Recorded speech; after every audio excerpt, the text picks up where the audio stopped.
So we want to use the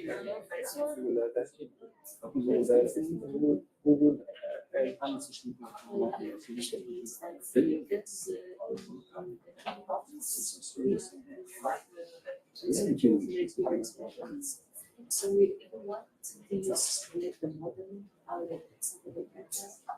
just last week to provide this. Yes,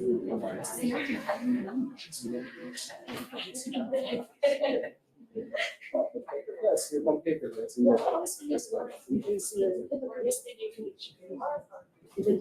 Yes, it is complete. Okay.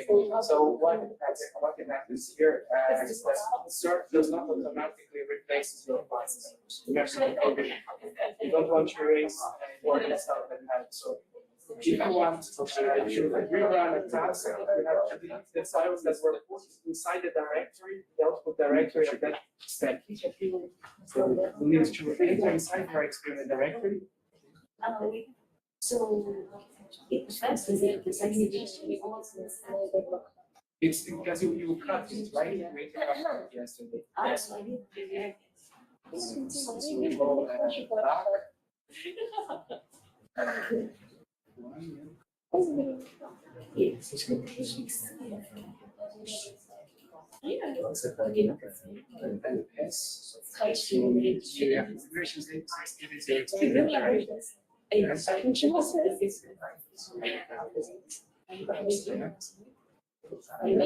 you see we have post-processing, pre-processing, simulation, post-processing, files, configurations for design management. If you go, yes, simulation, they step again to run again. Just we know because we don't have, here we have all the output of our simulation. Currently, okay. Open, let's check the log file, simulation. No, sorry, it was replaced. It's open this file, please. Checking log.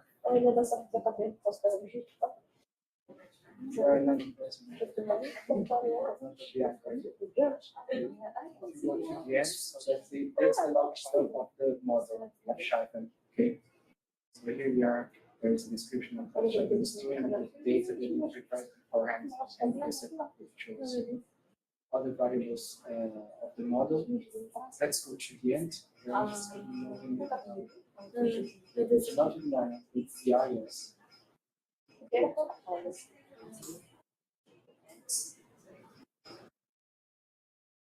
It's me. Yeah, it's the same. Yeah. Okay. And it's careful shift. Shift.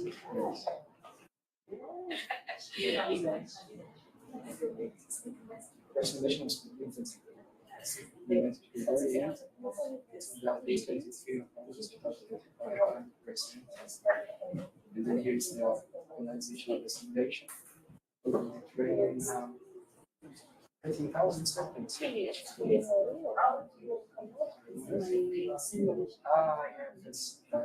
And then you have it here. That's great.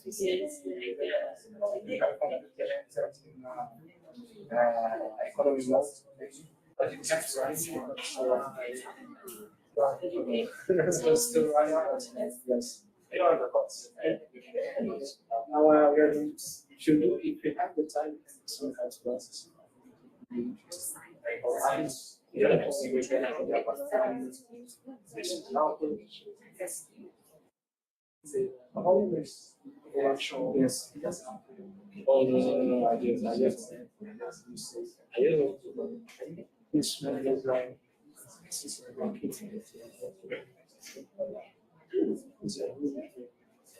Okay. Boss. This vision by the chair for the class. And he knows how to make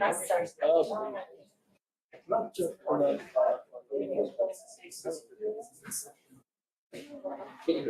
stages, what you want to do, what you need to the thing of the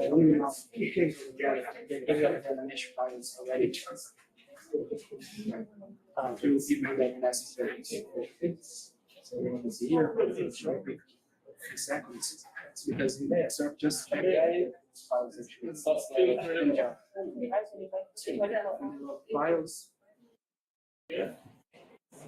Check one, for instance, regeneration. You're going to see things like this: input, output. So it's taking the document, copy to your mesh directory by that click. You want to global document was just our region. And where is that long grid? It's in the back end. Yeah, here you have departments. It's clipping in this from minus 43 to minus 42 the longitude. That's in the JSON.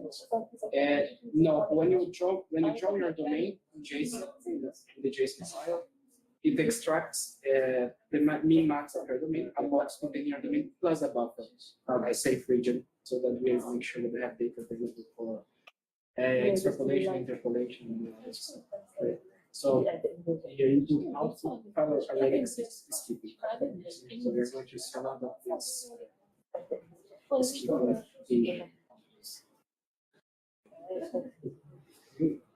Finding myself.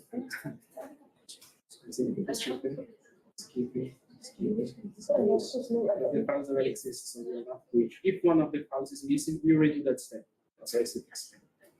So, but when we go to the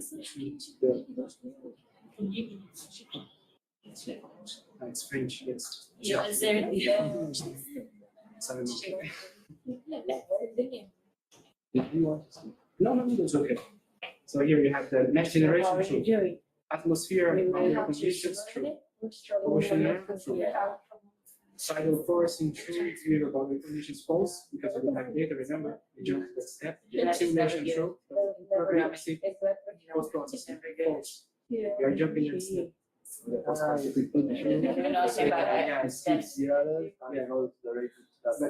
so replace the false by true. From the beginning, my laptop is not accepting. Yes, yeah, sorry. You You have to press I so that you can. And this is the first like script, the first Yeah, I think you can install PS4 inside your virtual machine.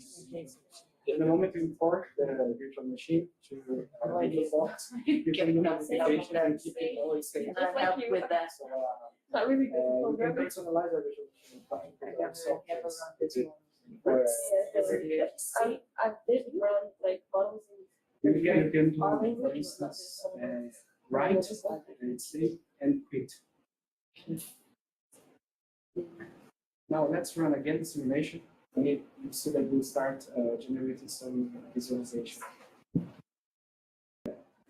So all those steps, we didn't delete those files, right? So we're going to just pass them very quickly, skip. And when we get to post processing, we will actually do so. And what does it do with the processing? The post processing, you are taking bathymetry data, you are taking coastline data, right? For tracing of your shore, islands, and information. You are taking the atmosphere from ECMWF, the atmospheric global. You are taking the ocean data from the guys. Here from the surface presentation. On the input, on the output? Yes, and all that information is coming on a structured grid.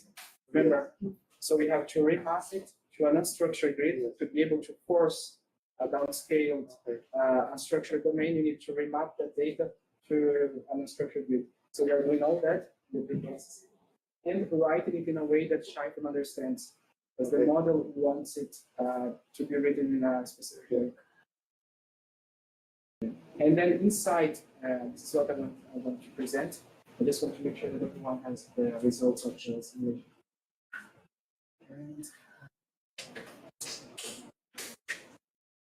My virtual machine disappeared from the software. Really? Yeah, but that's okay. You have the results. So. Okay. The nice. Yes. Yeah. If you don't have visualization yet, and I did on purpose. If you can open,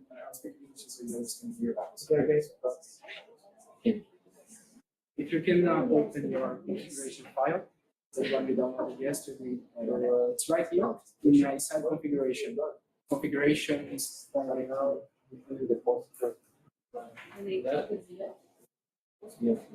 configured not to do an S configuration. Okay. Are you familiar with PI?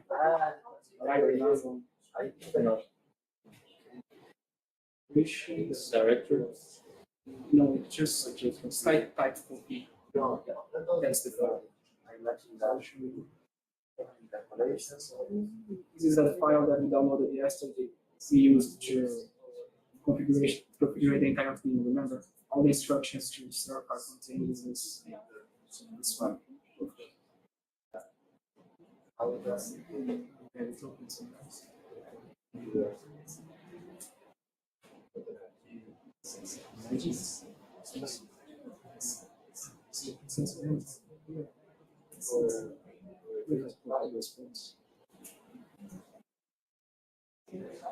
Use o shift aqui. Que eu tô colocando aquele shift como rotina. Eu não tenho esse controle. Tá. Eu tô tentando estender a tela.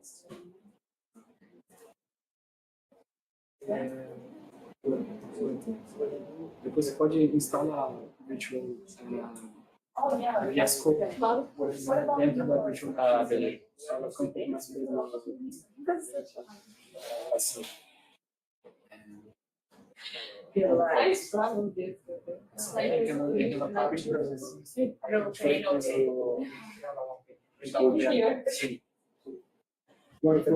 Aqui a gente está dizendo qual tarefas executar e quais pular. Mesh. Time force into river falls. Simulação. Os processing. Vamos fazer agora.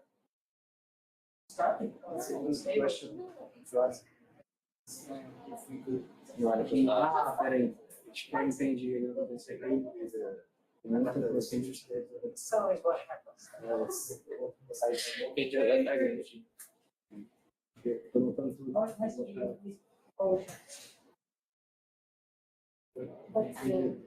Let's ask for Yeah. I created new Ultron.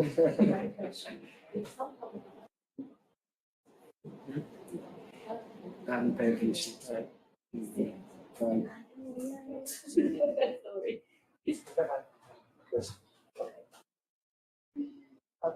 For example, our the executive solution working to reduce this. Yes, another check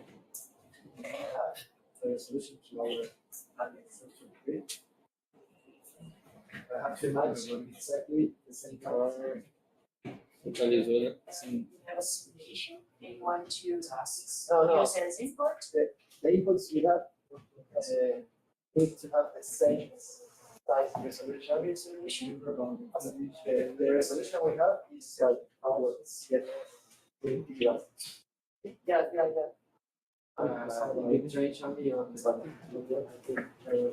But we have to do. Você pode lançar de novo? Quando você lançar de novo, você não vai refazer todos os passos. O que o senhor faz ele vai passo por passo e ver aquilo que já existe? Sim. Ele me pediu para isso substituir. Não, embaixo. Esse Só vai modelo de novo. só rodar o modelo de novo, ele vai pular todos aqueles passos anteriores e rodar só com os próximos. É isso aí. Tem que rodar? Usually that was. Tá, beleza. Te aviso. Bom, ele vai vir pending, ele vai ver, ele me pediu para rodar, pediu, ele começa a rodar. Aí no log file, se você abrir aquele log file, você vai ver aqui o bathymetry já existe, pular. O bathymetry file already exists, skipping. Bathymetry coastline already exists, skipping, skipping, skipping. So everything that you already did, we do not do again. Ok. For example. Partition file Already exists, skipping. So when you go back here, see, you should be in the end, right? Which conditions it's going to do the same check. But the important one is the model takes a bit more time. Yes. That one we absolutely do not want to do again. So we check if the output files exist and if the log file of the model exists. That one is the important one. Put here and start to crash.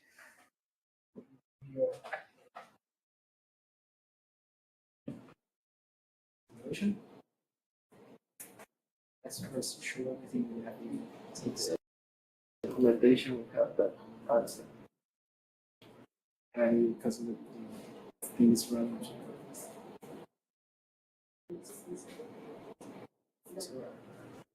Is that O modelo, o modelo sempre vai gerar isso, Chakra. Só que exato.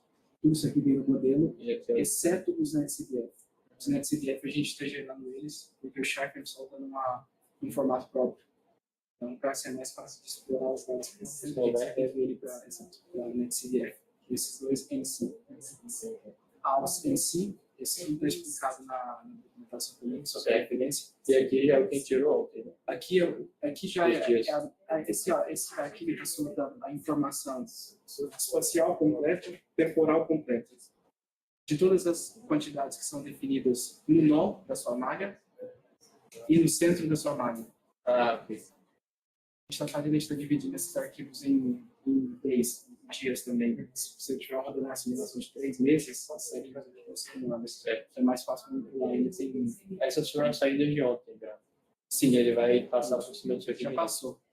Agora ele vai estar rodando sobre os processos. Ok. Está rodando os processos. Show. Beleza. Valeu. Okay. Where are we? Okay. So did you run the model? Can I see where you are at? Yes. Valeu. So, second. We have the image. But we saw the problem on the screen. The screen is that's good.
It's a very crazy.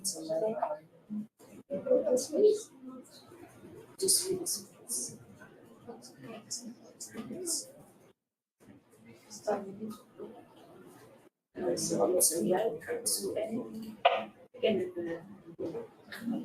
We can just learn that.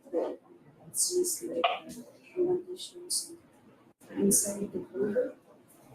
For example, it's like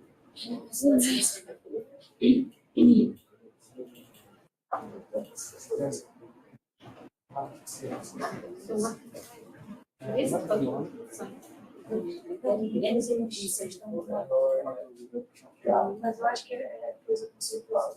Ok. Praticamente uma apresentação também. Em teoria. Sabe, isso beleza. 10 minutos só para dar um contexto.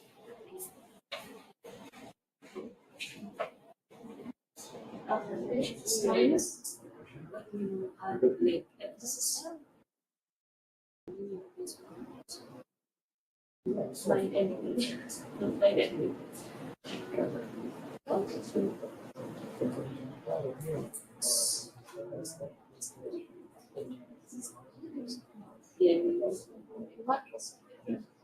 I was some of these months in weeks.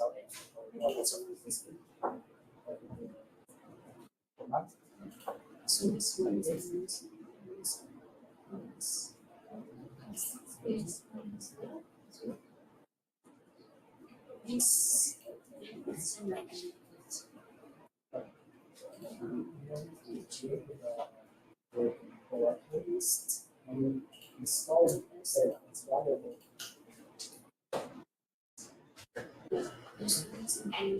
I was never doing that. In our system. So this value will be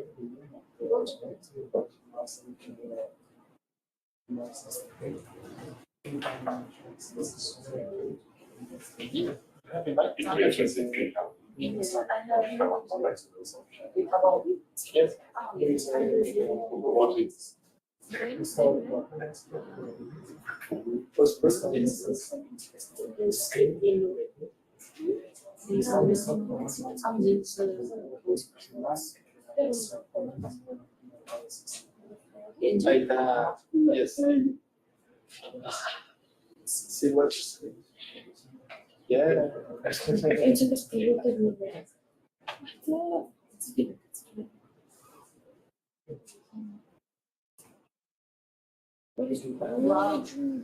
I can see the letter. Wow. This is a high. Minus. Very, very. What is the space? What you are. What is the space that you have to This.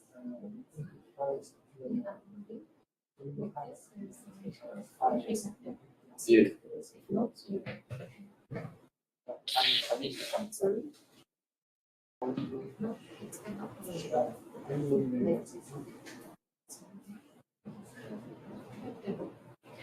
What is it? Moving. Ah, yes, because it's running. Okay, thanks that. Yeah. No. This is the. This is great. I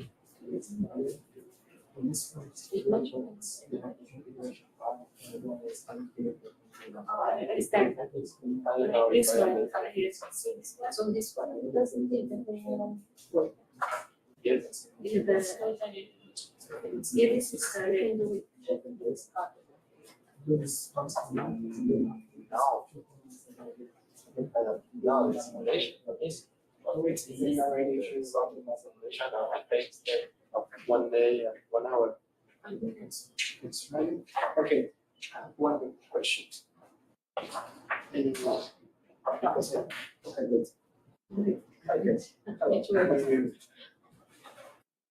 restart the machine. Yeah. But I feel before the machine product. Okay, ready? I have the place. These three problems here, they are not technical. We're going to address them. Stick with me just first. We'll wrap up the results, the physical results, and the time we have left, we do that. Okay? Okay. All right, guys. Okay. I wanted to show you some things just for you to have an overview of what we did.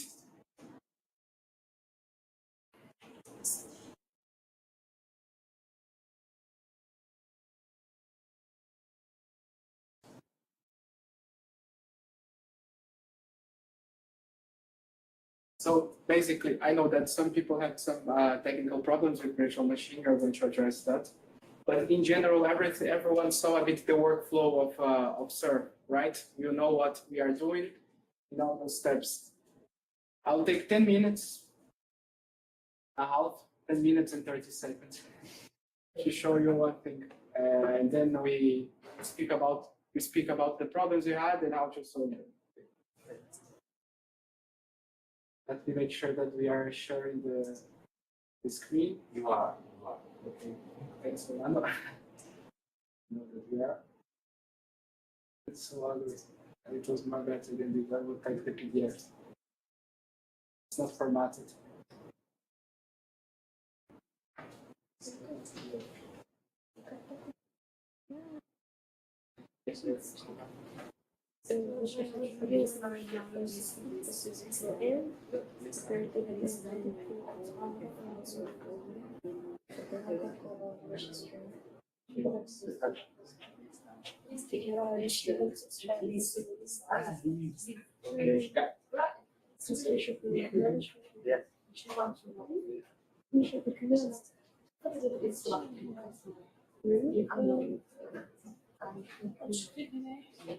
If not, it's you submit.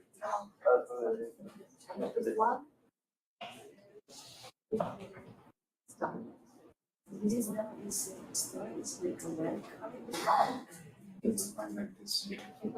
So, for example, So here, very quick, just for you to understand the difference with respect to what the guys are doing in the other room. In the first day, Liven spoke about that one-way nesting, that it's intrinsic to structured models, right? You do a first nesting, then you connect to your regional model, global model, to take that information, and then you bring it, you inject it, feed smaller scales with that information, and then you do a second nesting, and so on. When you do an unstructured grid nesting, you have what we call an intrinsic two-ways nesting. You have information traveling in both directions. You have it can go from smaller scales towards the smaller size of your grid towards the larger, but also from the larger towards the smaller. Okay, what is the benefit of that? You can have one single grid with different resolutions in different parts of your domain. This is the work of a colleague from CMCC during his PhD. He implemented a model of the entire Mediterranean basin with an unstructured grid. In some places where you have straits, lagoons, estuaries, you need better resolution. So you could achieve it with the same grid without doing a lot of nesting. Of course, your grid is going to be heavier. It will demand more computational resources, but you can do it. Yes? regarding the symmetry of the constricted areas, Yeah. they were using actual data or the data from the JEVCO? Hold your question, 3 slides. Very good question, but we are going to speak. Okay. So this is just an introduction. This one I'll jump. It was an application, but I need to speak about this. So this is the overview of what we did yesterday and today. We downloaded a configuration file. We changed some stuff in this configuration file. We launched the simulation. We did the pre-processing, prepared all the data the model requires, ran the simulation, and now we are running a post-processing to visualize the results. Okay. The idea of SURF is to create this wrapping around the model. Like I said yesterday, you can spend several weeks, months, or even a year just to learn how to use a model. And if you have three years of PhD, 4 years, and spend the first year learning how to use a model, it's not very practical. So the idea of SURF is to handle that part for you so that you can focus on the physics and the job that you really want to do, right? We have a graphical interface in development. We already have a beta version we are testing, so this should come very soon. You'll be able to draw your polygon, go there in the map, zoom, draw your polygon, start generating a grid, choose your input product from a list. So you have a list of ocean products. It will say you whether your region is covered or not. If you're running a simulation inside the Black Sea, for instance, in the Black Sea region, and you are choosing a global model, well, you have something better. You have something with better resolution, a better product for that region. You can also check on the list. And you say, okay, I can use a regional product for this region, for instance. So this is the output that you saw on your screens, so that it doesn't remain a black box. This first part is related to the pre-processing. We are preparing what the model requires. We are generating our downscaled grid, preparing the atmospheric data, preparing the initial conditions, ocean data, preparing the open boundary conditions, ocean data, and rivers. In our case, we jumped. We're not considering rivers, but you could. You could take the climatology data, like Livia did, prepare it beforehand. Choose just mark where your rivers are, and then you are going to consider also that in your simulation. And where you can, yep. Yes, as the discharge. Yes, you need the river discharge, salinity, and temperature. Is the trip inside, in the. Yeah, you can. You can. We have a team in our in CMCC that is fully dedicated only for river and estuaries simulations. Okay. An example of a log file. Everything was fine, it went great because we had tested it beforehand, we prepared the simulation for you. But when you go, you change your domain or you change a certain configuration, you may have problems, right? It's real life. These log files will help you debug your simulation. So know where it crashed, how it crashed, why it crashed, and then you can go there and solve the problem. Okay. Here it's just a summary. Where can you find all this information is detailed? The documentation. Guys. Documentation. This is the core model, Scheifem. I won't enter in details. It's a fully baroclinic hydrodynamic model made for a structured implementation. It's a finite element code, which means that you work with a grid defined as triangle volumes. And instead of solving those complicated equations that Francesco showed yesterday in points, you are solving it inside boxes. Or like Professor Luis was saying the first day, that you represent this room like a set of points. Instead of representing as a set of points, you imagine a set of triangular shaped volumes. And inside each of those boxes, you are solving your equations. So that's what you are doing. And the difference with respect to Surf Nemo is that you can change the size of those boxes. So where you have smaller information here, you can use smaller boxes. In the center of the room, you don't have anything, so we can use larger. We can optimize the usage of our computational resources and run it better and having more refined information where needed and less refined where not needed. Okay. And where can you find all this information? The documentation, okay? All right, I'm almost arriving in your, I didn't forget your question of the bathymetry. I'm arriving. How do you set your experiment? All this is done in that JSON configuration file. So I just want you to see it so that it doesn't remain a black box. This here, it's the domain of our simulation. When you take the set of coordinates, I'm going to open it very quick here.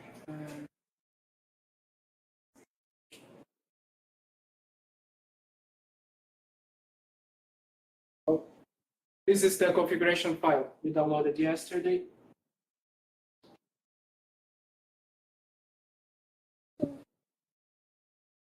Domain polygon.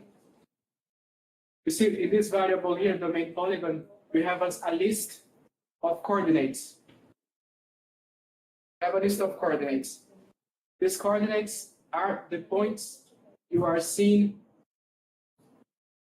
So that is my PDF.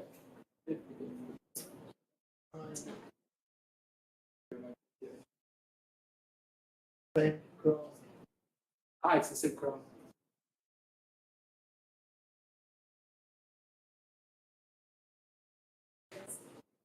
Okay, yes, thank you. That list of points are the points you are seeing here. Okay, so those points are defining our nested domain. And then after you have basically 4 parameters to set. The minimum size of my grid. It's the size of the triangular elements close to the coast. The maximum size is the one far from the coast. This min and this max. Until which point away from the shore should I apply the minimum size? And from which point from the coast I should apply the maximum? And that's how you generated that grid that you saw. I don't have it here. But, you visualized your own grid in your computers, right? You open that file, grid.png. Okay. Now, for the bathymetry, that you asked me. Where we could see the grid in the Inside your experiment directory, you have that set of directories: pre-processing, post-processing, simulation. pre-process. Inside pre-processing, you have mesh, and it could be inside 2D. You have a PNG there. Okay. So this grid was generated by setting those 5 parameters: your domain polygon and the minimum max inside. Okay. Right. For the bathymetry, to answer your question about the bathymetry, this is an implementation that we did recently in our team. We had a project, a partnership with the University of Guadalajara, and they wanted to do an implementation to simulate the dynamics and the exchange of a small lagoon with a bay and the open sea. We had bathymetry information outside of the lagoon from GETCO that rolled the data set, but the resolution of GETCO wasn't enough to capture the bathymetry inside the lagoon.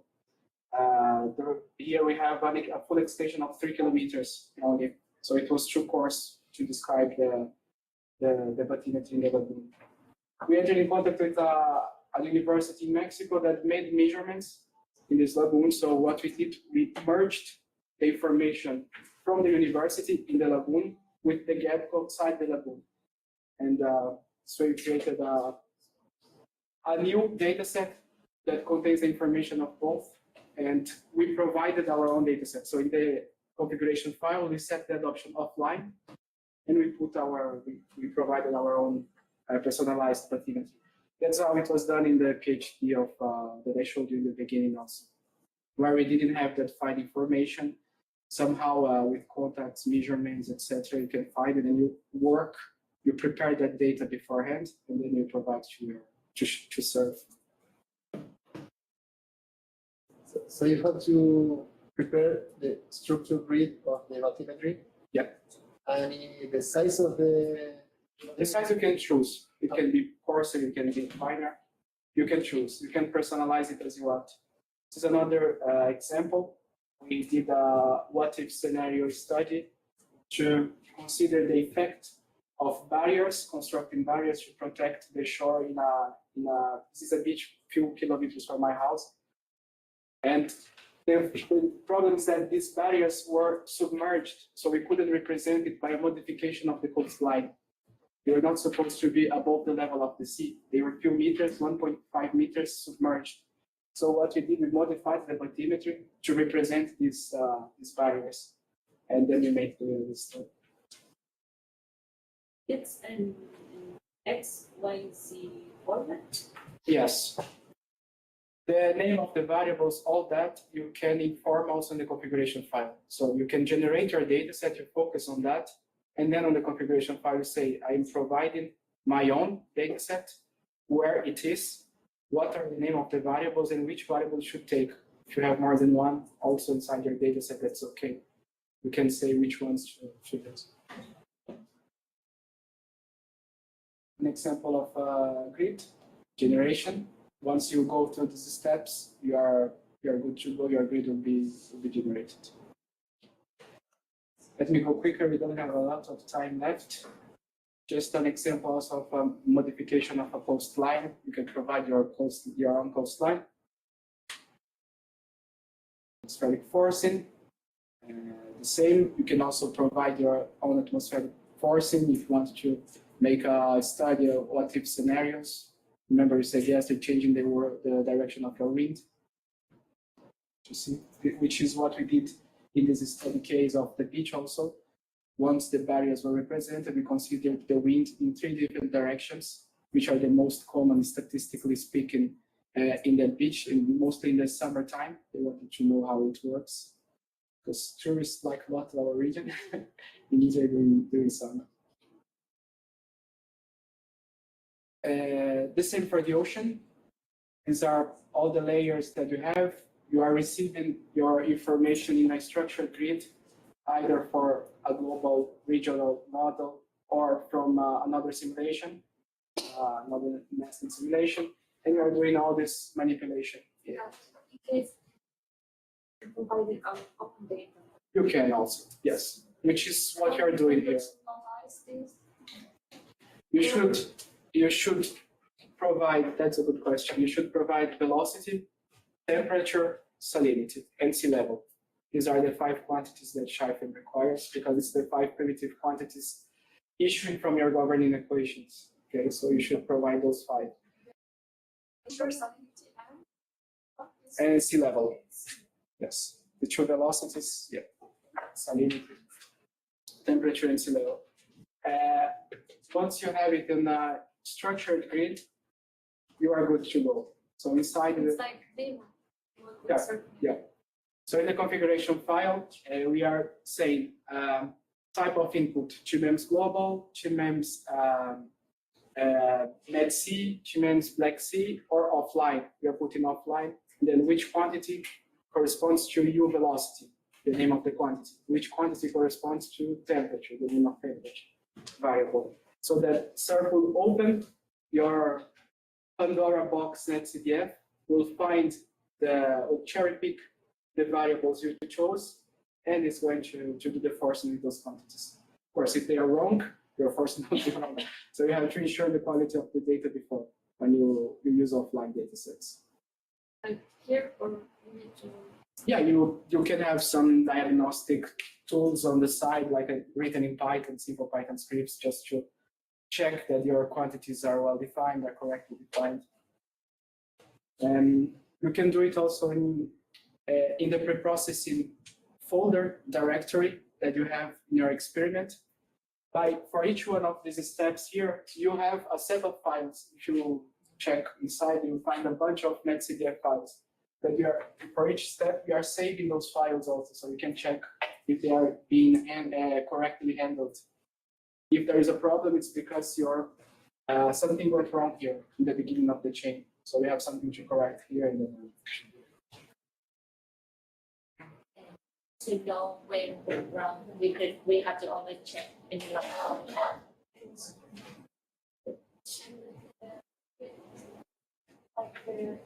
Like it's only the HT file that sees It really has to be netcdf. Yes, it has to be netcdf.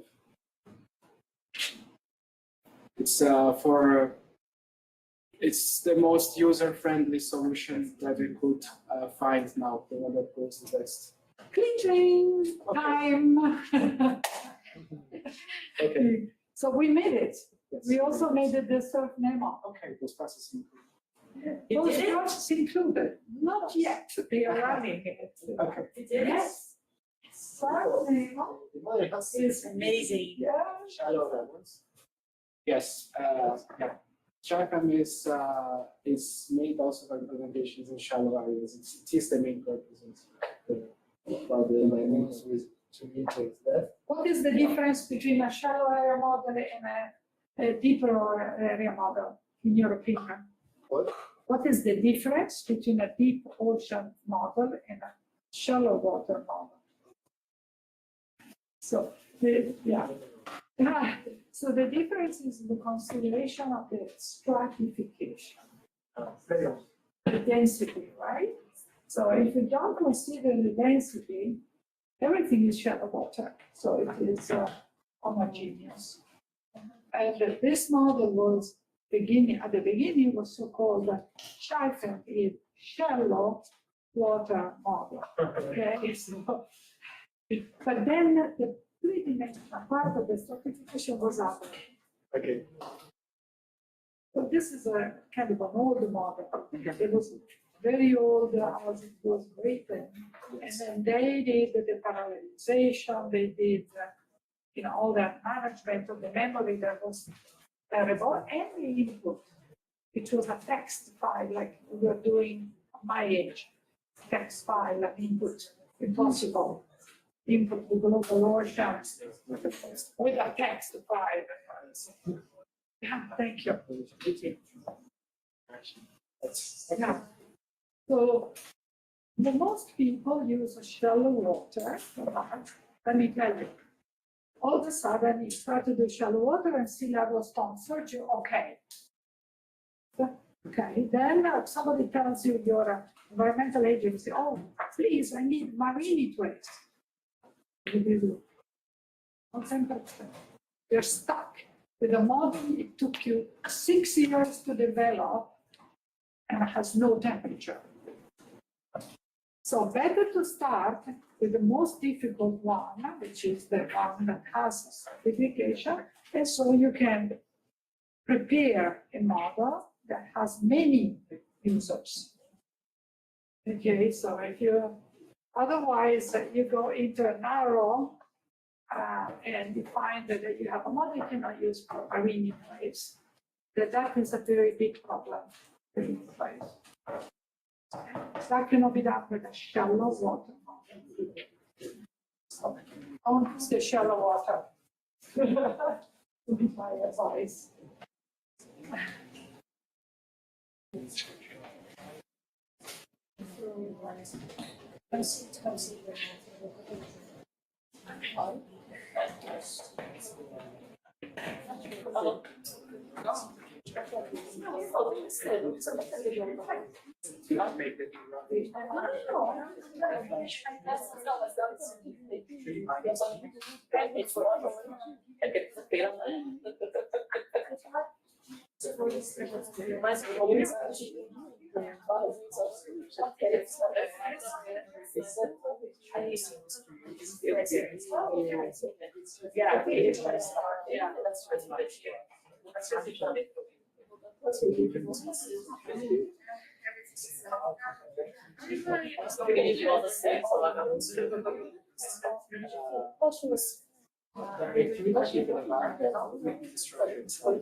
Inside each of those, you have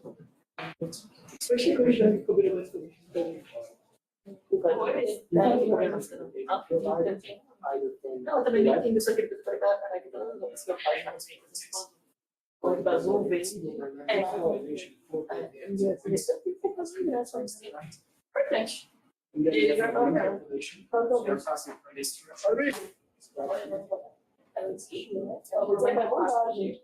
to the unstructured. And then after, we are putting into the right meeting. This is very important. We're doing that for. Very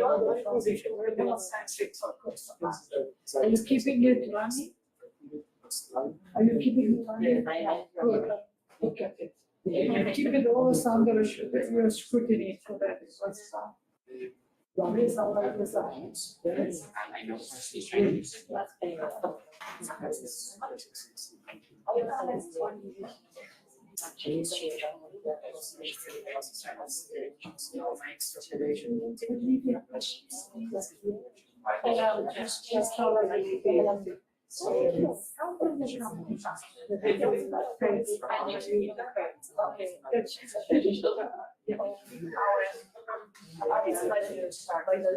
Yeah. Here I can see which are the variables. Only velocity, time, I have the duration, so, yes. There we can write script on Jupyter Notebook. You can write in Jupyter Notebook. I was always changing. Once you run your preprocessing, you run your Jupyter Notebook on the side. You have your plots, you have your metrics.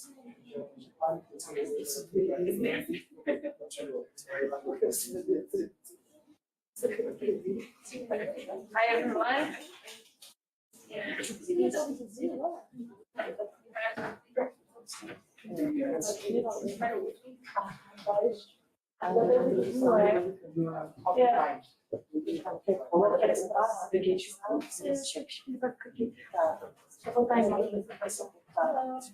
Hi, everyone. So we're gonna have a presentation here from Dr. Adriano Vasconcelos, who's gonna talk to you about remote sensing, geoprocessing. Okay, those on remote mode, if you cannot hear me, you're not gonna hear me. So I'm gonna, if you have any questions, please put that on chat or open your microphone and enjoy. Good morning, everyone. Yeah, I'm a geographer. Today we're going to talk about remote sensing in coastal management. And I don't know the background of each of you, so I focus the presentation in some definitions about remote sensing and some application. If you have a question more specific, I can discuss it along the presentation. Feel free to interrupt me anytime, okay? Let's start this definition. Remote sensing is a technology for acquiring information about the Earth's surface without actually being in contact with it. You can see this figure illustrating how the satellites can take the image from the surface. This is done by sensing, recording reflection, or emits energy and processing, analyzing, and applying that information.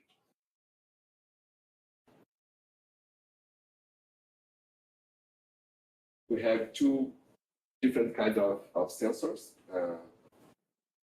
The remote sensor collects data by collecting the energy which is reflected from the Earth. It is based on sensor technology to detect. And like I said before, there are two different types of acquisition: passive sensors and active sensors.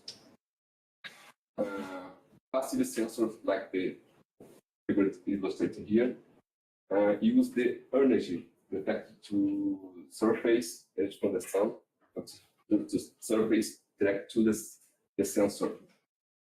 And the active sensors, they transmit their own signal and measure the energy that is affected and transmit it back or scattered back on the target.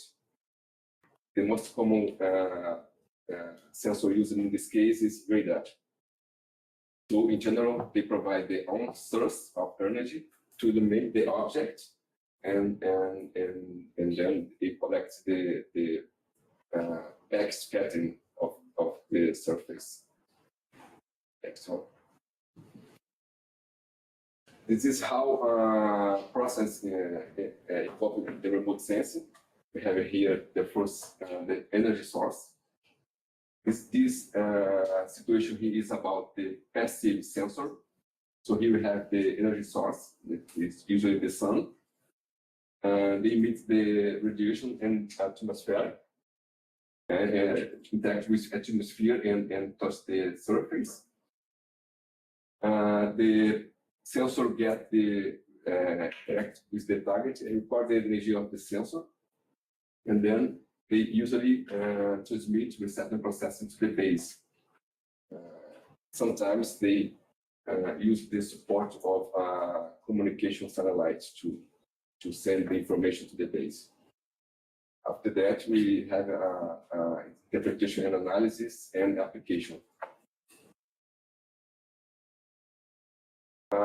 When you're talking about remote sensing, we need to talk about that platform. Platform is the vehicle carrier of remote sensors. A platform is needed to hold the instrument, and there are three types: ground-based.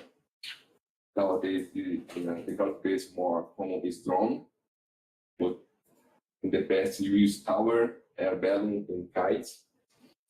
We have airborne platform, usually aeroplane and helicopters, and spaceborne platform. Most common is satellites. Over here we have a little comparison between the platform, satellite aircraft, and drones. Each of them has a passive sensor and active sensor. Usually we have RGB, we call it multispectral or high spectral. This is the one with the most developed nowadays, because the technology advanced to get more payloads on the drones, so we can put more sensor in there. And the cost is more cheaper nowadays using drones. But this is application, this specific situation. Each of them has equal importance depending on the application.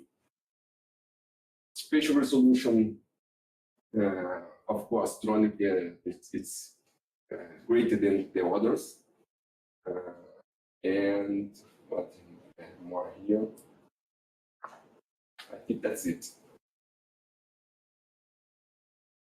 So what about image? Image, in remote sensing, an image is a two-dimensional digital representation of Earth's surface captured by sensors on drone, aircraft, or satellites, where each pixel contains information about a specific area's reflected or emitted radiation at a given location and intensity. These images are available for monitoring the environment, urban planning, and disaster management, using various electromagnetic wavelengths to reveal details beyond the human sight. Here the structure of the image, it's a matrix with columns and rows.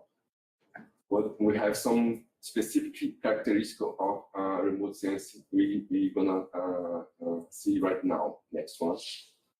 When talking image in remote sensing, talking about 2, 4, resolution, spatial resolution, spectral resolution, geometric resolution, and temporal resolution. Each of them determine the amount of quality of information on measuring. Next one. Let's start with spatial resolution. Spatial resolution refers to size of the smallest object that can be resolved on the ground. In digital image, the resolution is limited by the pixel size. The smallest resolvable object cannot be smaller than the pixel size. I bring here some example. The left one we have here part of modes. Modes are sensor used by NASA. The image is shown here at resolution of about 1 kilometer. At this resolution, one very coarse feature of the land cover and ocean surface can be seen. So modes usually to specific application, usually meteorological situation. In the middle, we have here an image of high-resolution spot scene. It's a multispectral scene. It has a resolution of 20 meters and covers an area of 60 square kilometers. This scene shows Singapore and part of Johor state of Malaysia. We have here some details. We have here some clouds in this image. It's not the point of this kind of image. We're not interested in the clouds. We're interested about the details of surface. So clouds can, let's say, contaminate this kind of image. It's different right here. Here the point is to see the clouds. It's a meteorological application. And the right one, we have here a high resolution image acquired from OKEANO's satellites. The resolution of this image is about 1 meter. And the coverage area is about 10 square kilometers. Here we have more details. You can see cars, trees, and corner of the buildings. So it's more specific application. Each of them has an equal importance, and the application depends on the focus of our job. Let's talk about hydrometric resolution. Hydrometric resolution refers to ability of a sensor to capture the minute difference and in the radiated energy from the Earth's surface. In the other words, it's the number of shades of a grayscale in the peaks of a given satellite imagery. The number of shades of scales even is measured in bits.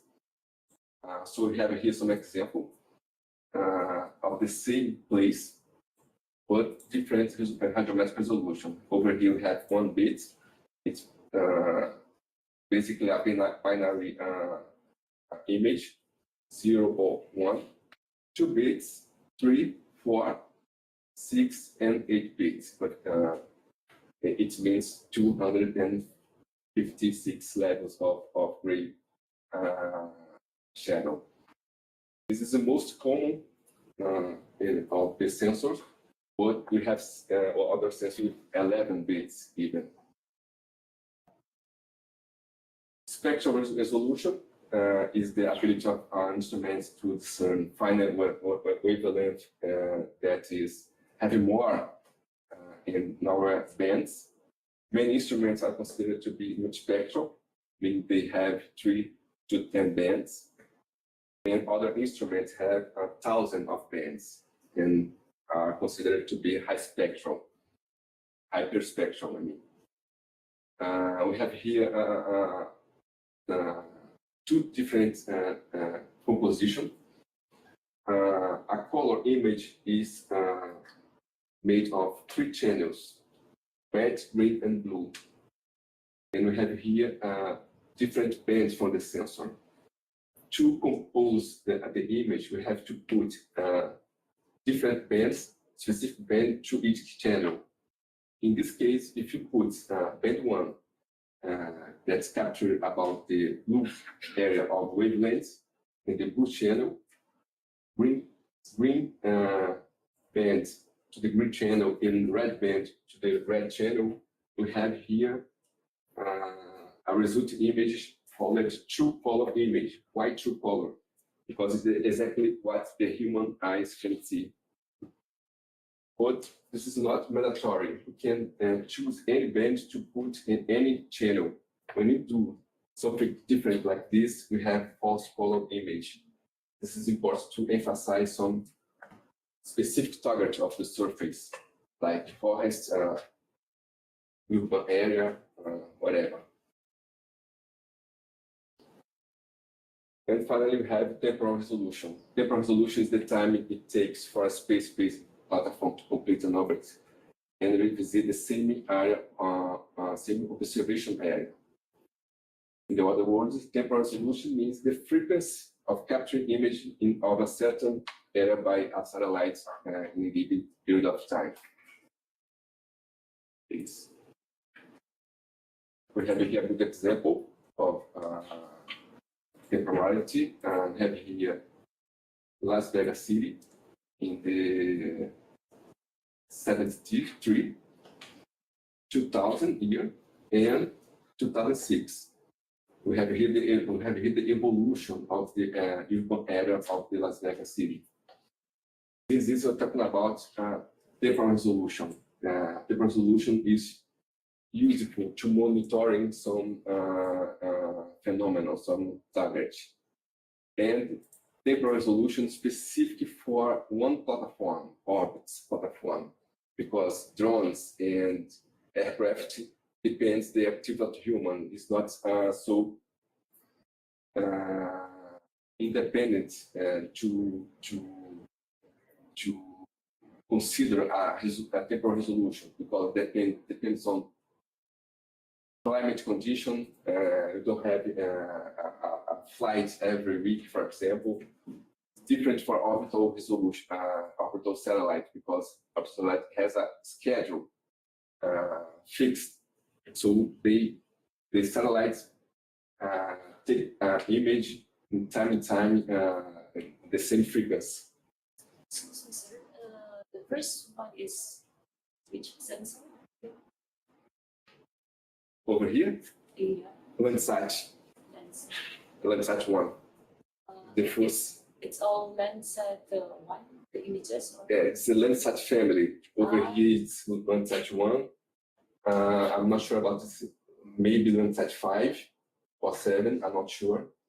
And the same here, Landsat 5 or 7. So the first satellite of observation of Earth was launched in 71, if I'm not wrong. And we have an image from the decade of 70s. Okay. I bring here some advantages to use remote sense. Remote sense allows coverage of very large areas, which enables regional survey on variety of teams and identification of extremely large features. Remote sense allows repetitive coverage, which comes in handy when you collect data on the dynamic teams such as water, agricultural fields, and so on. It's easy for collection of data over a variety of scales and resolution. A single image captured through remote sense can be analyzed and interpreted for use of various applications and purposes. Data collected through the remote sense is analyzed at the laboratory, which minimizes the work that needs to be done on the field.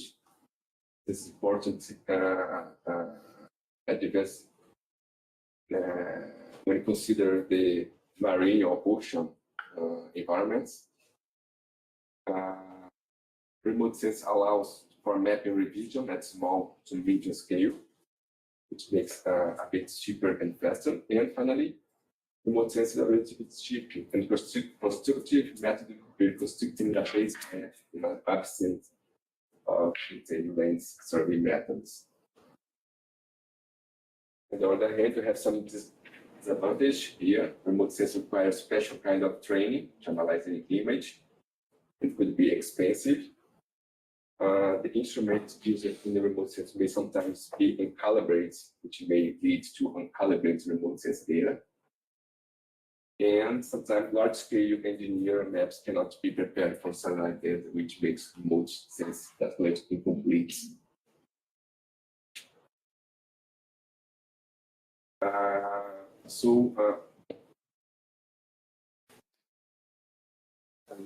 Leave it. May I have a cup of flat? What?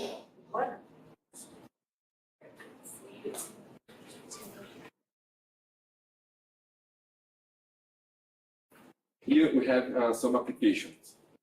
I bring here mainly application by the coastal and some about the ocean. Coastal environment, we have coastal erosion. It's a common problem here. Coastal erosion is the loss of land or property along the coast due to action of waves, currents, and tides. And remote sensing has the potential to address this issue. It has the monitoring and forecasting the shoreline change under climate change. You can use techniques such as aerial photography, satellite imagery, and LiDAR. Here we have a paper. Thank you.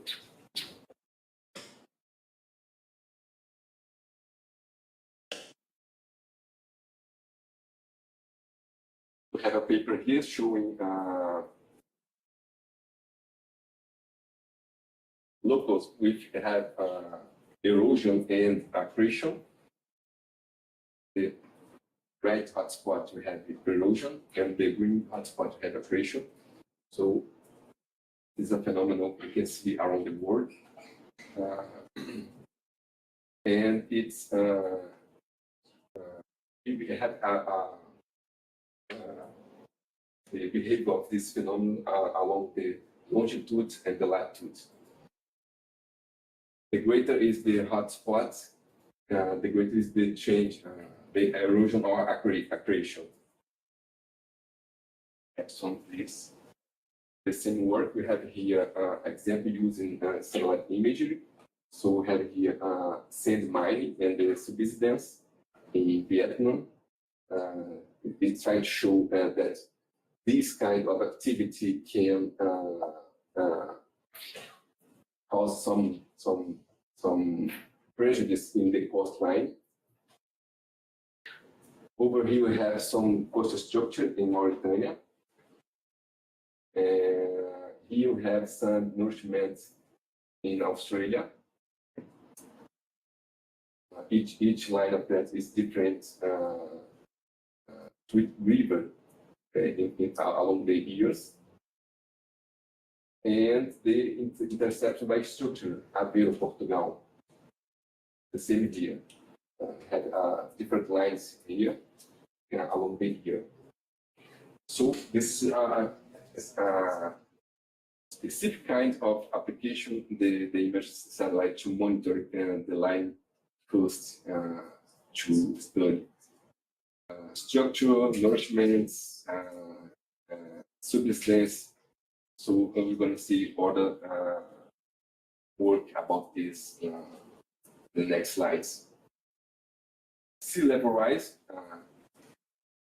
is the long-term increase in the average height of the world's ocean, primarily caused by the thermal expansion of warming ocean water and melting the glaciers and ice sheets due to global warming. In remote sense, it was a good support to monitor this sea level rise. Please. Over here you have a graphic showing along the years the global mean sea level variation, and each of them is a different sensor. This is a specific sensor called the altimeters. You have here topics in the early and late 90s, JSON 1, 2000, this 2 and 3, to 5-6 years ago. And now we have a Sentinel-6 micro Friday. It's continuing to support this measurement about the meaning of sea level variation. So it's an important thing to consider when you're talking about sea level, the importance of this altimeter to measure the height of the ocean. Coastal fluid, its other application, pretty common. Coastal fluid is the inundation of normally dry, low line and land along the coastline by the seawater. It's caused by temporary increase of sea levels from high tides, storm surges, or alternatively by the long-term sea level rise. And again, remote sense can assist in monitoring and predict such events. I bring here other research, named satellite-based food mapping of the coastal fluids. Here show the Senegal River specifically, and here we have they show the methodology they use. Two different methods. First one, land type classification with the satellite imagery to classify land types. And the second one is they analyze the stream water elevation using numerical modeling. So two different areas of to study the fluid mapping. They integrate both results to quantify percentage of land types affected and make some scenarios. Yes. And what is the scenarios? They show the four situation. The first one is I can see the usually one. B, C, and D is increase the level water. So this is in the case of D is the extreme one. It's extreme scenario, and they show how the sea would be flooded if you increase the water level like 4 meters up. Coral reef monitoring is another application, very common.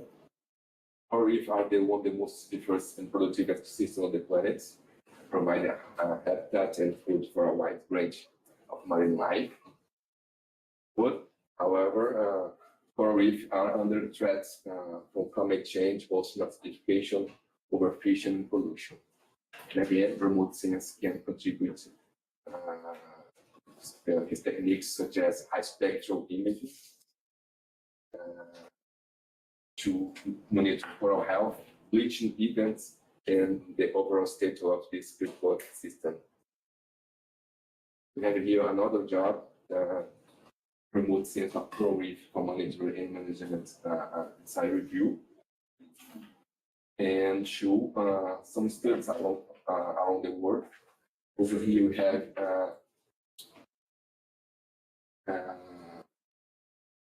the increased resolution. So we have here 2 meters a pixel, 30 meters, 250 meters, and 1 kilometers. We have here the same extent compared over here. But the difference of spatial resolution show us different situation here. We have here more details, and here we have nothing to see.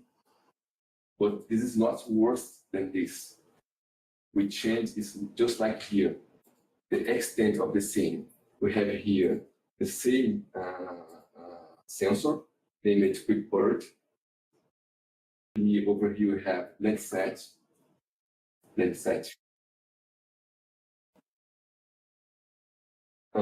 Here we have aqua modes, and here ABR, ABHRR.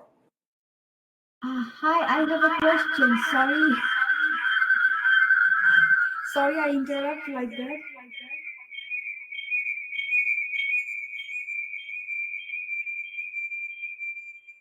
Please hold on a minute.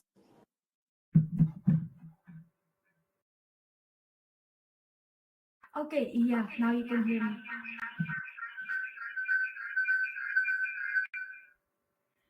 I have a question like the previous slide, which I cannot see the slide. Anyway, the slide you were discussing, if you asked to choose the pixels you were showing us, which one would you prefer to work on? First of all, this. And the second is, I forgot. Yeah, I mean, maybe you can ask me, answer me this question. Okay.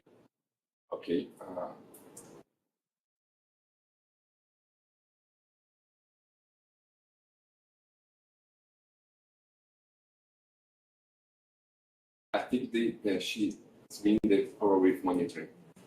There is no right and wrong choosing over here. Everything depends what you study, what is the focus of your study. Here we have high resolution. By the way, I don't like this term over here, increased resolution, is your direction, because the sensor common we have here, 1,000 is greater than 2 meters pixel. But when I'm talking about spatial resolution, the semantic meaning is different. It's the opposite. This is high resolution. This is not so high resolution. So although this is numerical greater than this is considered a high resolution, not this. So back to the question, everything depends on the application. But here we have some situation, you can study the specific features of the coral reef. We have here some details that we never get here. So, like I said, there is no right and wrong. The point over here is to show to have options, depending on the purpose of your work. I don't know if I answer your question, but please, if not, give me a sign.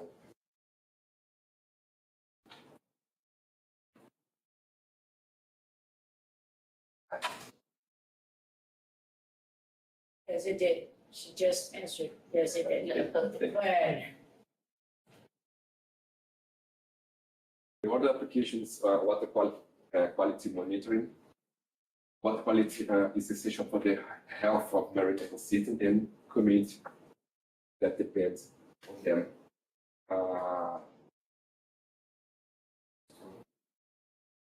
This is our work I bring here, named Remote Sensor Technique for Water Quality Monitoring. This is another review.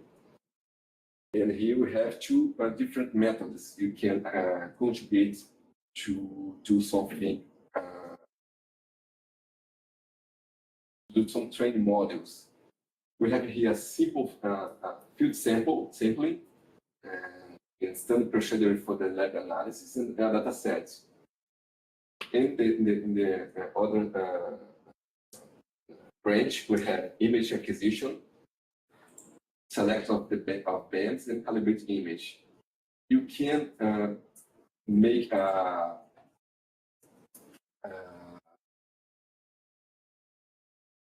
forgot the name, correlation between this data set and the image, and you get some database to train model. I don't know, deep learning, machine learning, something like that.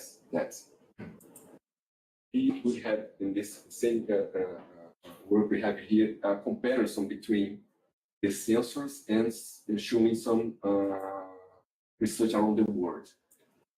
We have here the family Landsat 5, 7, 8, Envisage, Sentinel-2, Terra, and Airborne.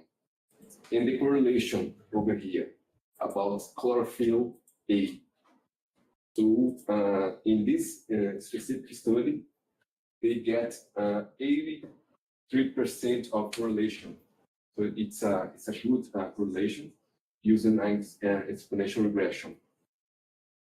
This four works here use Landsat 7, and they get a little low correlation, but still good one. Landsat 7, another good correlation, almost 90%, and different methods for operating usage. So it's pretty clear here, chlorophyll A can be studied using these sensors. Over here we have temperature sea surface. We have here some work with good correlation too, basically using Landsat 8 and Sentinel-2, and use methods like regression module and empirical regression module. Here we have color dissolved organic matter, and we have some good results here. The most successful correlation is Landsat 8, almost 90%, and the method uses shallow water bio-optical. And finally, we have dissolved oxygen. We have two good correlation between the sensor and the two mapping dissolved oxygen. Again, Landsat family, Sentinel, Terra, and Spotify, and Metop. So this sensor is specifically used to water quality. We have a lot of work showing the good correlation between some criteria of water quality and the sensor. Wetland mapping is another situation that usually you have remote sense image. Wetland are critical ecosystems that provide a habitat for a wide range of plant and animal species. And again, remote sense will support these environments to understand better. I bring here this research, a comprehensive review of remote sense in wetland classification and mapping. It's interesting work here because they show the evolution of the application about the sensor, methods, and computational platform, number of data, publication, resolution. So you can see there is a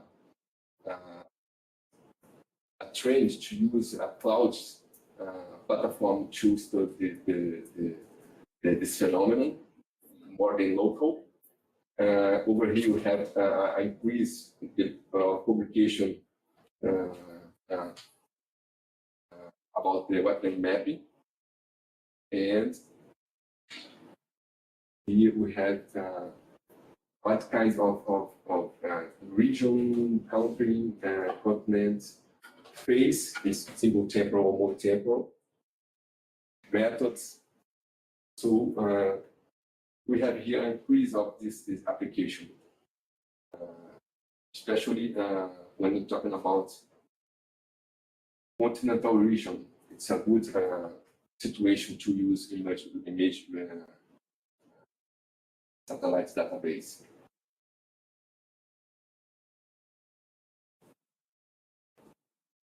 Oil spill detection is a pretty common problem we can find on the coast and marine environments.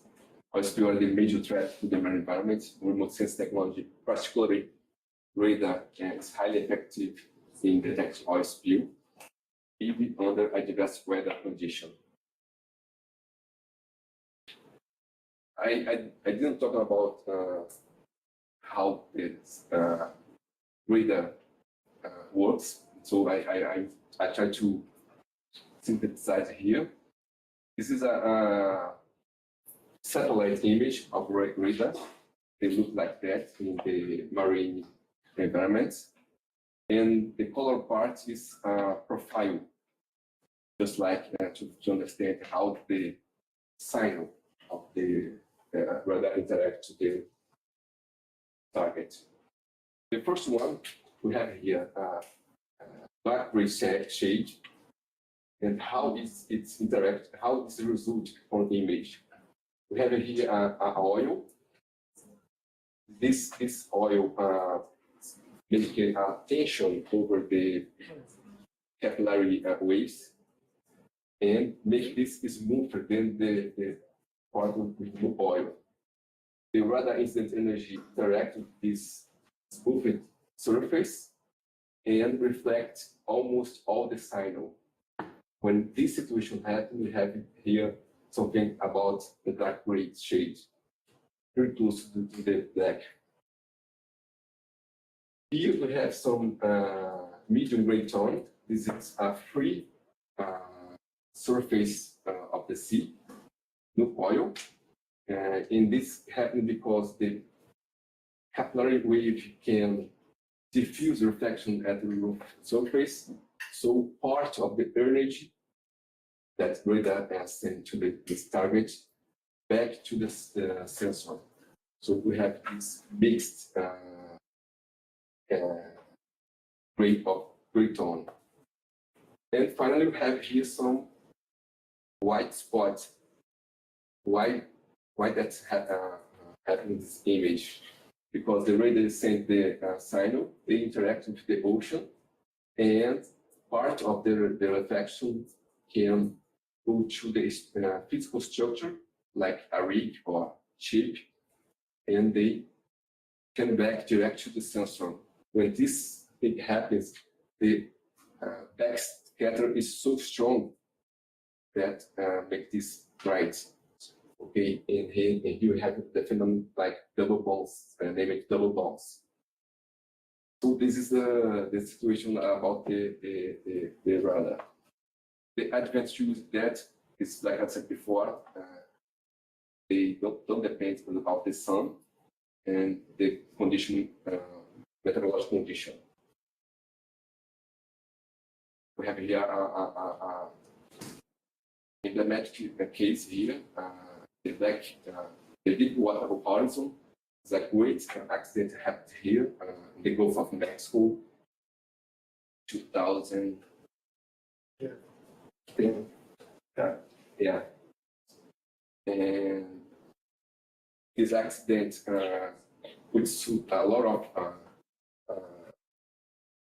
quantity of oil on the surface, and we use a lot of sensor to mapping this oil. We have here the aqua satellites. This is not ideal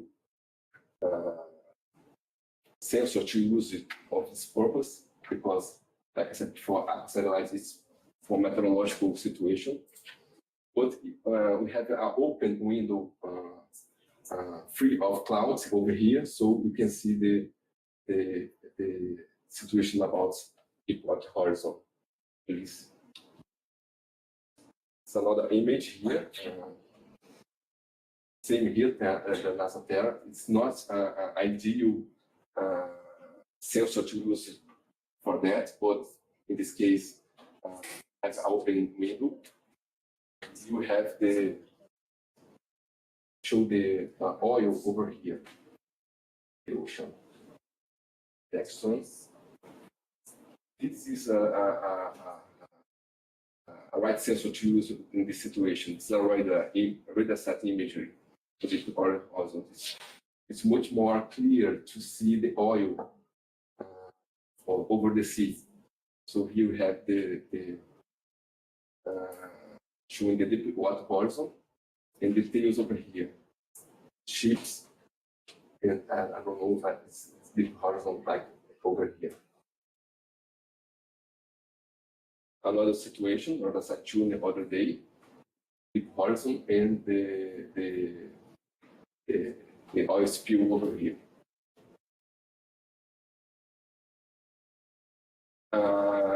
To talk about radar sensors, we can actually use some of them. We have some family that extinguished years ago, but we have some that is still working nowadays. I can tell radar 2 is operational. Terra-X is operation, only X. Cosmos SkyMed, Texar, Composat, Sentinel-1, and Radasat Constellation. And we bring here beach nourishment. Beach nourishment, the process of adding sand to reloading beach or to restore them. It's a common coastal management practice, and remote sense can support study like this. We have here a work in the Netherlands. We have here a photograph of the sand water pilot project in 2011. And over here we have the same place, but in 2014. The actors showing how they process the image. They use HADA image. They do pre-processing to register, rotate, crop, and noise reduction, filter the image, lens water image, and outline polyline. In this case, they use a simple classifier, that's a binary classifier. They want to know what is water and what is not water. And the result is over here. So we have here surveyed waterline 2014 and the radar detection. So we have here good detection. In this situation here, it's acceptable detection because the change of tide, the radar imagery this situation.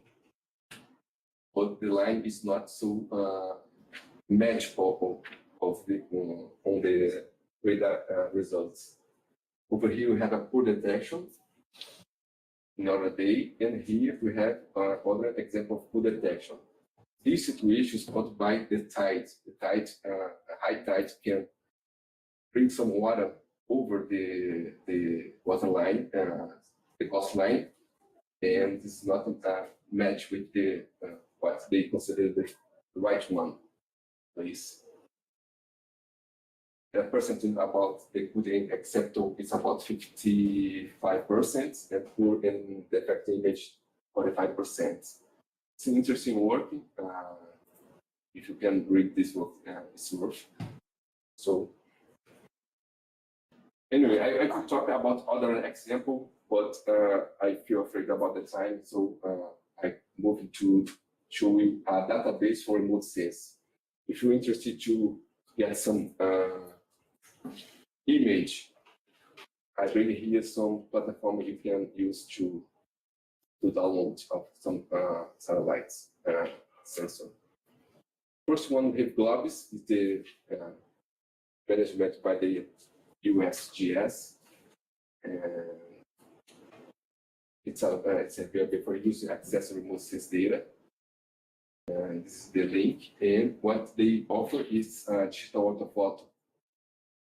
EU1 Ali, it's a good sensor application. Landsat family, Sentinel-2, and Gel Eyes Optical Overview 3. It's a high resolution sensor. So it's a good source of the remote sensor. The other one is NASA Earth observation. There is more than 50 data sets on the atmosphere, land, ocean, energy, environments, and much more daily, weekly, and monthly frequency. Okay. What they offer, some atmosphere, patterns of optical rainfall, water vapor, energy, land, ocean, sea surface temperature, etc. USGS Earth Explorer. It's another good source of the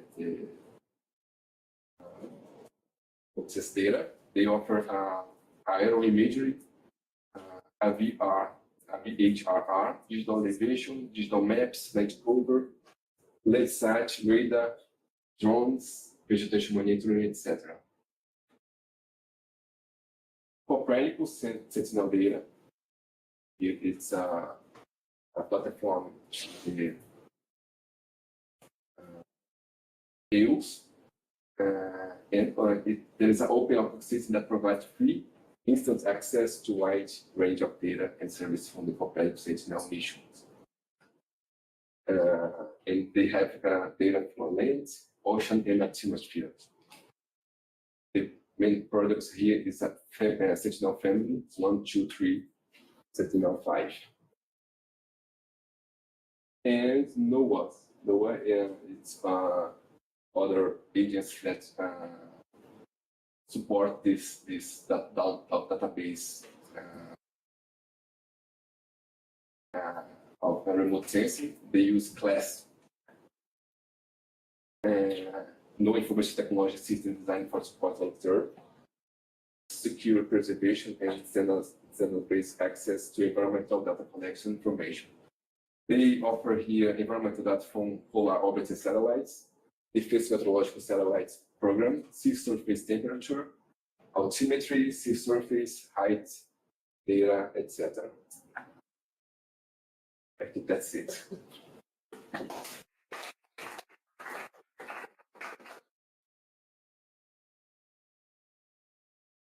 Questions? Question. Plataforma.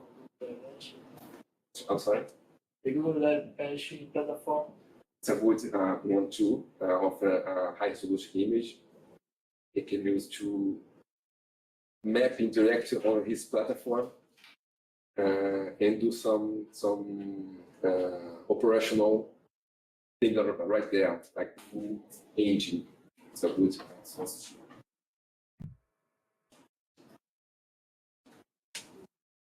Please. I'm interested in CubeSats.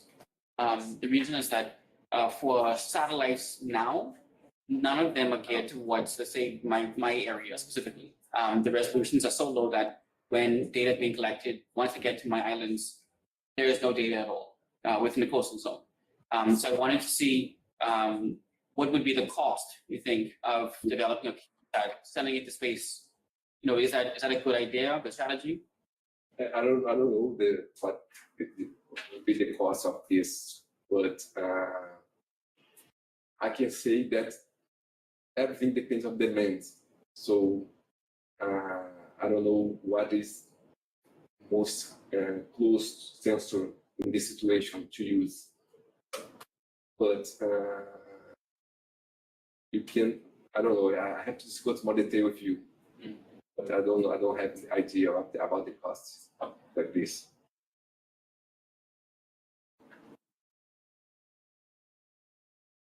Any other?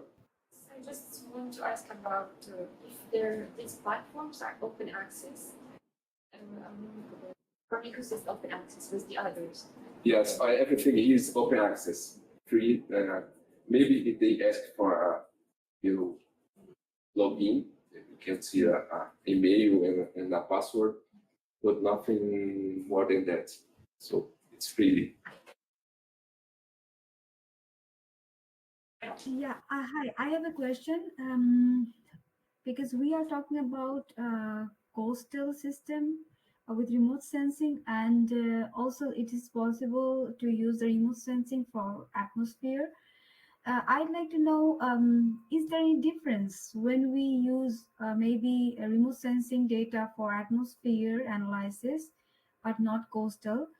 Uh, and like for coastal and remote sensing, are the process the same, or are there any differences? Yeah, there are differences between the processing for each application. When you use to meteorological situation, we have specific processing like to extract information to this purpose. But if you try to study coastal environment specifically, we have another process to extract data from the imagery from satellites. So depends on your point, so your goal.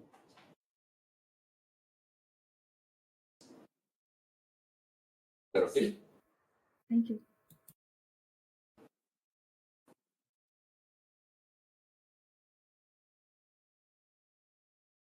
Okay, anyone?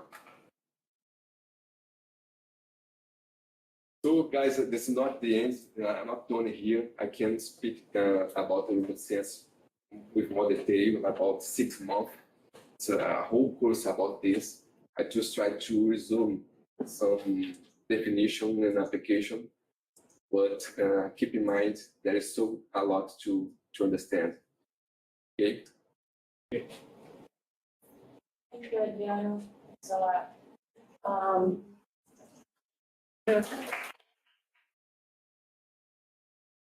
Now we're gonna see a short video. I'm gonna ask for yeah, to explain to you. Maybe we can turn off, or is that okay? Hello, everyone. So, I think it's yeah. So I'm Fernanda Terrestori. I am oceanographer and I have a PhD in ecology and natural resources, Federal University of São Carlos.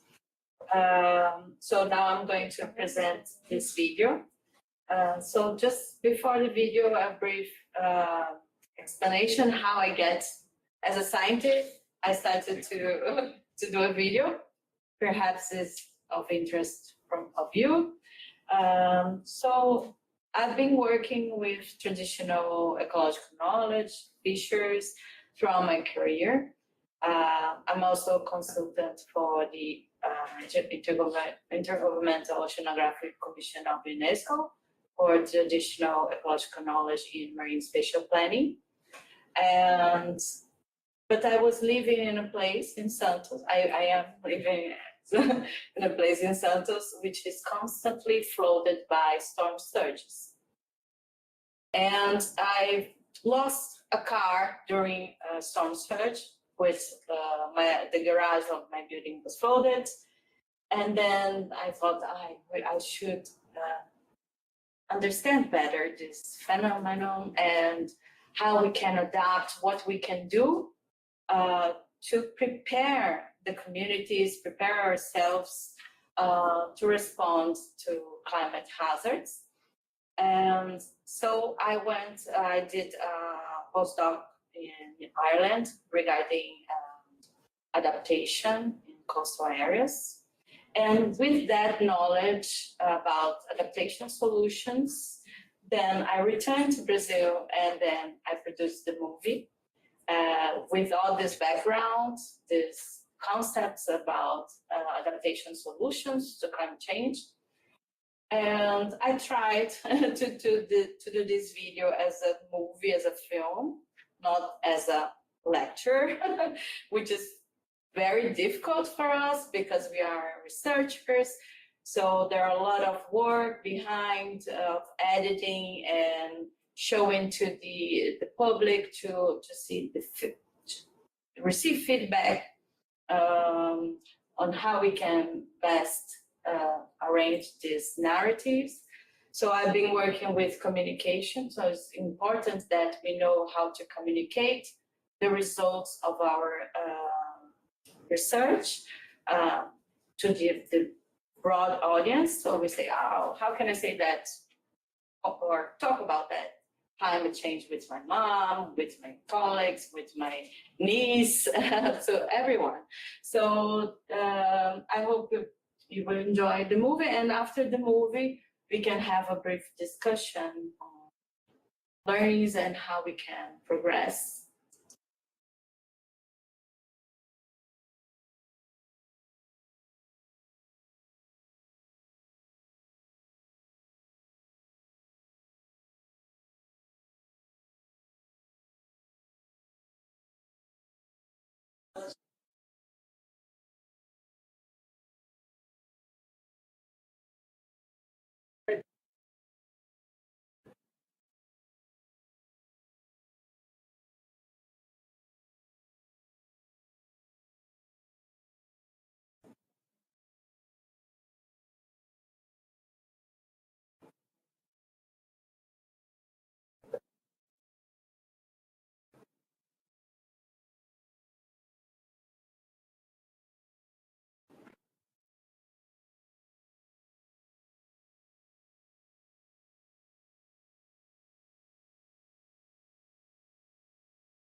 Sorry, guys, the people remote mode are not listening to the video, so we're gonna try to adjust.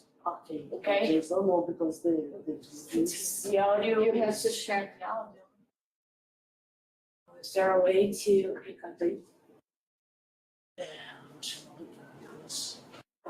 just a bit. The audio is on.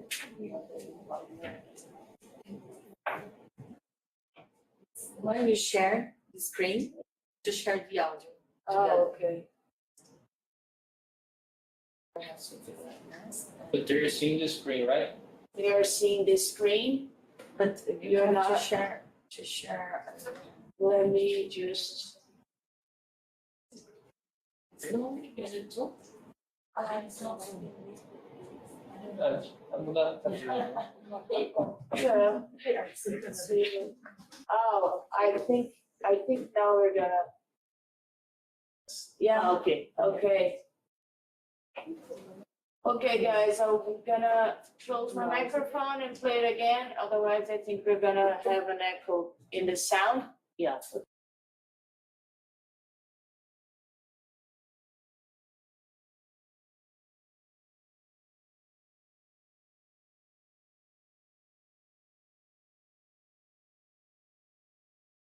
Conhecendo que os eventos extremos impactam as regiões da cidade de diferentes formas, fui em busca de entender esses fenômenos e como eles afetam a vida dos moradores de Santos. Eu cheguei aqui em 82, não sei, acho que está próximo, 40 anos, né? Aí eu vim morar aqui para fugir do aluguel, né? Crianças pequenas, né? Então, não foi fácil chegar aqui, marido desempregado, eu consegui construir um barraco. Olha, no início eu sofri muito, porque a gente estava dormindo, aquela ventania que fazia até barulho nas janelas, né? Depois eu tirei isso como uma realidade, a natureza, né, se manifestando dessa maneira, e até escrevi sobre isso. Ah, é? Porque legal. enquanto dava aquele vento com aquele barulhinho, sabe, para mim é como se fosse uma música. E a maré enchendo, balança os barracos. Para mim era como se fosse assim, balançado para a pessoa dormir. No tempo de maré alta, pessoas de idade, né, dentro de casa, e a gente vê que a maré está subindo, subindo. Você já, em vez de andar na ponte por cima das tábuas, já a água já cobrindo as tábuas ali, né? Então, essa parte aí que preocupa a gente. Eu tenho uma assessoria esportiva já há 12 anos e meio, aproximadamente. A gente tem os treinos ao ar livre, aqui na praia e na região do Sambódromo, da Zona Noroeste. Esses trabalhos ao ar livre a gente sofre com um mau tempo de tempestade, de chuva, de ressaca. A gente vem observando com o avanço da maré a diminuição da faixa de areia. Tanto é que muitas vezes a prefeitura precisa retirar areia de outro ponto aqui da cidade para colocar, vai canal 1, canal 2 tem mais faixa de areia para colocar para esse lado, né, para poder suprir.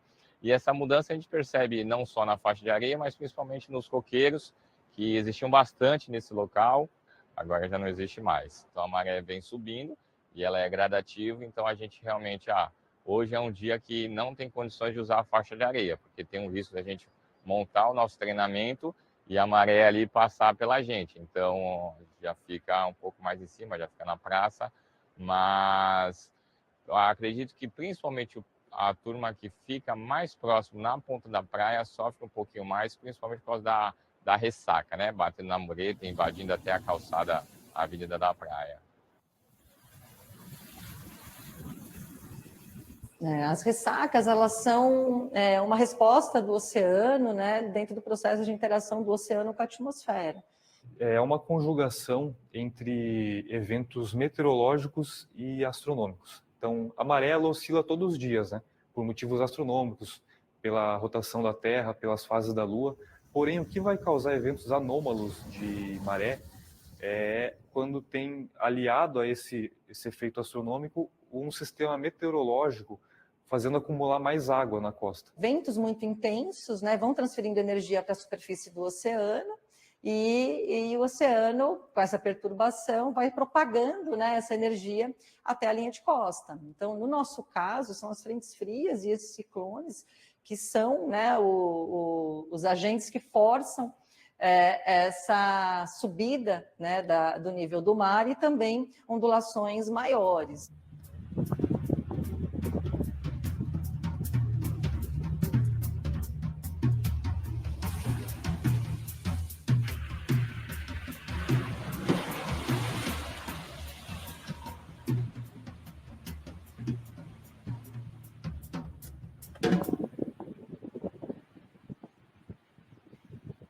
Esse foi o evento de 2016, o evento mais forte, né?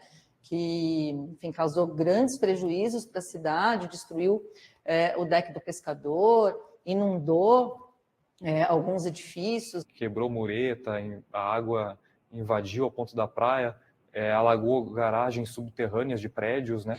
Aí o carro tá andando! Aí o carro tá andando! Inundou os quiosques, né? Então deu um prejuízo para o pessoal, para os comerciantes aqui da região, do local, né? E o pessoal que tem as canoas havaianas também sofreram bastante nesse período. E teve muitos danos, muita repercussão aquele evento. Posteriormente a essa ressaca é que foi criado o plano de contingência, porque não tinha antes um plano formal de ação, atribuindo responsabilidades para dar uma resposta a esse tipo de evento. A Defesa Civil de Santos, ela vê a mesma coisa que a gente está vendo aqui agora. Então, as nossas previsões e o que os sensores estão apontando que está acontecendo nesse momento. E todos os dias a gente checa, né, como que estão as previsões que nós produzimos operacionalmente, para um horizonte de 3 a 5 dias, das condições do mar, nível do mar, correntes, altura significativa da onda. A gente identifica uma possibilidade de chegar a um sistema forte, um sistema meteorológico que vai trazer tempestade, até mesmo ressaca no mar. A gente comunica esse risco emitindo boletins de previsão e tentando fazer com que essa informação chegue no maior número de pessoas. Esses avisos são muito importantes para que as pessoas possam se preparar e possam saber como agir nesses momentos de emergência. De uns anos para cá, eu comecei a receber pelo próprio WhatsApp, pela própria essa rede social mesmo, que os próprios alunos ou familiar acabam mandando. Não, a gente vê na televisão. Para lá deve ter, né? Eles sinalizam diferente, né? Para a gente aqui é pela televisão. Que a maré tá alta, isso aqui, ressaca. Tem que ser feito algo realmente em conjunto para a cidade, que as pessoas daqui da praia sofrem, como as pessoas da Zona Oeste também sofrem, só que lá sofre de uma forma maior. Era 1h da madrugada, eu sozinha no canal Juvino de Melo, a água passando do joelho, pegando nos ferros. Quando eu cheguei na igreja Margarida Maria, eu não consegui atravessar, porque era uma correnteza muito forte, parecia um rio.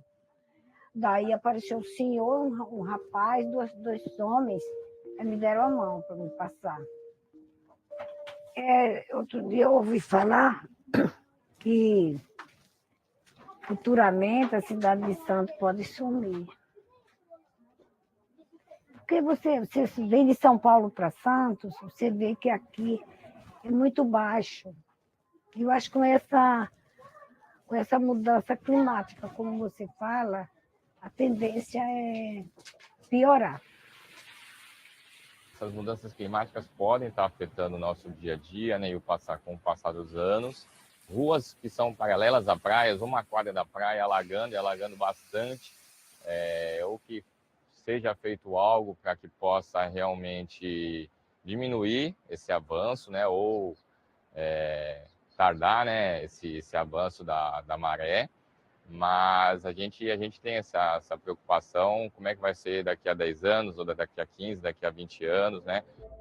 De acordo com o painel intergovernamental sobre mudanças climáticas, o IPCC, o nível médio do mar continuará a subir ao longo deste século, mesmo se as metas do Acordo de Paris forem atingidas. Nesse caso, espera-se que o nível médio do mar no mundo suba até meio metro acima do nível atual.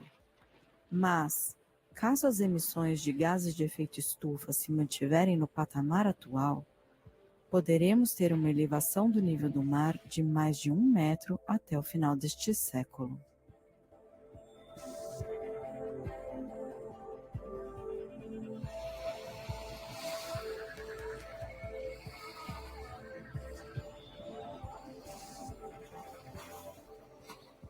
Santos já vem pensando, já vem discutindo a questão de mudanças climáticas há um bom tempo.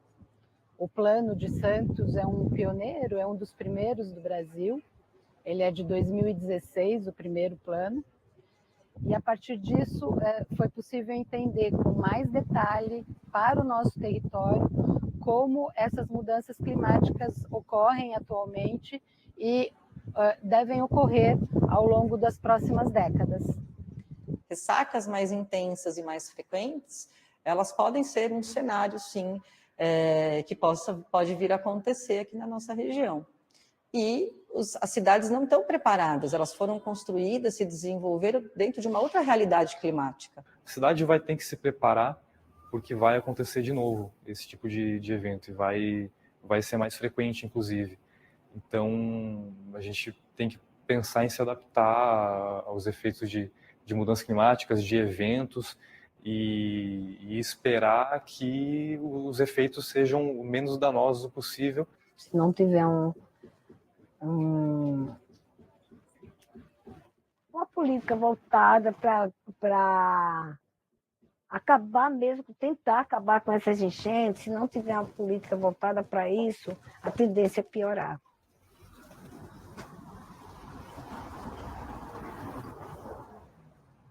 Santos já tem estudos mais específicos para o seu território, que mostra especificamente duas áreas da área insular de Santos, uma aqui na ponta da praia e outra na zona noroeste da cidade, mostrando e simulando, então, como esse aumento do nível do mar vai se dar nessas duas sub-regiões aqui da área insular de Santos. Nós teremos áreas que ficarão, né, sob água, né, e muitas áreas que sofrerão alagamentos, por exemplo, a qualquer aumento de ressacas, por exemplo, né, o que é um fenômeno, por óbvio, natural, mas que se intensificam também com essas mudanças climáticas. Estudos apontam que mais de 600 milhões de pessoas, ou seja, 10% da população mundial, vivam em cotas de até 10 metros acima do nível médio do mar. Estima-se que até o ano de 2050, cerca de 300 milhões de pessoas no mundo sejam impactadas por inundações ocasionais. E que até 2100, o mar ocupe de forma permanente a área onde hoje vivem cerca de 200 milhões de pessoas.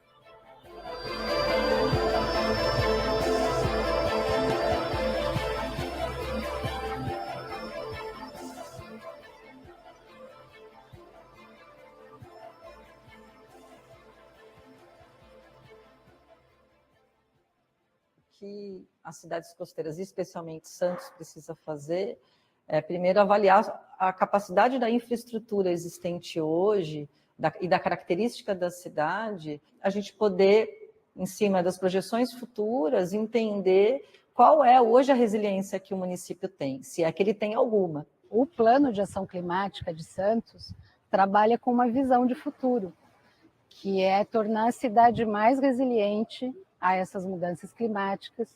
E ele indica uma série de ações de diferentes tipos, tanto na parte social, como, por exemplo, reduzir as desigualdades, buscar até fazer remoções de moradias, de comunidades que estão em áreas de risco muito crítico, fornecendo residência para essas pessoas. A gente que está no dia a dia, né, para que a gente tenha uma consciência para que seja melhor, tem que ser feito algo hoje, né? Tem que ser feito, tem que ser estudado, tem que ser pensado em alguma coisa agora, para a gente poder ver essa resposta daqui a alguns anos. Que já vem sendo feito, são obras de engenharia importantes, como estações elevatórias, elas tentam enfrentar o problema de drenagem, que também já é de longa data. Na área da Ponta da Praia, um exemplo importante são os geobags, que foram implantados justamente para diminuir o impacto das ondas e tentar reduzir o processo de erosão. Existe uma linha, né, crescente no mundo, na engenharia, que é a gente não brigar mais com a natureza, né? A gente não ocupar espaços que são dela, né, naturalmente. E sim que a gente ocupe e desenvolva cidades a favor da sua vocação natural. Eu escuto falar, eu me preocupo, né?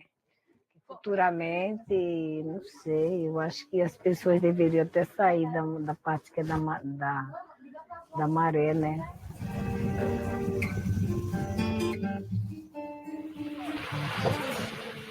Santos é apenas mais uma cidade na lista global de locais ameaçados pela elevação do nível do mar. À medida que o mar avança, torna-se urgente rever os atuais modelos de urbanização nas zonas costeiras, os quais deixarão de ser vistos como modelos de progresso para naufragarem como antigas memórias de tempos retrógrados.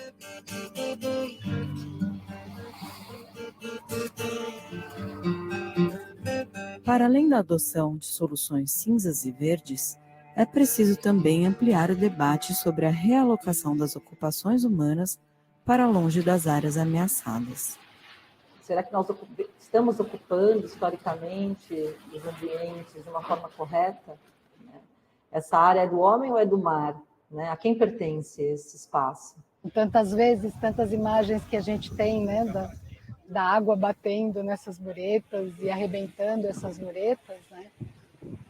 Pensando como devemos e podemos ocupar esse espaço e dar mais espaço para a natureza e para esse mar também. Da mesma forma que a gente, quando o nosso organismo está mais quente, a gente transpira, né? A gente sua, a gente elimina o líquido, e tentando encontrar um equilíbrio, o planeta também é um organismo, né? Então, ele também chora, ele também, né? As suas águas também transbordam. E acho que essa foto mostra, né, a resistência, né? Ou seja, Santos resistindo e lutando para se manter como uma cidade entre as cidades que tem maior qualidade de vida. Numa época em que o negacionismo climático confronta o conhecimento científico, ampliar o debate sobre as mudanças climáticas é fundamental para garantir um futuro seguro, justo e sustentável para as populações costeiras. Assim como as comunidades costeiras, as muretas de Santos resistem às ondas do mar e choram, enquanto aguardam dias de calmaria.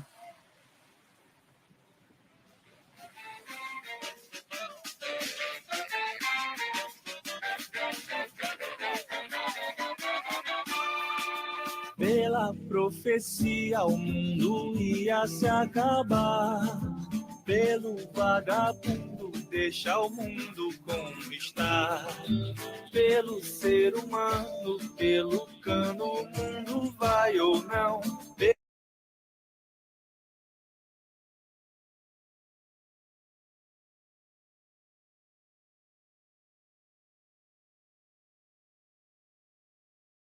So I'd like to know if you have questions. What's the return period of that kind of study? Wow. The return periods, I don't have this data about Santos.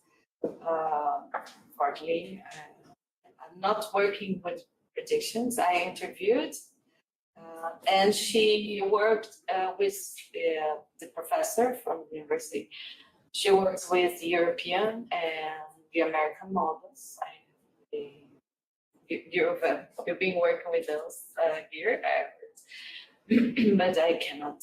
I know that after the intervention, the geobags, It works the geobags. So the geobags are put there, but they break the waves.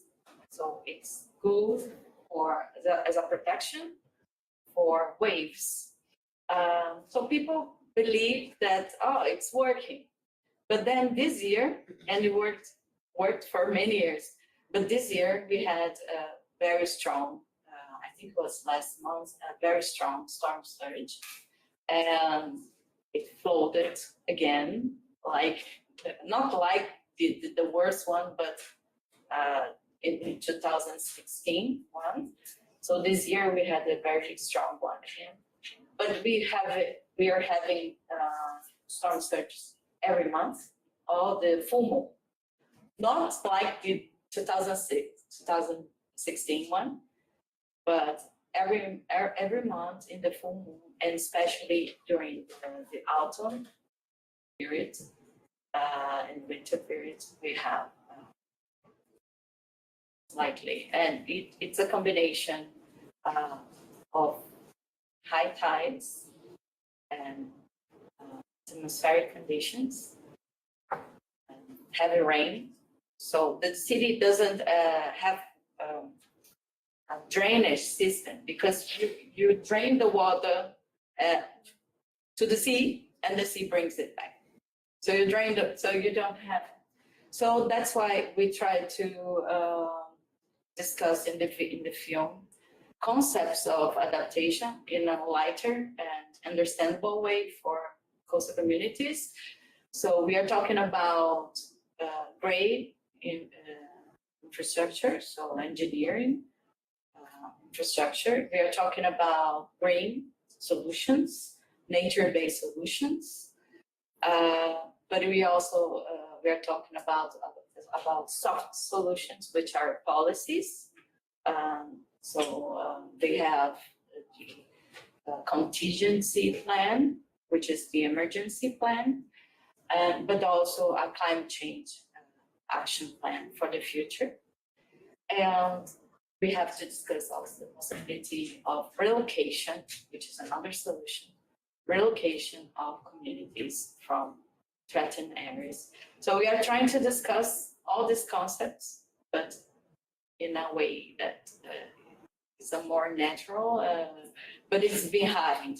And we need to have this background in order to pose questions to the interviewers, because we want to fish answers, but you cannot pose a question like, do you think this is important? The answer would be yes, and end of your response. You don't have a response, so you have to pose the right questions that you know that you want him to or her to answer. I want them to answer about nature-based solutions. How I'm going to pose this question that they will bring this information to the movie and enrich this discussion. Another thing that I think it's important, it's about the alerts. People distrust the alerts, and we were discussing this yesterday. Have you heard about the floodings in Rio Grande do Sul in the south of Brazil? So I was watching TV after this catastrophe, and people were answering that we heard that the alert was, nothing happened. We heard the alert for the second time, and nothing happened. So when we heard this alert, stay at home. So we need, and then the catastrophe happened. So we need to build stronger and more efficient forecast systems, so people can build trust in these systems, and people need to be informed what to do. What should I do? Where should I run? Should I run? Because you have the alert, but you don't know what to do. Okay, I have that. Should I go to the mountains? Should I go to the city? I don't know. So we need to discuss this with the communities, and bringing back my knowledge with traditional communities, indigenous knowledge. These communities, they have a lot of knowledge on how to build a better and adaptive way their houses. Once I was in a tour and I saw a fisher. It was in Malaysia. He was lifting his boat with I don't know the name. Italia. Yeah, it was a Hodana. And I asked, why are you lifting your boat with this structure? I never saw this. And he said, because a storm is coming. So I'm going to lift. So they have this knowledge. So we also have to listen to these communities that know. Question, please. Please, ask Samita. Yeah, I think you had Are you muted? her hand up on the lecture before. And never, it was never got it out. She rise and never. No, sorry, I was thinking that since how long it's happening? Storm surges like we see in the movie. Yeah. So these storms happened before, but they are becoming more frequent and more intense. So as I was saying, currently we have storm surges every month, especially in the autumn, but stronger and that can flood all the city in Santos. I can say, like we had the worst one in 2016, and it's also related to the El Nino period and transition. So it's all related to global climate conditions. It's getting worse because sea level is rising. So that storm in 2016 that the cars, it's floating, yes. That one is, it simulates the condition of IPCC projections because the tide heightened the sea level about 3 meters. So 3 meters above the predict tide? above Above the sea the mean level. And there's another thing that is very important when you're talking about mean sea level, because the IPCC documents do not consider like the land. So you have a situation when the sea level is going up and the land is going up as well. So it's okay when you have this situation. Another one, it's when the global sea level is going up and the land is going down. So you get in trouble like twice, you know? So it's very important to have that information to get another kind of forecast for this. There are results, research that show that New York, for example, is going down. Yeah, exactly. There are many cities in the world, and I think Santos as well, but we don't have results for that. But my building, the building that shows in the video that the car is coming back, yeah, it's tilted. And after this 2016 flood, there was a place in the garage that SUV could park there. After the flood, the SUV cannot enter because it's down. So the car is not fitting in the garage anymore. So we can see it bended. So I have to leave. That's already said to me. You have to move. My question is that while I know that there's nothing to be done about the amount of water that comes up on the land, would it be possible to, let's say, where the rocks are in front of the beach, in front of the road, sorry, to put red mangroves in the area to try to reduce the incident wave energy? To put what? Red mangroves. Nature-based. Oh, yeah. But should be. I think we could, for example, but the city is it's so condensed and so dense. We should remove the avenue. No. And to put these mangroves. Can you show me the beach again? Like, turn the video on and show me where the beach is. I'll show you what I mean.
if you close the lagoon too much, you are making the lagoon a different environment because the lagoon needs to breathe through the circulation. Yes. So now they're already, so how do you do? The first step is to get forecasts and close only when it is necessary.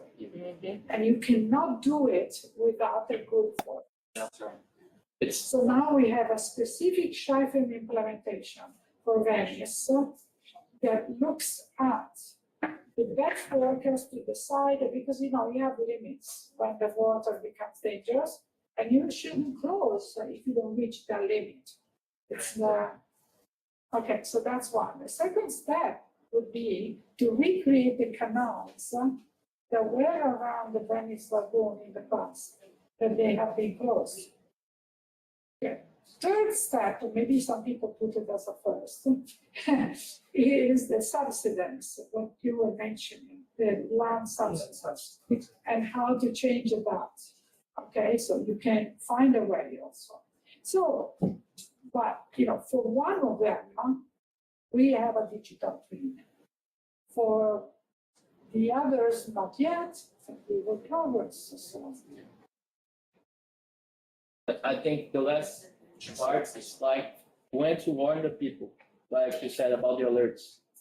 And the civil defense needs to think when it's going to put the alerts on. Because when everything is important, nothing is important. Exactly. Yes. That's the real problem. If you oversaturate the information, you'll just stop. Every You'll stop time listening. you have a forecast, You'll stop listening. like a forecast, it's proven. You know what the Americans have commented is the word impact forecasting. Exactly. So you have to look only for the specific impact that is most important for local communities, or depending what is your or local production, resource exploitation. And so you go for it. And then you have another one. So here AI is fantastic. They do very well. Well, before we break for breakfast, I would like to have a group picture here. Okay, Teixeirinha, right in front of the panel. I think you have more room there. Huh? You can have one layer behind the counter, 2 layers in front, because Professor Nadia will be leaving us. Thank you, guys. Thank you. Thank you.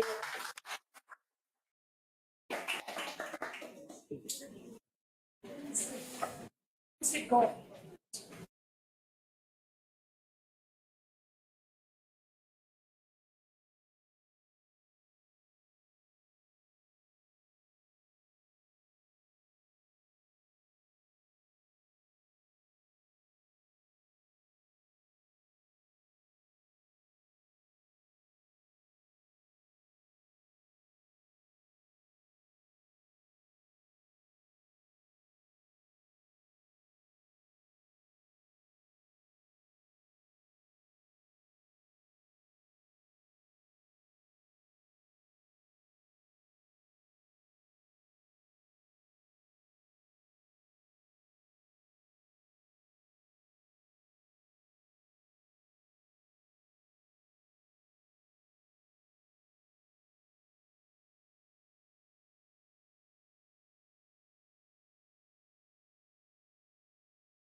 Não, eles têm. Não, ele tava fazendo da Rafa.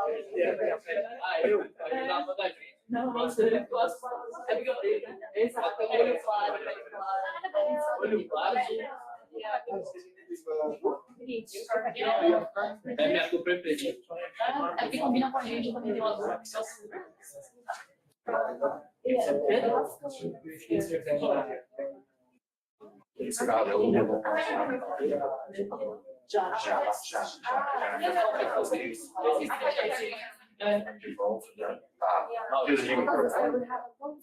Pelo de leste. Eu conheço esse cara de algum lugar.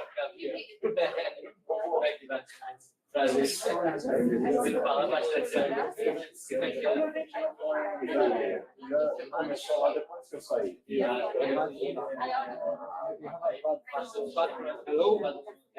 That's gonna start our lecture, please.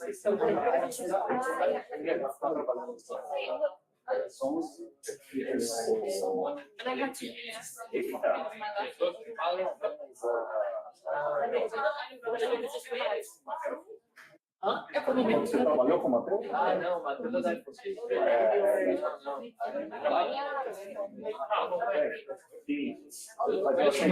Eu achei que você ia fazer alguma coisa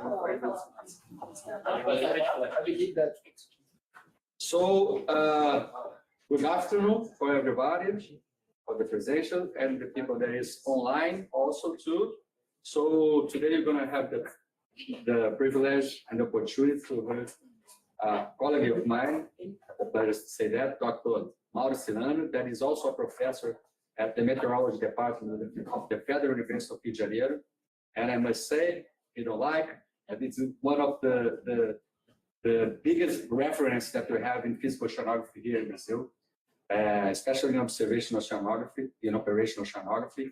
And he's going to tell us about a very important project for us and very important for the team of our course, also coastal resilience.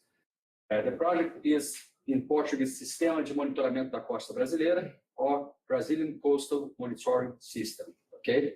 And it's a very important project. He's going to tell us about all of the history of this project, all of the data that this project produced, that is publicly available for the whole community in Brazil. So it's very important for us to validate our coastal models, for example, to use this data to be assimilated in our physical ocean models also too. And so, Mauro, thanks again for accepting our invitation, and the floor is yours. Okay. Thank you very much. Good morning, everyone. I haven't had lunch yet, so good morning for me. And I would like to thank Janice and Luis Paulo for the invitation. And for me, it's an honor to present Syncosta. I'm not the main coordinator of Syncosta. It's Professor Carlos Garcia, who could not attend this meeting. So it would be a pleasure to present Syncosta on his behalf. So Syncosta stands for the Brazilian Coastal Monitoring System. And like Luis Paulo said, I'm a professor at Federal University of Rio de Janeiro. And Syncosta has several sponsors, luckily, on the national, it doesn't work. So on the national level, we have the few sponsors, two at the ministerial level, the Ministry of Science, Technology and Innovation, the Ministry of Environment. We also have two funding agencies, CNPq and CAPES. And Syncosta is part of what we call the climate network and Fund for Climate. And on the regional level, we also managed to find a few sponsors. One of them is the Port Authority in Rio Grande, and the other one is also related to the port authorities, which are the terminals that do freights here in Rio de Janeiro. So what is the main objective of Syncosta? First thing is to provide long-term and accurate essential climate variables along the whole Brazilian coastal zone. And as specific goals, we have three different goals. The first one is to provide continuous and, more importantly, free access, high-quality data. Providing free access data in Brazil, it's something that's crucial. So, and it's not straightforward. Sometimes the data, it's not freely available. And we are very proud to provide all the data with free access. The second one is to develop tools and educational material that can be used for educators or for the end users. And the third one is to contribute to the Brazilian government to establish climate-related policies. So we do have a lot of challenges. The first thing is related to the fact that monitoring climate changes, it's not only related to high-quality observations, but it's also related to continuous and sustained observations with adequate spatial and temporal coverage. Not only that, in order to implement such a big program, we need to rely on local and regional teams for providing the maintenance and the validation of the measurements. Not only that, we need to ensure long-term investment to guarantee the continuity of such integrated observing system. And that goes from local to the national level. The local level is very important for the long-term longevity of such a big program. And finally, it's important to emphasize that monitoring climate in coastal zones relies on historical, not only historical, but contemporary data, which needs to be available as soon as possible in order to create, for instance, early warning systems. And not only that, we also need to establish the future scenarios for coastal management. So how Syncosta is divided in terms of the whole country? We have a national coordination, but on top of that, and as important as that, we have a lot of partners. You can see universities all along the Brazilian coastline, and I'll talk a little bit more about these partners. And in addition to that, we also have the INPE and the National Institute for Geography and Statistics. And INPE is the National Institute for Space Research. It's a bit difficult to translate the acronyms in Portuguese. We are not very used to translate that. So that's the organization of the project. So we have a national coordinator, who is Professor Carlos Garcia. We have an operation manager, who is Ella. We have the administration. We have a team of engineering. And we also have a team that will provide information technology and web development. And also we have a team for data analysis. And I'll say that if this is the heart of the project, this part is also very important, because that's where we can handle the problems that we have when we have such a big project. Because it's very difficult. I'll show that soon. The main coordinator of the project is in the southern part of Brazil. For instance, if we have a problem here, it's very difficult to go from the southern part to the northern part of Brazil, and that's why we need the local coordinators. And luckily, we have been managing to get coordinators all around Brazil, in most of the states, and those in red, or those in green, represents the states where we do have a local coordinator. For instance, I am the local coordinator in Rio de Janeiro, and the states in red are the few states where we still don't have a local coordinator. But for instance, regarding oceanic islands, I do a lot of research in oceanic islands, so I can also handle the oceanic islands as well. So in terms of infrastructure, that's where we have the coordination of the project in the southern, like I said, in the southern part of Brazil. And that's the place. It's called the Center for Ocean and Climate Studies. And there we have a lot of facilities. The first one is what we call the situation room, where we have TV screens, and we can see all the instruments and how they are transmitting data, how they are operating.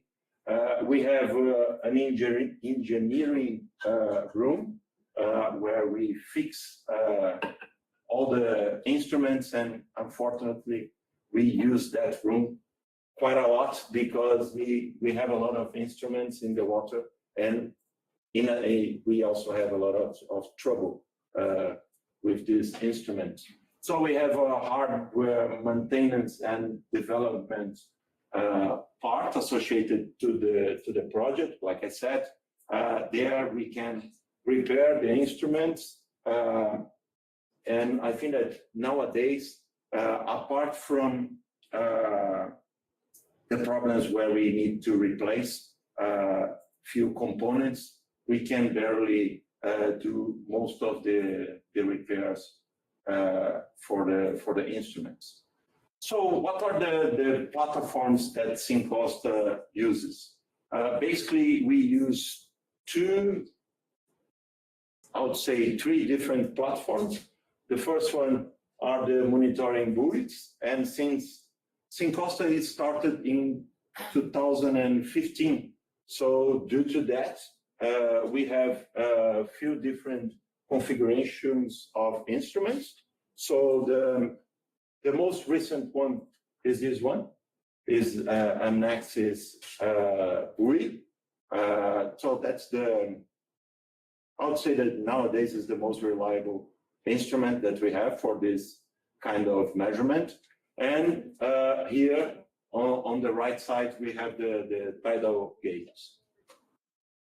And we also have, the good thing about Syncosta is that, for instance, if you have an instrument and you are doing measurements, you can use our facility to provide the data. So you can store there and you can share the data through our portal.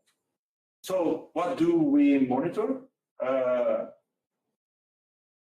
It's important to mention that not all the buoys monitors all these parameters, but most of them do that. So in terms of atmospheric parameters, we monitor precipitation, pressure, wind, humidity, solar radiation, temperature, and CO2 concentration.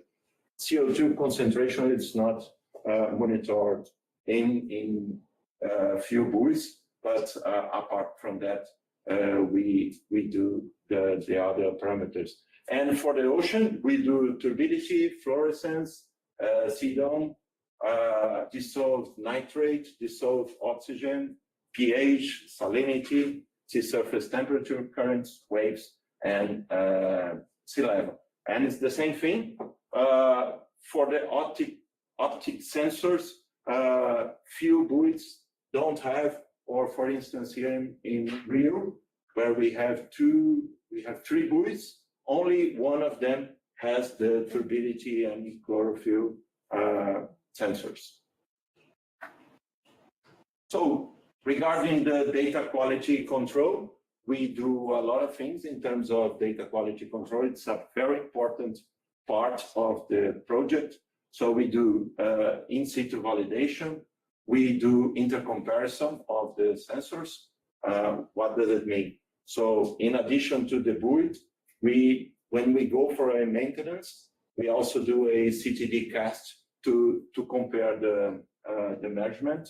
We do calibration. We have few techniques for reducing biofouling, and of course, we do data quality control, and that's based on the CARTOD, which is the quality control that US uses. So for quality control, and that's one example of the importance of having a very good quality control. So here we have a time series, and that's for turbidity. So everything that is green means that it has passed the QC, and everything that's red means that it has failed. So what does it mean? It means that we need to do a maintenance of the buoy, and after doing the maintenance, then we again have the data reliable. So we do that for all the buoys. So the most difficult thing is to avoid this part. And how can you avoid that? By tracking the buoys so that they will not breach that part, and then you do the maintenance before that. But it varies from place to place. For instance, here in Rio de Janeiro, when we started the project, and before having the optic sensors, we used to go every month to the buoys. But after having the optic sensors, we find out that we need to go there twice a month. So it varies from place to place, and it varies from season to season. So, but it's a very important part of it. One of the maintenance that we do.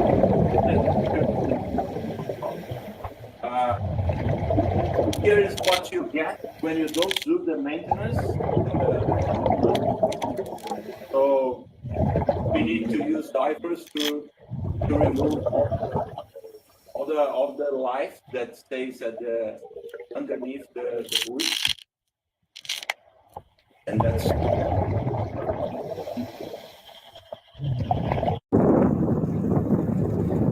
regarding the control cycle. So it's important to mention that that's where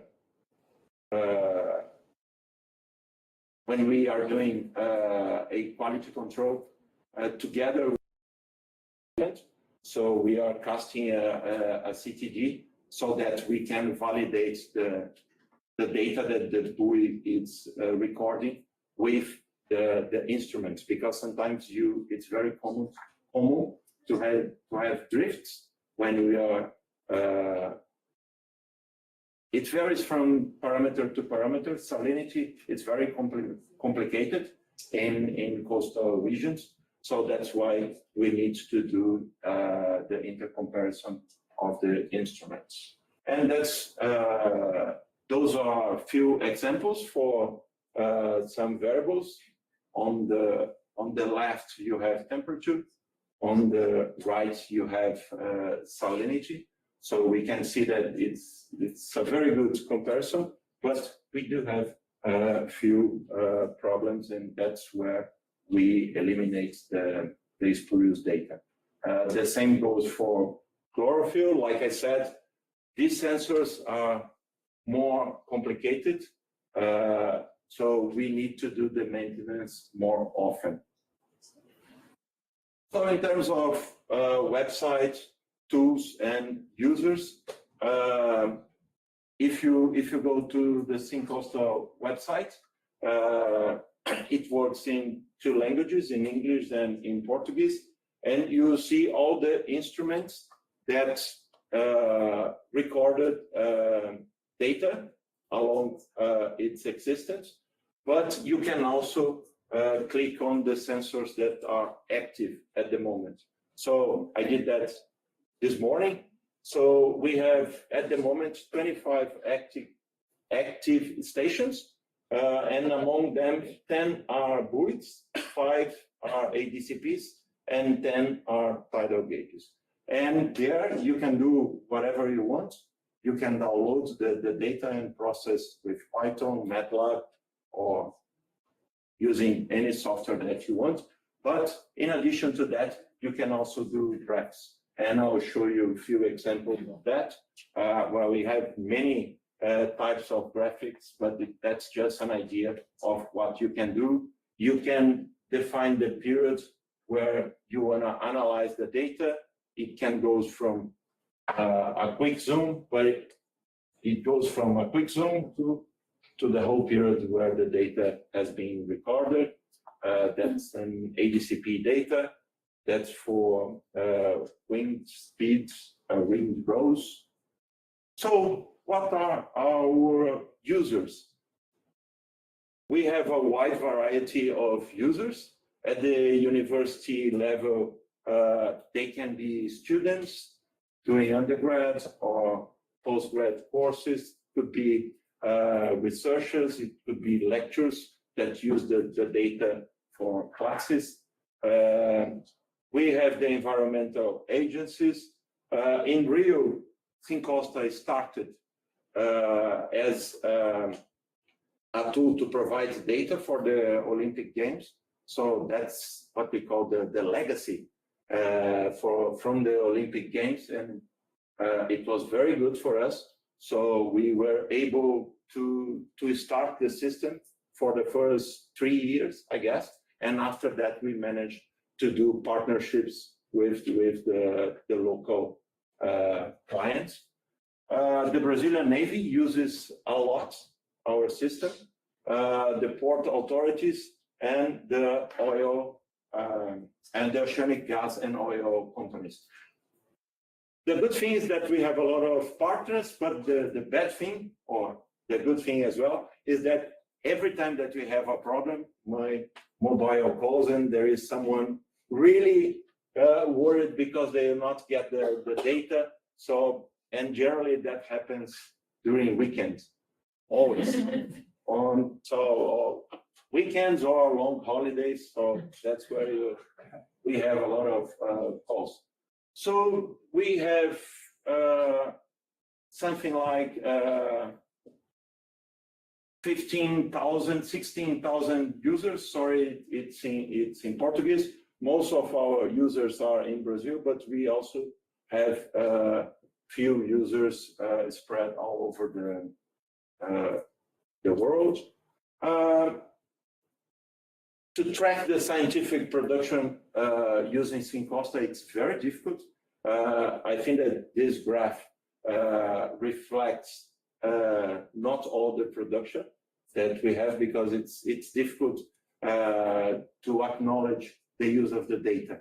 So we are trying to get a better estimate of the production, but that's what we have. Like I said, and the Olympic Games, it was a very good to get the engagement of the population, because they monitor the buoys for us. So no one, luckily, nowadays, no one touches the buoys because if there is someone at the buoy, someone starts to complain and no, leave the buoy there because it's very useful to have this data. So that was a very good engagement that we managed to establish. And that's a picture of what we had when we started Syncosta in Rio. This buoy is no longer active. At the moment, we have these two. In fact, we have only this one, the Copacabana buoy is in maintenance. And that's another buoy that we managed to keep due to a partnership with the Port Authority, because we had something like 3-4 major accidents. So when there was a time that we said, okay, we will no longer put a buoy there because it's too dangerous. So they decided, and the problem is that those are the two main entrances for the bay. But luckily, we managed to do a partnership. So the Port Authority will maintain this buoy there, and we will do the other two. And to some extent, these two buoys, they are the backup of the other. So it's good because when one buoy is not there, you can use the other one. At the moment, we only have that one, so I'm praying that the buoy will keep monitoring well. So some applications. And I decided to use the application for Rio de Janeiro because that's where I'm more used to the applications. So the way that we managed to attract the users in Rio was due to the implementation of redraft, which is the dynamic draft. So what's the motivation for that? We have, ships are getting more and more larger, and the port infrastructure cannot follow it. So there is a necessity to reduce the dredging costs and the environmental impact. And there is also a necessity to increase the infrastructure efficiency. So how do we normally do that?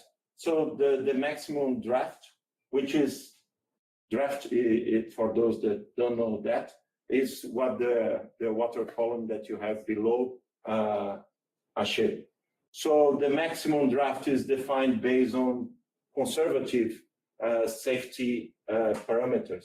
So to some extent, it is independent on the metocean data, which is really bad, because in severe conditions, there is an increased risk to bottom touch, and in calm conditions, this risk is reduced, but the ship could carry more cargo. So for the companies, it's very important if you can increase this draft, because sometimes it's not a problem to carry more weight. But one of the problems that we have is that if a ship is too big, the ship cannot enter Guanabara Bay, and then it goes to Santos, and then that is a huge problem. So in order to tackle this problem, they, in partnership with Argonautica, they developed what we call the dynamic rule for the maximum draft, which basically has the idea to reduce risks when we have a bad weather, and can also increase the maximum draft in calm conditions. So how do we do that? The first thing is to have very high accuracy bathymetry data. The second one is to use environmental simulation. And the third and most important factor is to rely on metocean sensors from Syncosta. And we have sensors at these two buoys, but also we have a tidal gauge that provides the reliability for the dynamic draft. So in summary, it provides more safety, more efficiency. It allows larger ships to enter the region because the draft is higher. It reduces the dredging campaigns, and it also reduces the environmental impact. So that's a validation example. So here is a figure where we have the wave height in blue is the wave height measured by the buoy, and in red is the wave height simulated by the numerical model. The same thing applies for this other for this one, and we can see that the measurements are to some extent different, but the good thing is that the comparison between the instrument and the numerical modeling is very good. So even if we have only one buoy, it's very good to validate the system. And then the system provides a lot of data based on the ship dimensions and the kind of ship. For each different ship, there is a specific model to provide the dynamic draft. Another thing that we do, we establish an agreement with the Rio de Janeiro City Hall, and data from Syncosta is used for alerting the population in various cases. And the Rio de Janeiro City Hall is one of the users. When we have a problem, we receive a call nearly immediately. So other applications in Rio Grande do Sul, we had a squall a few years ago, and to have the monitoring system was very important as a warning system there. So what are the next steps for Syncosta? In fact, Syncosta nowadays is part of a broader network, which is called a National Institute for Science and Technology. It's called RENOMO. And due to that, we will manage to get or to extend Syncosta towards the northeast and north part of Brazil. So that's the idea, to expand the system toward the whole Brazilian coastline. Another thing that Professor Garcia is doing is to create what we call the Ocean Coastal Observation Center that will be at Furgi. So there we'll have Syncosta, and not only that, we'll have what we call the National Multi-User Center. So what does it mean? So for instance, if you are in a certain place of Brazil and you need an instrument, you apply for the instrument, and Syncosta will provide the instrument for you. Of course, we have a limited number of instruments, so there is a whole procedure to apply for the instruments, but that's something that we are doing at FUD. So main conclusions for my presentation. So we try to emphasize not only the strengths but the weaknesses of the project. We believe that our strengths are the expertise that we gained along this 10 years of operation in terms of sensor operation and integration.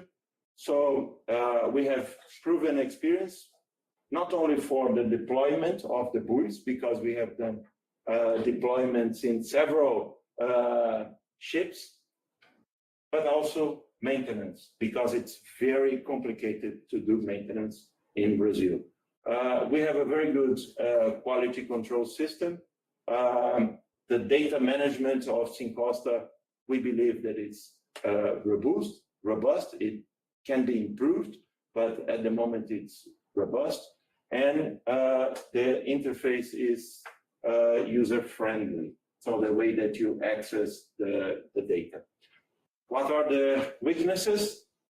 We still have a dependence on international facilities, mainly for calibration of instruments and sensors. It's very challenging to integrate sea level with land topography. So we are working on that. We do have limited availability for oceanographic research vessels. In Rio, it's better because we did a partnership. So they provide the ships, so we don't, or the vessels, not ships, for doing the maintenance, but it's not the same thing throughout the Brazilian coastline. And of course, we still have insufficient government funding. So the main highlights resulting from Syncosta,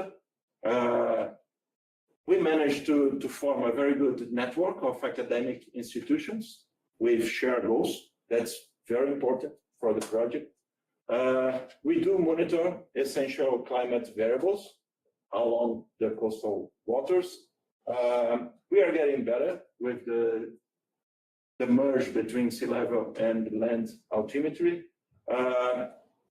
Like I said, we believe that we have a robust and consistent data quality control system. We also acquired a lot of experience in terms of maintenance and long-term monitoring.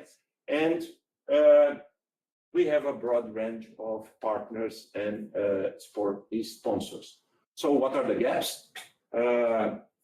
We still believe that we need to improve the knowledge exchange as well as the personal exchange programs. It would be very, very important to have a regional laboratory in South America for sensor calibration.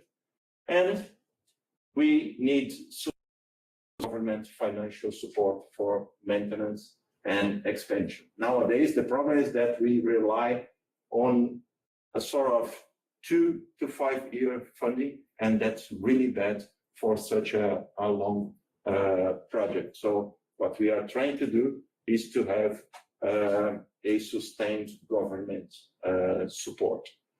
So Syncosta has few partnerships. It's part of the Brazilian Climate Change Network. Syncosta is also one of the programs that is part of the Global Ocean Observing System that has a regional office in Brazil. On Friday, we have a meeting there. Like I said, Syncosta is part of a wider program, which is called the National Ocean Conservation and Monitoring Network.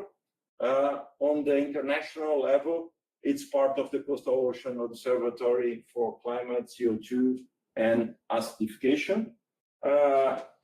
It's also part of the All Atlantic Coastal Observing and Technology Network. And on a wider range, and Nadia, she's the leading of this project. I believe that she talked about post-predict. So we are very much connected, and not only with post-predict, but also with coastal resilience and the Ocean Predict, which are the two, what we call the decade collaborative centers. So that's the post-net, and that's the final slide of my thoughts. Thanks very much, and I'll be happy.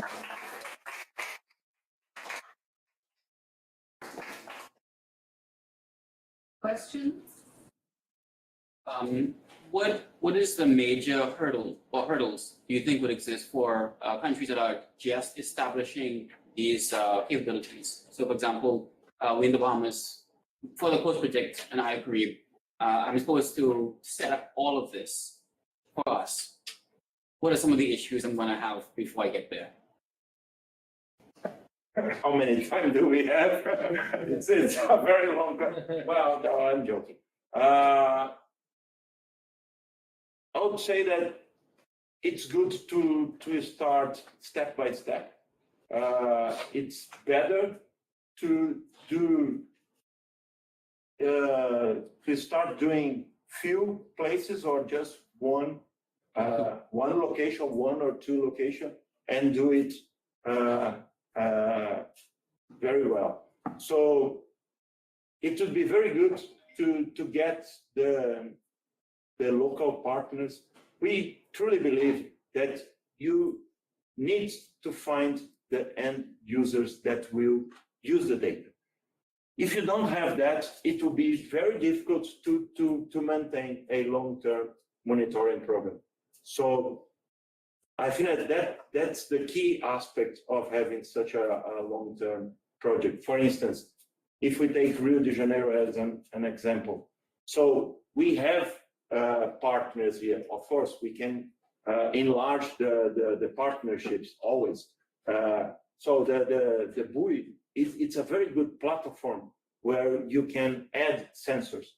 So it's a matter of finding the local partners. So I would say that the first thing is to guarantee the funds and attract the partners, because you cannot put a sensor or a program where no one will use the data. And that varies from place to place. In one region can be one partner, in other region can be another one. So thank you. I hope that yeah.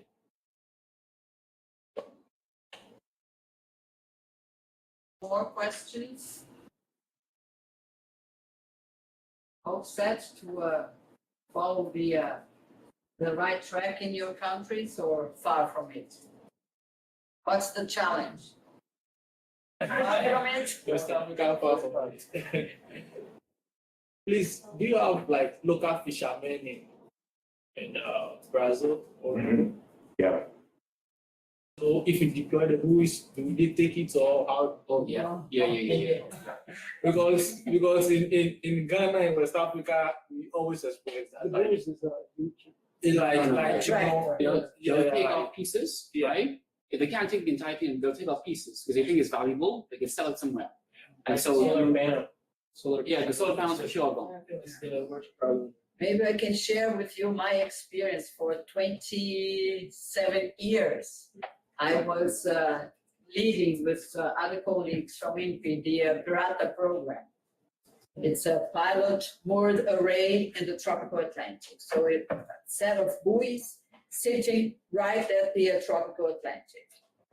We had 8 buoys under our maintenance. And we had, in some spots, a data return of less than 45%. And why was that? Because of the fishing boats.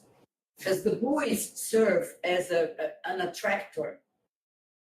And they go there for fishing, and sometimes they don't mean to damage the instrument. But when they try to hook their ship into the buoy, they break the anemometer or the whatever. At a point that we discovered via an NGO that worked with us that the buoys were being used for enhancing their fisheries. What did they do? 2 boats. One would hook to the buoy and tow the buoy all the way to the left. Set up a net and release the buoy. So all the fishes That's very clever. That's very clever. I like it. You like it? No, it's clever. So when I was told that, I said, well, that's the end of the story. I mean, it was called the fishing yo-yo. I wouldn't of have- the tropical Yeah, Atlantic. I would not have thought of doing it that way, but that's very clever. Out of the Prato Buoys. So we had to abandon that particular site. And several times the Brazilian Navy has one ocean observatory called in one island called Trindade Island. And it's very close to one of the buoys that we had. It's a very oceanic island. It's 370 miles out of the Brazilian coast. And sometimes we got the message from NOAA that tracks the buoys saying, look, the buoy has changed directions and it's running fast, 13 knots. And it's like, wow. Let's get back on track and see where the buoy is. And there you go. It was sitting on the deck of a fishing boat. Just to give you two examples regarding the partnerships that we can establish. Well, I think that, like I said, I truly believe that what we do has to serve the end users, and the fishermen are one and important end users. So two very good examples are, the first thing, we have already established in few places partnership with the fishermen, so they will use temperature sensors in their nets, and this data will go to data simulation in all the models. So that's a very good example, and we can provide data that generally you don't have Argos and this program started in New Zealand and it's been very successful.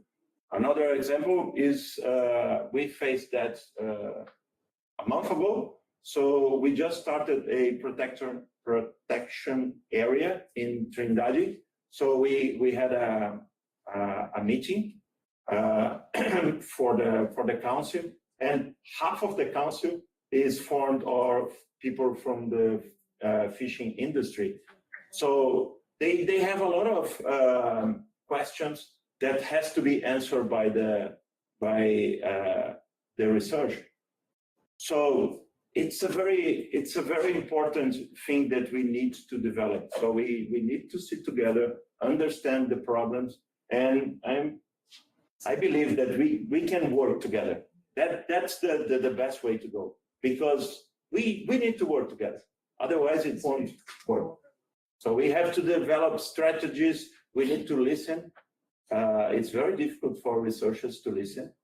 They like to talk a lot, but it doesn't work. You need to understand what's your end user wants. It's not what you want. It's what they want. So that's the most important thing for me. But that's a very diverse community. Yeah. So you have people that understand and you have people that want to make money.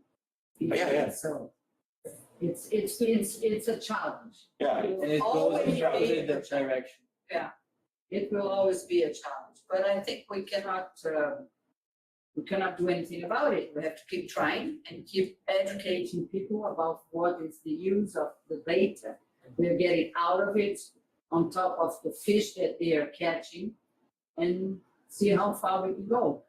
And as said, there was 2 spots that were a complete failure for this network of ocean observations, but the remaining of them were okay.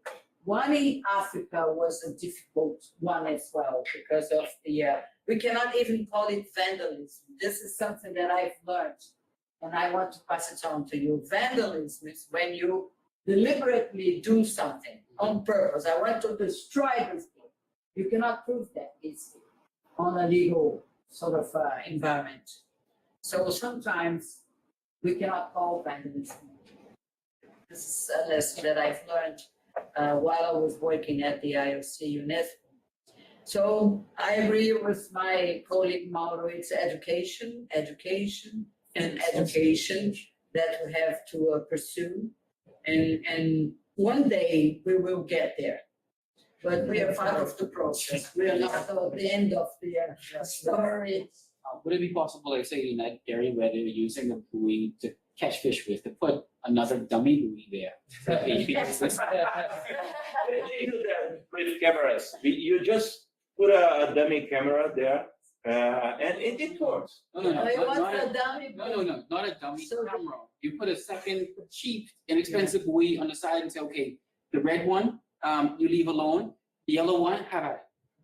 But You could go on there. what Mario is saying, it worked. I have worked with the Syncosta team for like 4 years. And Salvador, the second column, the first column, second line, B8, that you see there, it's the region there I live. And we had this idea of putting like false cameras, and it really worked. We have changed it. I think it was like 3 solar panels because those kind of things. And after we put the cameras, the false cameras, it never happened again. So just for give you an idea for you. We've done a lot.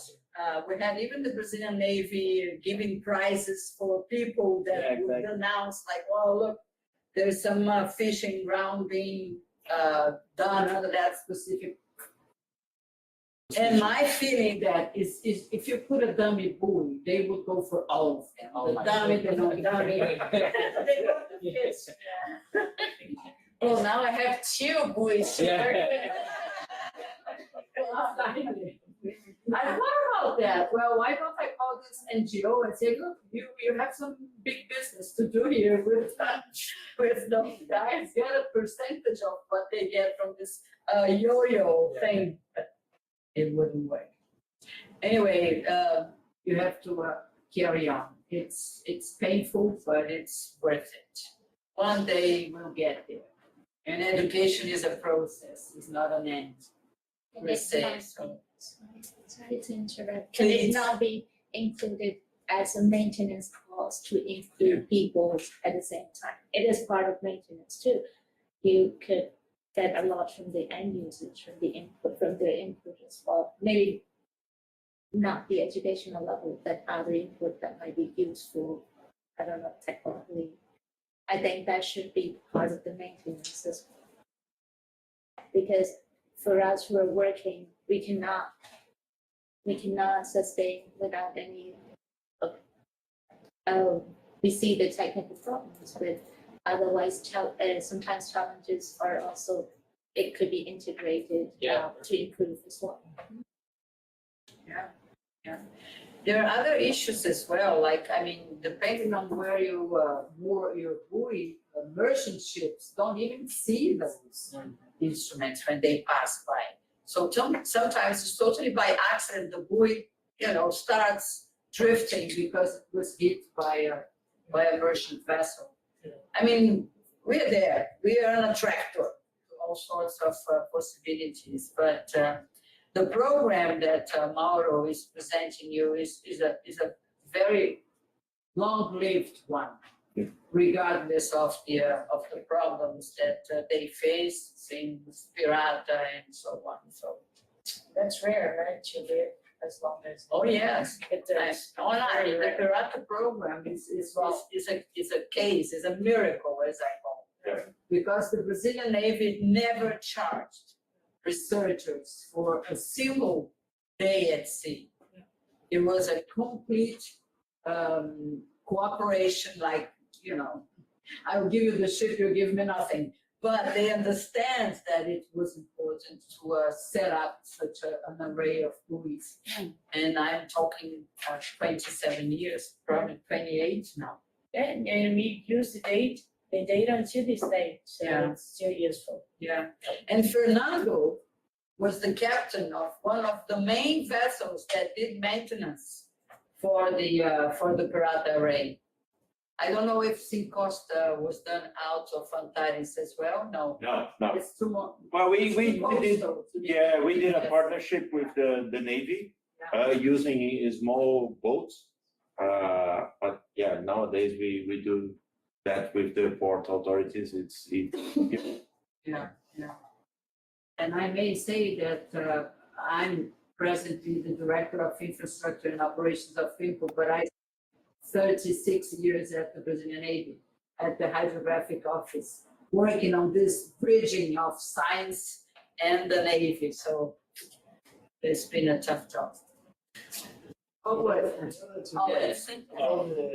Thank you for the remark.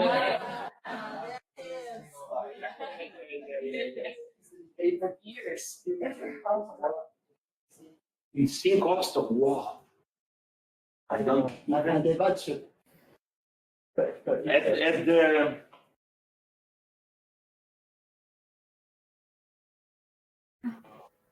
Hi, I had a question. Do you have There are people online. Let's, hang on a second, I'll answer your question soon. As for the number of people, for sure, we have much less than we need, for sure.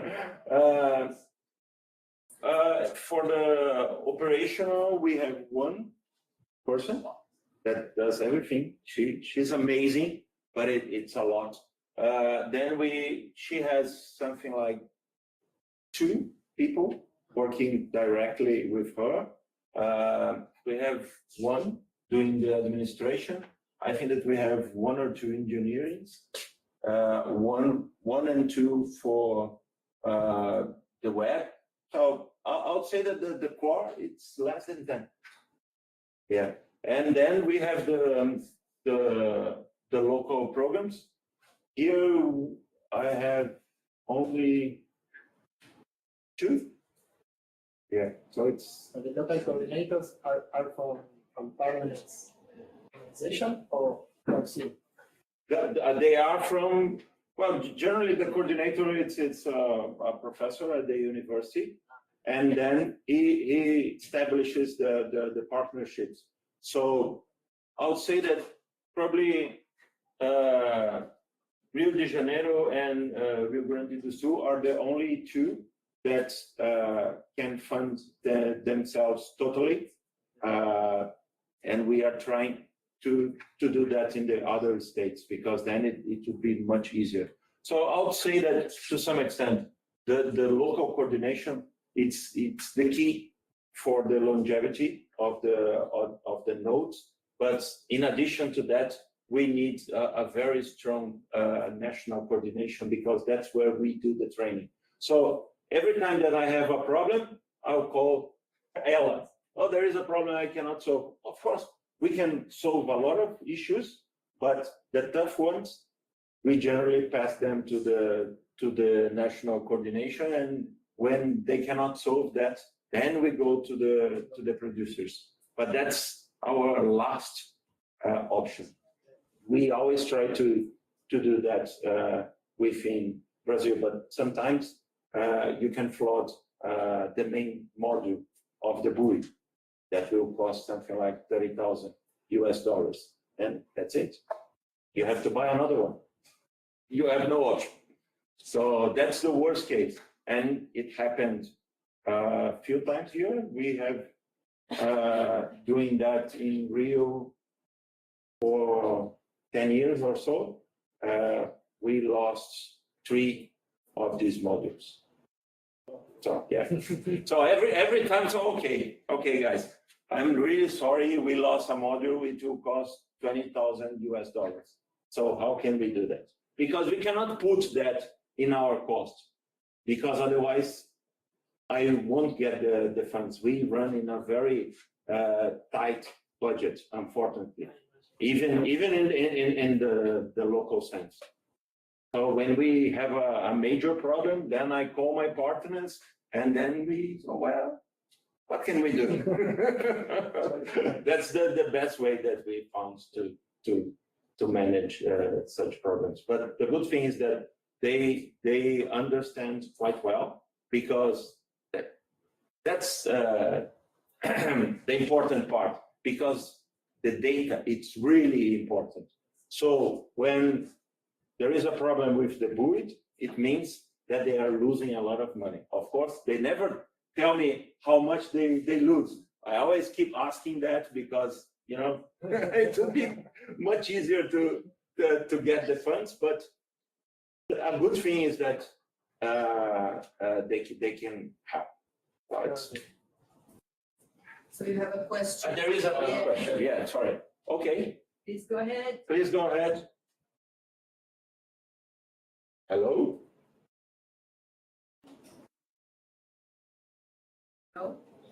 Can we see who was asking for the floor at the,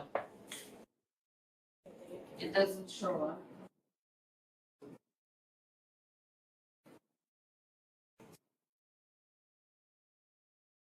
I know it was a lady. Yeah.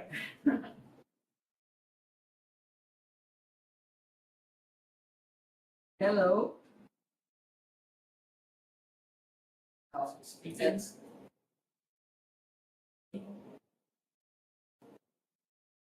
Well, anyway, let's carry on.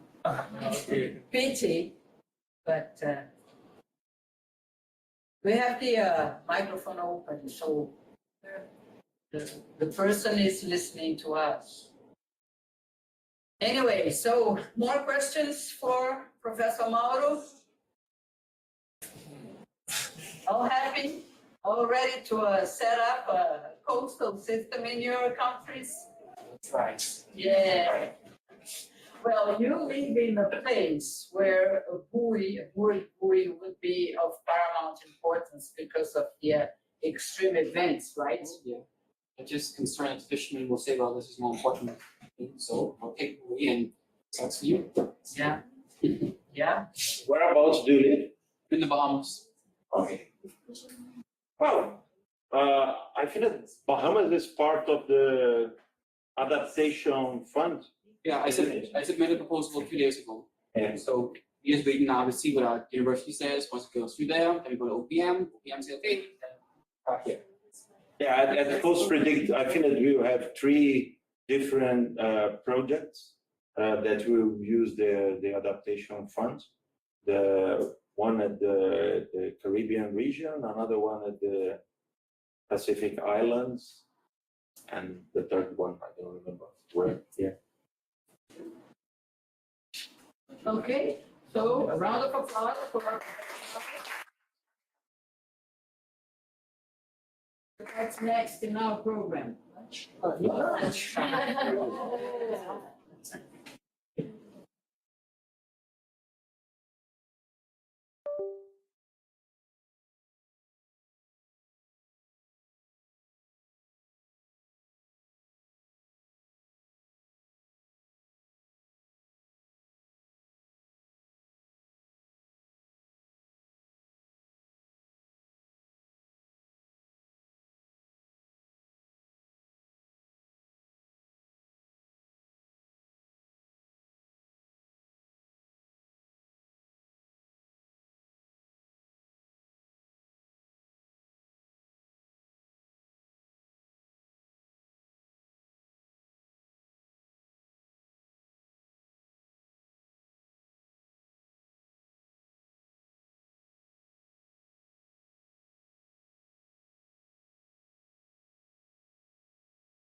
Okay, guys, let's get back.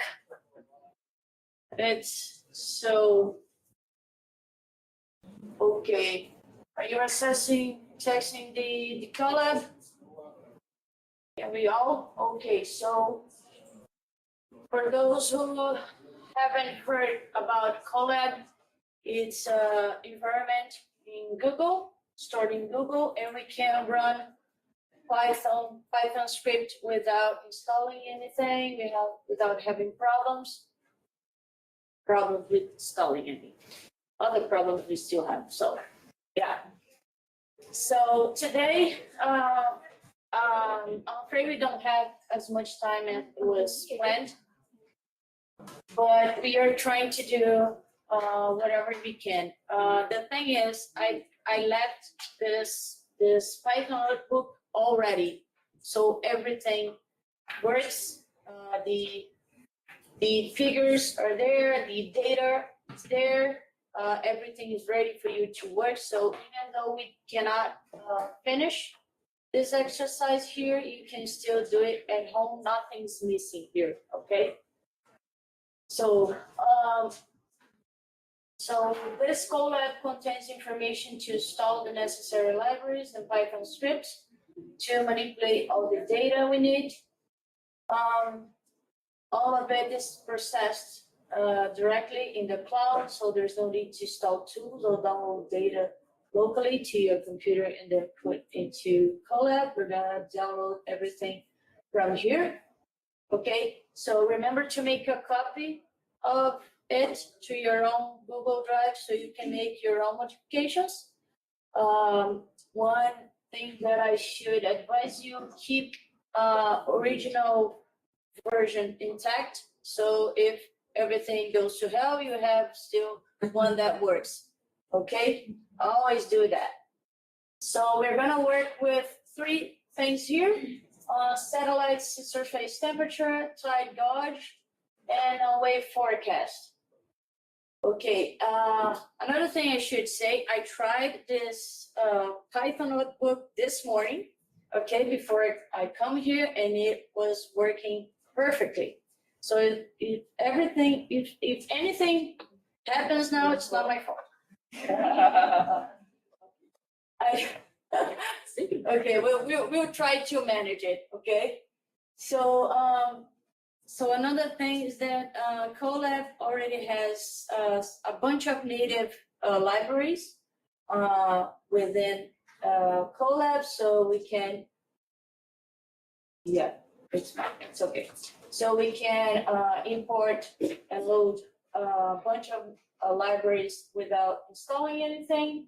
And those who are now native to Colab are those here. We're gonna install it with this command here, if install. If I'm going too fast or too slow, or if something is not clear, please, you can stop me, okay? The same thing for those in remote, all right? Okay, so we are gonna wait for it to install. Okay, so now we can import the others, all right? Okay, so one thing I like to do is I like to create input and output directories. So in the input directory, I put all of my data, and the output, I put all of my figures that I created. You don't have to do it, but it's, I don't know, I like to organize in that way, okay? So I created here the input and the output directories. You can see in this place here, files. So first of all, we're gonna work with sea surface temperature from satellite data.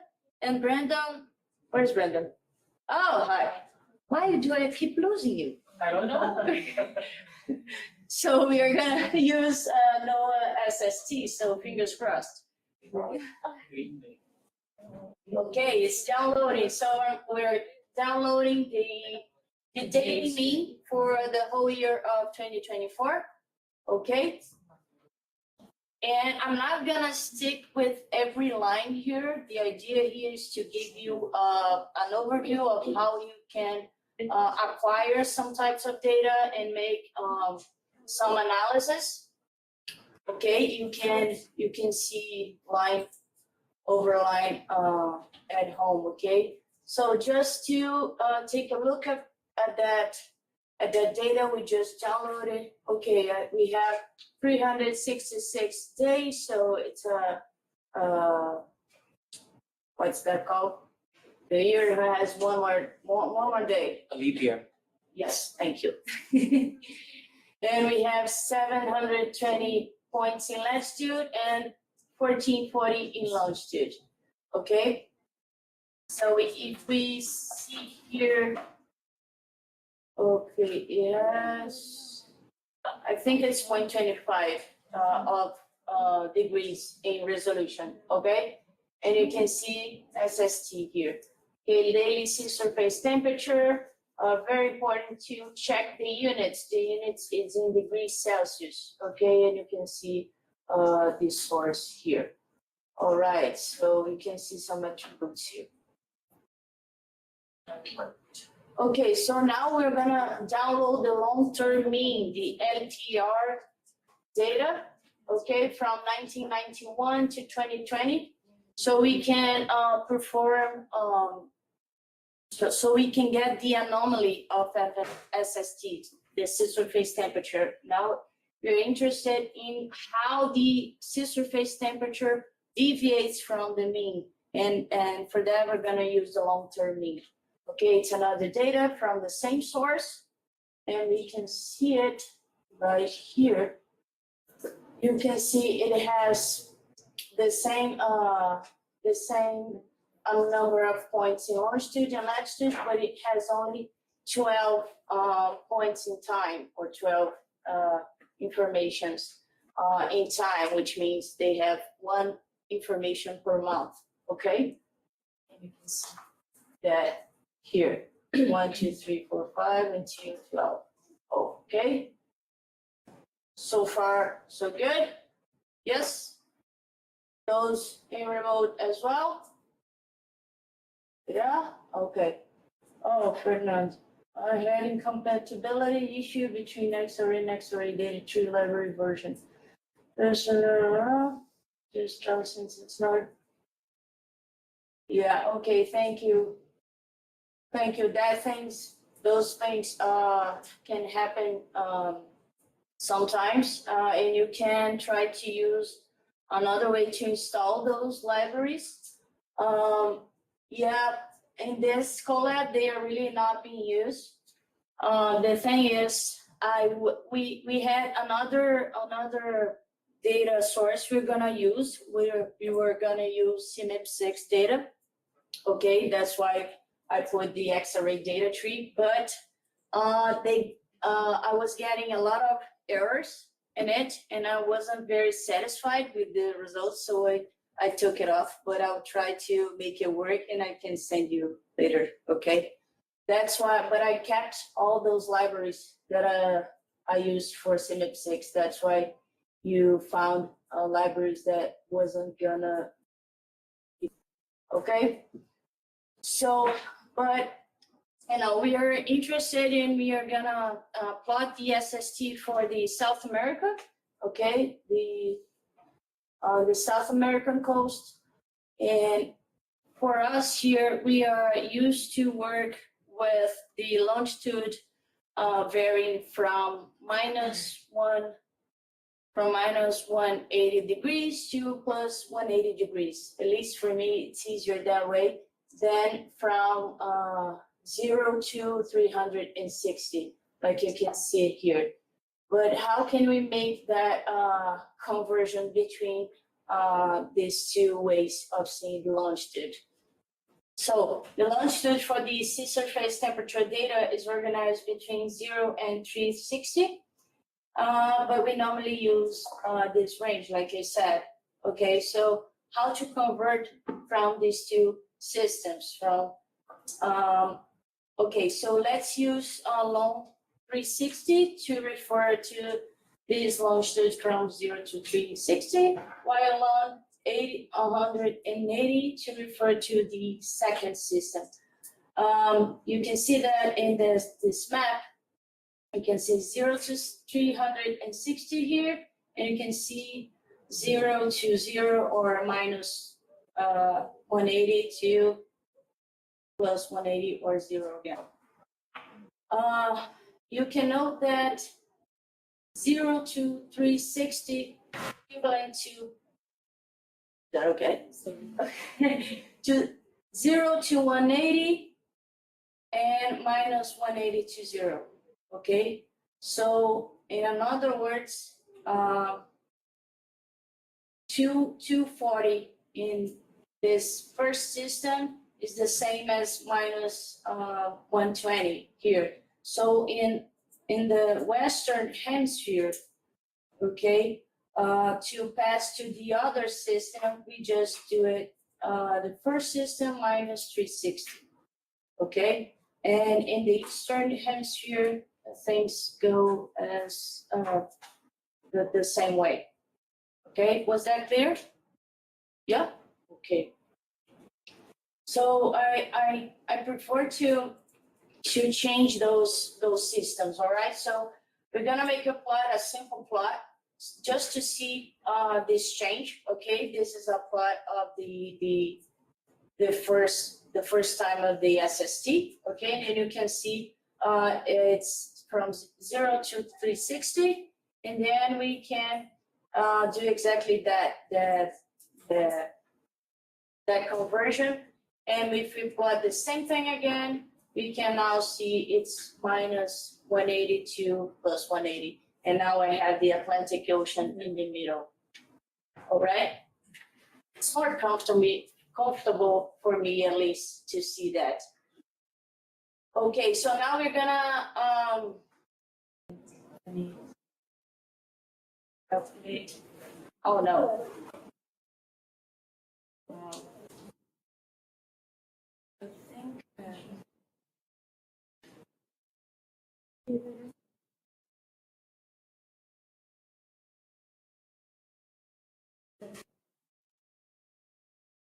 So we're gonna calculate our climatology in the new system as well. We have our daily SST and our climatology SST, just for you to see it at the same time. Okay? All right, so now we're gonna cut it for our coast here. Okay, so we sliced to the latitude minus 28 to minus 18, 28 to 18 south, and longitude 52 to 38 west. And I'm just selecting both of my data into this area and just plotting the first time to see what we get. Okay, gonna run it again just for you to see that works. Okay, so now we're gonna calculate the anomalies. So I need to group by my climatology per month, okay? Because we're gonna extract. We're gonna group by our climatology and our SST by month, because we're gonna for each January, we're gonna extract the climatology January, for each February, the same thing, and so on and so forth. So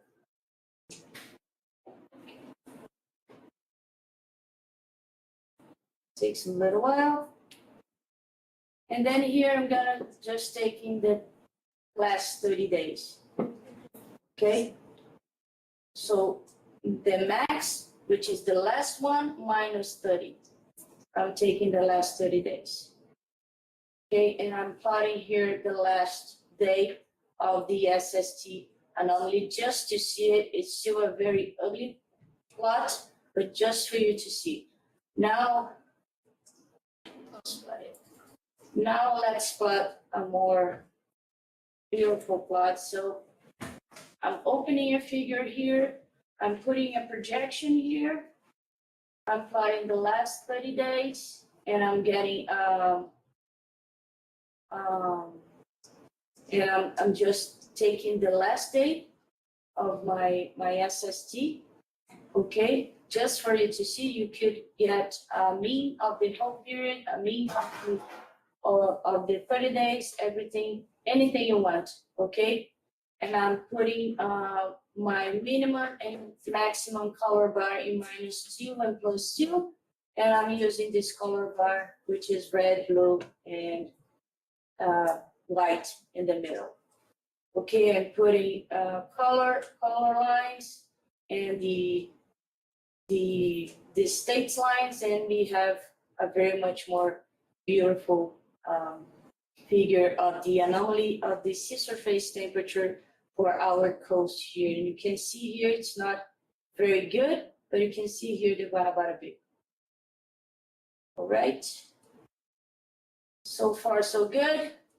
And we can do another type of plot, which is the Hofmüller. I don't know if you've heard of it, but it's a plot that you have time on the horizontal axis, okay, on the x-axis, and you have latitude or longitude on the y, okay? Or you can have the inverse. You can have time here, and you can have like latitude. So you can see how the SST anomalies evolve over time and latitude for if you take the longitude and average it.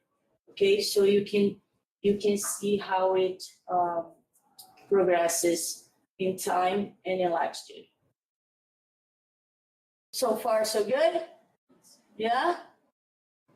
Those of you as well.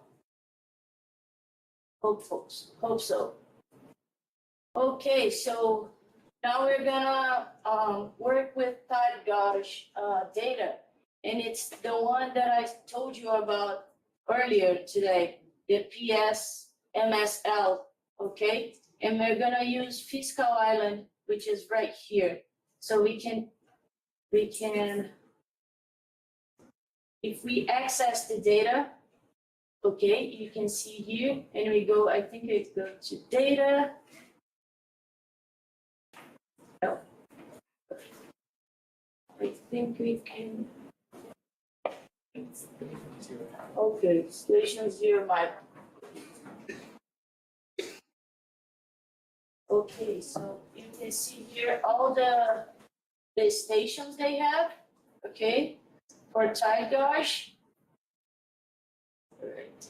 And you can see too much. Okay, you can see here, this is Fiscal Island, okay? And if we click it, we can get the monthly data. All right? Okay. So I did this already. I got that link, and I downloaded it. And believe me, I did some organizing in this data because it was very messy. And now we get time over the mean sea level height. Okay, this is millimeters. All right, so what can you do about it? We can do we can extract some information. Okay, we have the total period here. We have more than almost 40 years of data. And we can have what is valid and what is absent, and see if those absent are significant over the total amount of data we have. That is very useful. And if you let us do this calculation. 45, for example, over 7. Okay, we have 6%.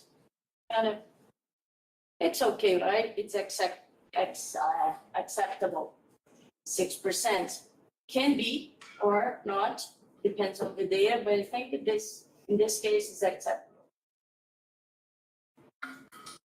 The first time I started to building this file, I was using another one, and I noticed it was very reduced in time and had much more absent data. So it was much more significant, the absent data over the total. So in this case, I don't think it is. And we also calculated a linear trend of the sea level rise, of the sea level. So we have an upward trend of almost 3 millimeters per year. Okay, so we can plot the time series plus the trend line here of 2.87 millimeters per year. Okay, so without the trend line, we wouldn't know that there is a trend. So the trend line helps us a little bit to understand what's happening. But I think we can do a little better, okay? Because we have a lot of information here, a long time series. We can extract much more information in some other types of data, some other types of figures. The box plot is one example. I don't know if you know what a box plot is, if you ever used it. Okay, a box plot uses boxes, okay, there's boxes and lines to depict the distribution of one or more groups of numeric data. So each of this box with lines can represent a whole time series.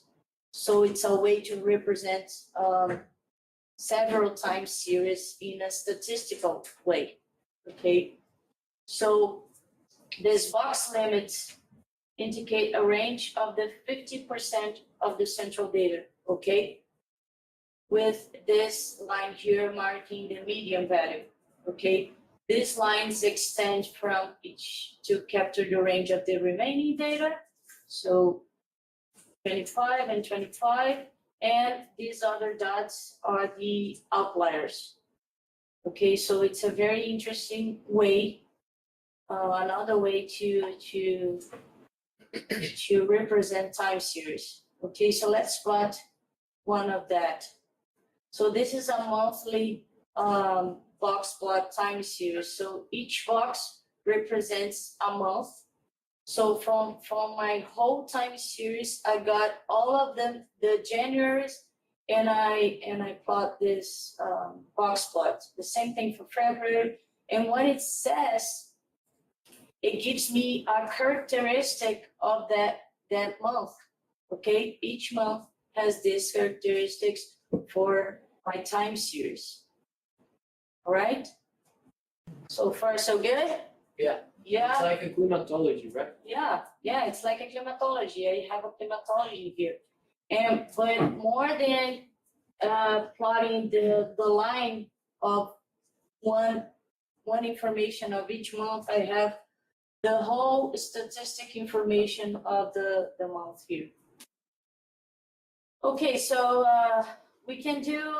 let's do more, another box plot. I can do one per year to see how my time series evolved over time.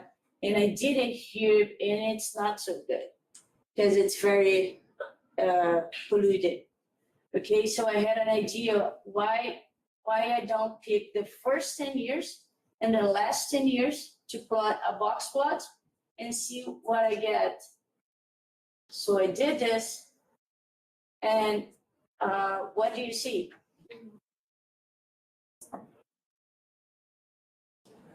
What do you see? Sea level has increased. Sea level has increased, right? Can you see it?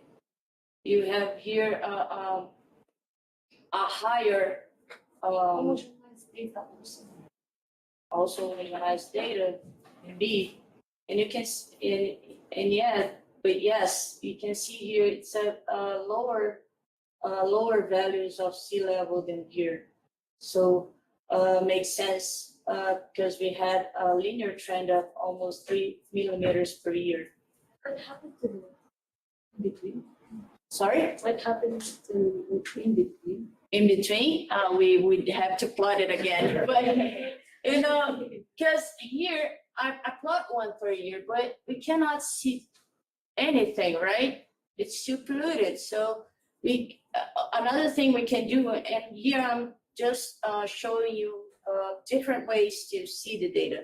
Okay, you can First 10 years and the last 10 years, maybe then you can see the middle, you can have snapshots of times. But yeah, you can see here the whole time series as well. So what I noticed in this graph, it's like we have 3 segments.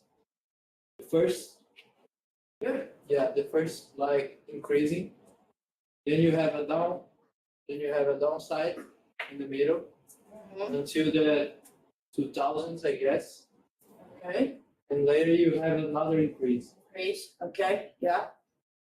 Maybe it's a cyclical. In Salvador, it's exactly what happens. Yeah. Parallel, yeah. You have this We have a frequency. movement, yeah. But in the mean, it's always upward. Okay. Yeah, interesting. The same instrument since 1963.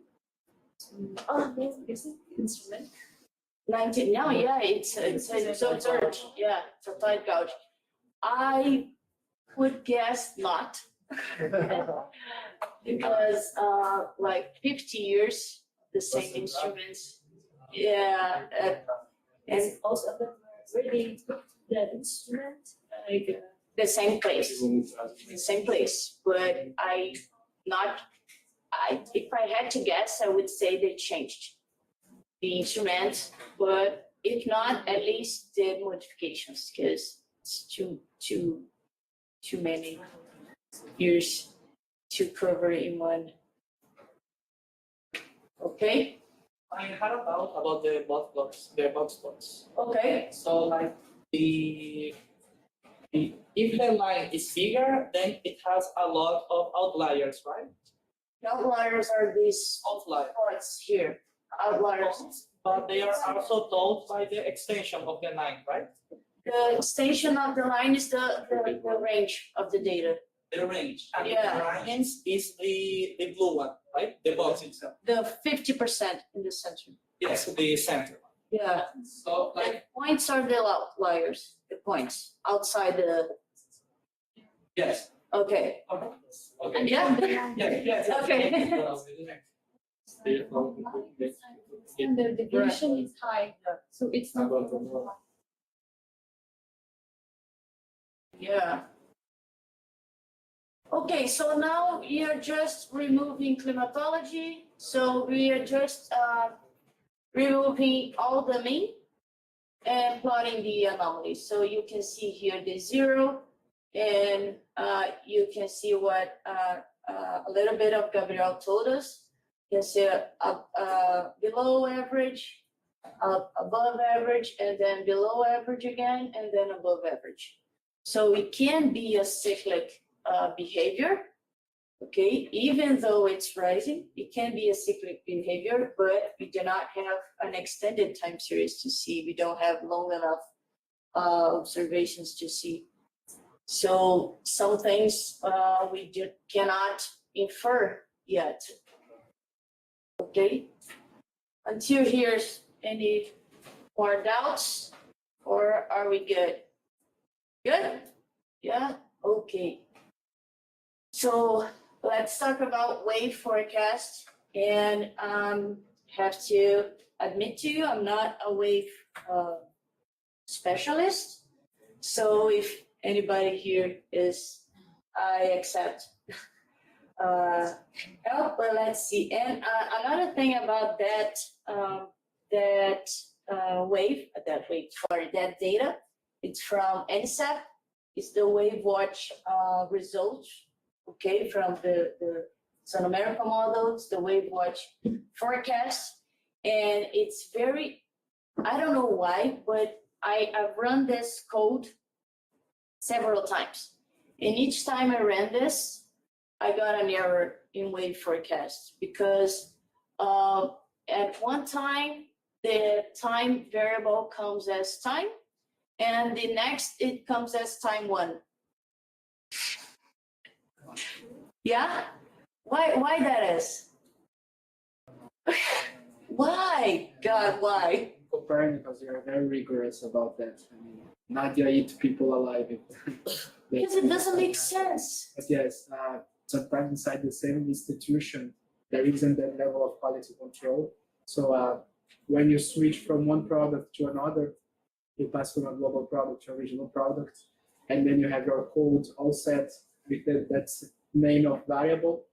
The same quantity, physical quantity, has a different name in another product. So when you get And it only happened with time variable. But I read very often it's just a matter of quality control, right? Yeah. Very rigorous when you're with different divisions. Okay. Because people sometimes don't communicate very well, so we don't keep the level of quality control the same. standard. Okay, thank you. I didn't know that. So I ran that last night. I got an error. I fixed the error. I ran it again. All good. I ran it today, this morning, another error. And I fix it. And let's see if we're gonna have an error or not. So 336 in latitude, 720 in longitude, 287 in time. And we have both of them here. You can see. So it's from the 11th, okay, of August to 18th of September, okay? So here I'm just changing from 360 to minus 180 to plus 180, okay? The same thing we did before. All right, same thing. Let's see if something is gonna happen.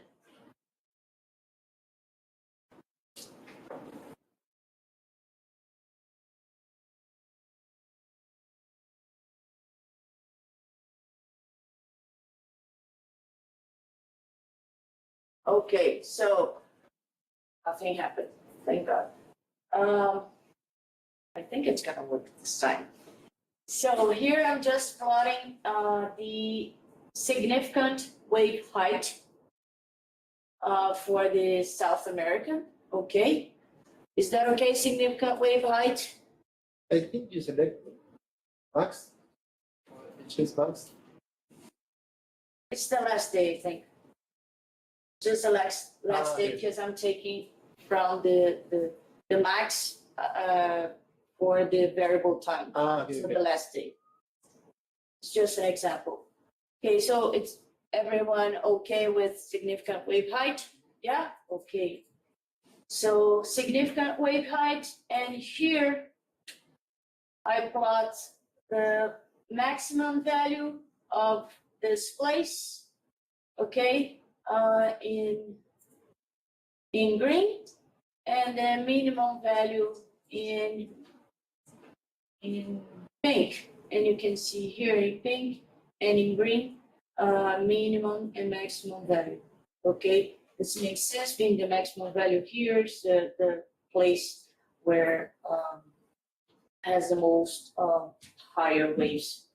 Okay, and this is combined. So this has swell and wind waves. So whenever there is a storm, we're gonna have a combined high waves. Okay. So far so good? Yeah?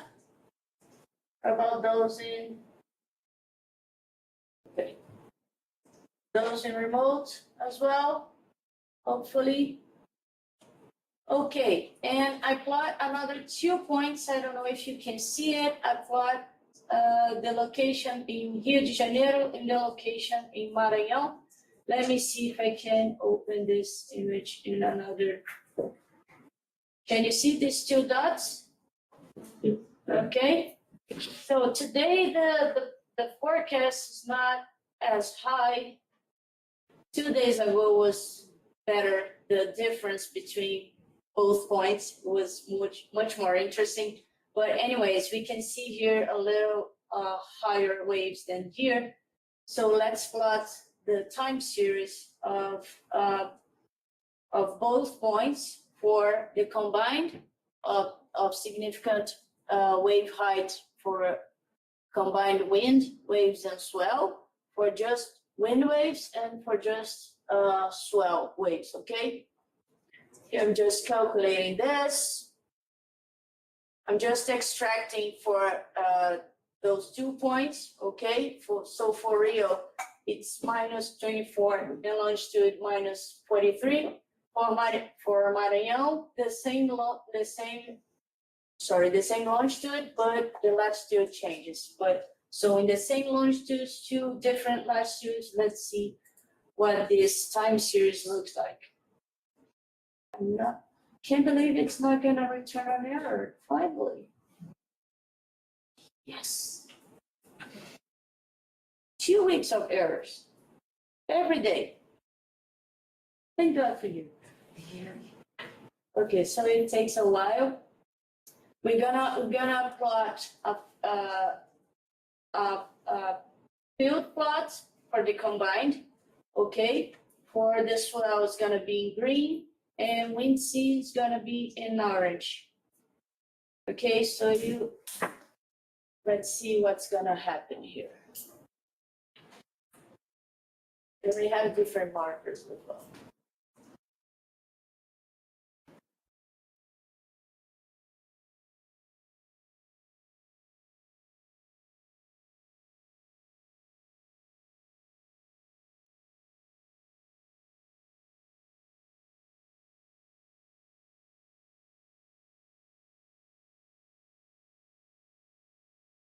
Takes a while. Oh, and another detail, I don't know if you guys noticed, every data we downloaded were moved into our input directory, and every figure that we saved were moved to our output directory.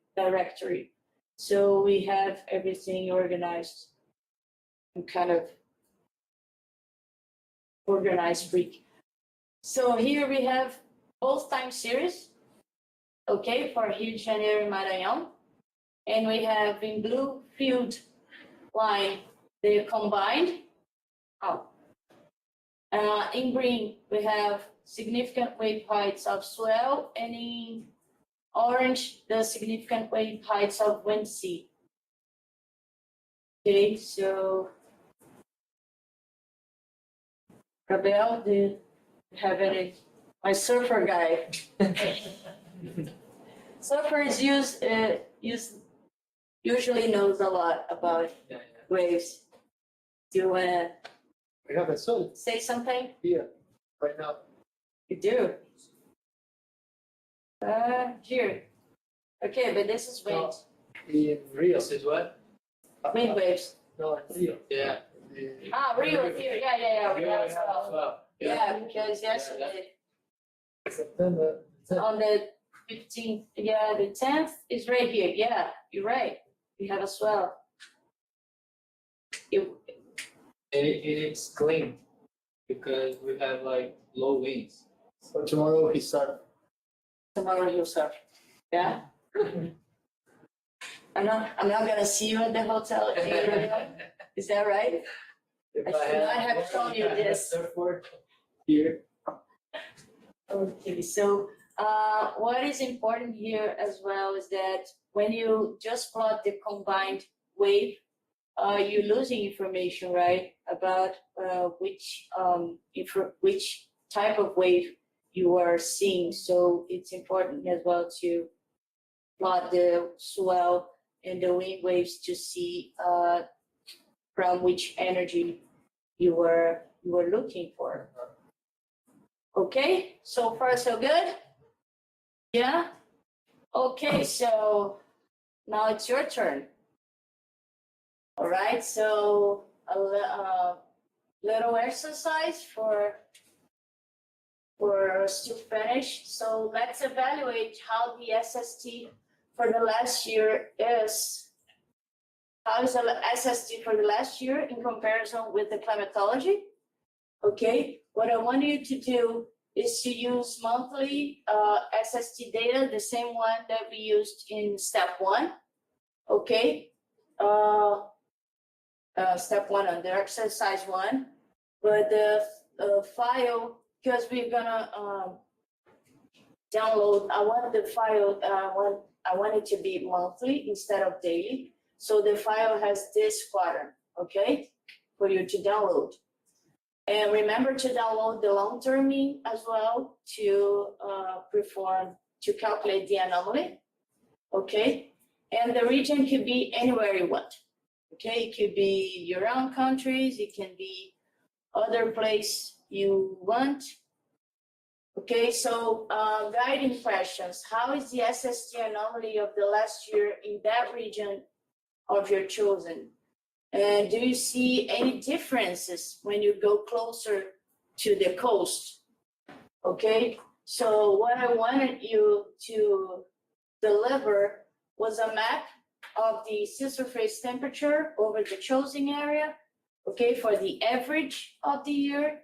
And I wanted you to pick 2 different points in that region and plot the time series. Okay, is that possible? Okay, and we are here to help you, all right? Go ahead.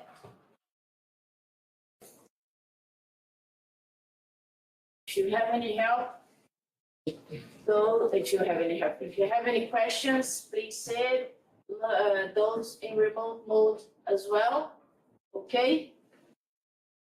Go ahead.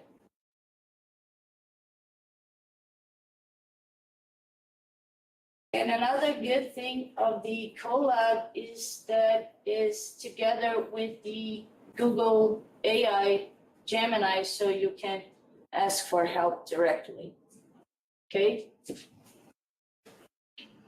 Go ahead.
Essa aqui, né?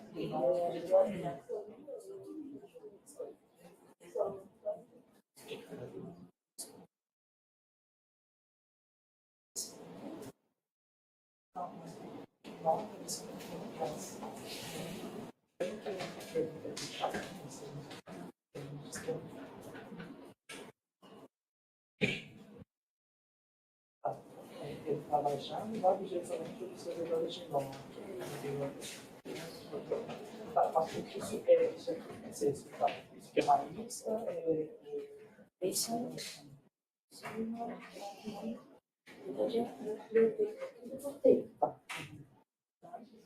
exatamente.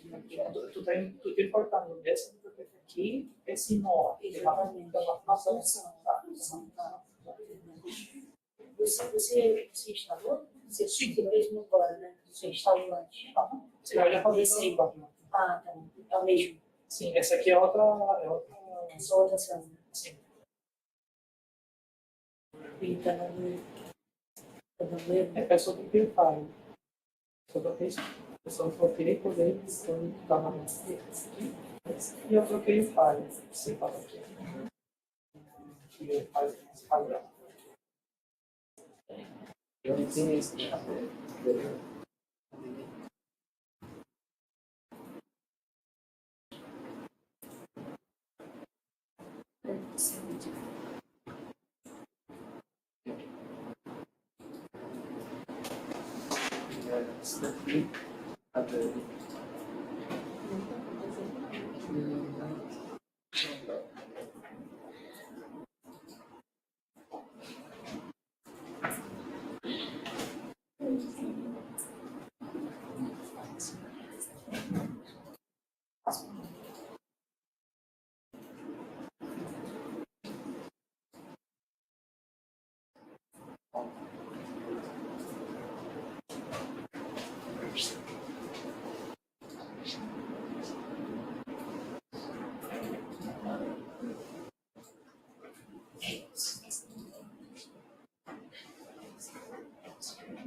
So anyone who have problems downloading SSD?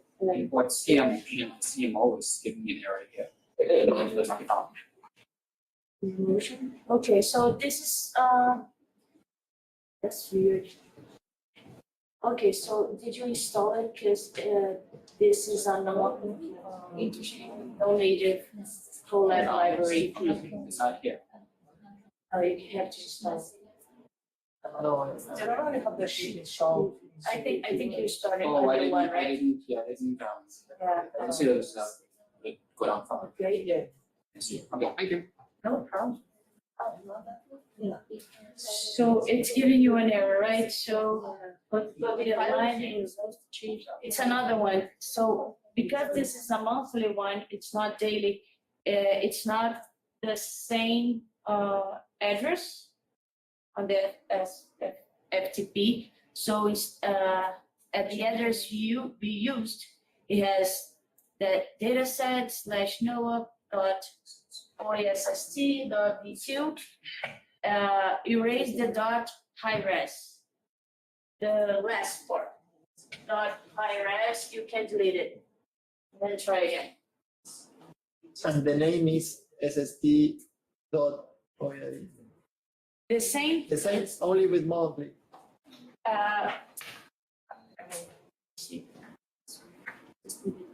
Okay, we use this one. Yes. Yeah, for the last year. Okay. The last year. Yeah. Try now. Like the monthly, right? Yeah. Yes, it's monthly. Yeah, this is the All monthly. changes Environment- in the chapter 3, or it's the monthly, right? Yeah, and then here at the end, delete the dot high res. Try now, no? No, let's wait for the last year, 2024. So we have to, yeah. No? Let me see. Okay, so we start, no, it's the same one.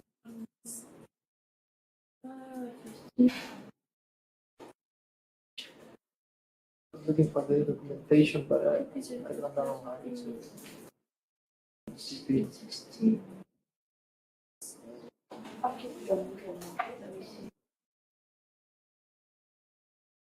Let me see, maybe. Okay.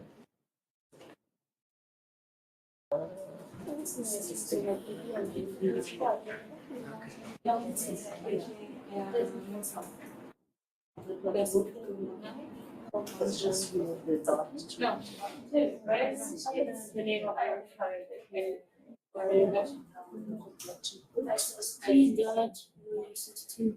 The same one that I put, like, downloaded for the last year, okay? 2024. Okay, 2024. Sections. I know. Oh, no, it's because 2023. Stage. Very remote, right? As complete.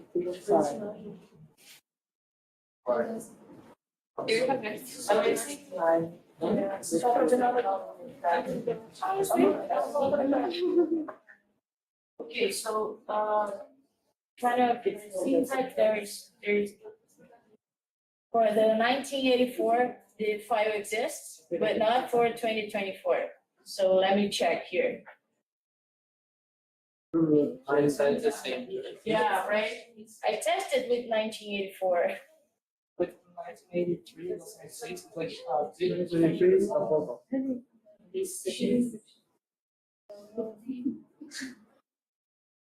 Pretty sure. So 84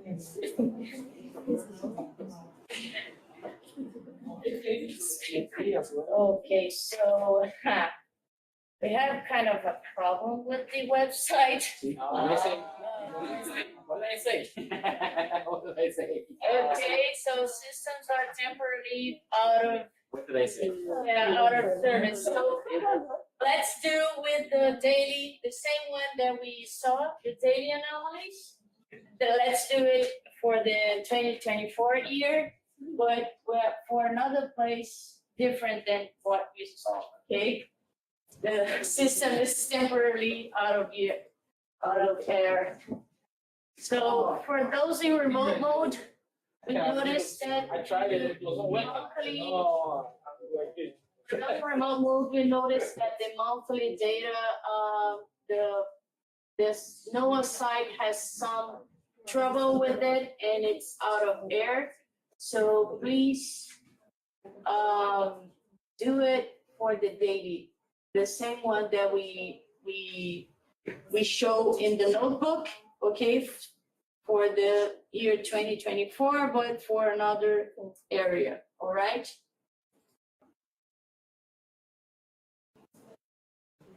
It's for the SST, Kenzie. So you're gonna download SST data, okay? So the same source, SST data, and I want you to choose 2 points. I want you first to plot a map, okay? With the average of the whole year, okay? And it's gonna be interesting if you choose 2 different points of temperature and plot that time series of these 2 points. Okay, have I answered your question? Also. So we know basically we start from the part we cut. Yeah. The ration. Yeah. So let's do that. That's right. Because I tested with the 1984. Okay. There's nothing to do with 2024. And it's a data that I'm used to, so I thought it was working. Happens. No problem, we adapt. Go ahead.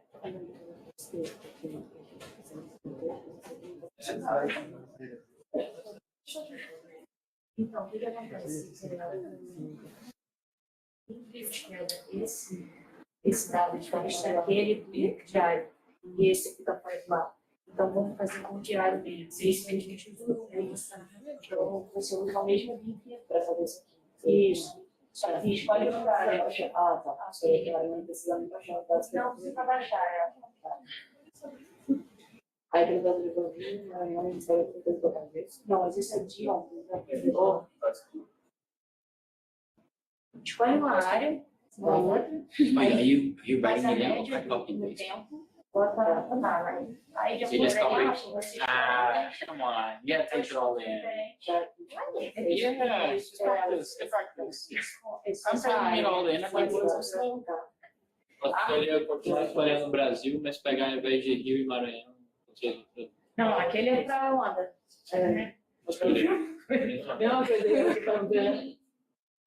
So yeah, so if you run into an error that seems like it doesn't have much sense, so call out if you keep that still without moving it, it loses connection.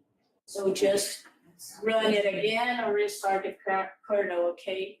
If you run into an error that doesn't make sense. Usually that solves everything. Restart the kernel. This happens when you're speaking about Yeah. And I run into an error that I have no idea. I restart the kernel, or I close it and I open it again. And eventually, if I don't know, I leave it be. It needs some time. Maybe come back later or tomorrow. It needs some time to think. Yeah, right. Everybody needs time sometimes, so yes.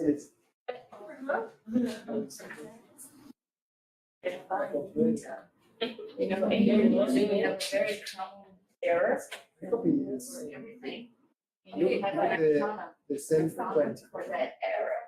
Oh, the teachers don't have a yes. It said, you knows it. How can I translate? Ignorant animal operations. Ignorant animal operations. That's usually the problem.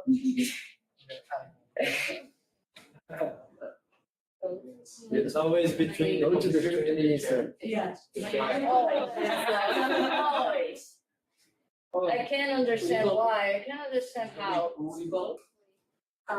In Portuguese, the acronym is BIOS. Use. And it would be ignorant animal operations. Oh, I call them gremlins. I remember. When I put the computers on, there's a gremlin. Really? Okay, yeah, for sure. You have So you to leave change. it be. Yeah. Yeah, because it's going to be. He understands.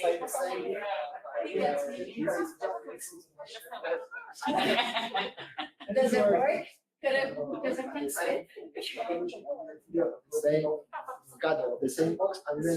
Yeah. I watched the table. I watched the table. Yes. Did it? It was programmed with the web. It doesn't work at all.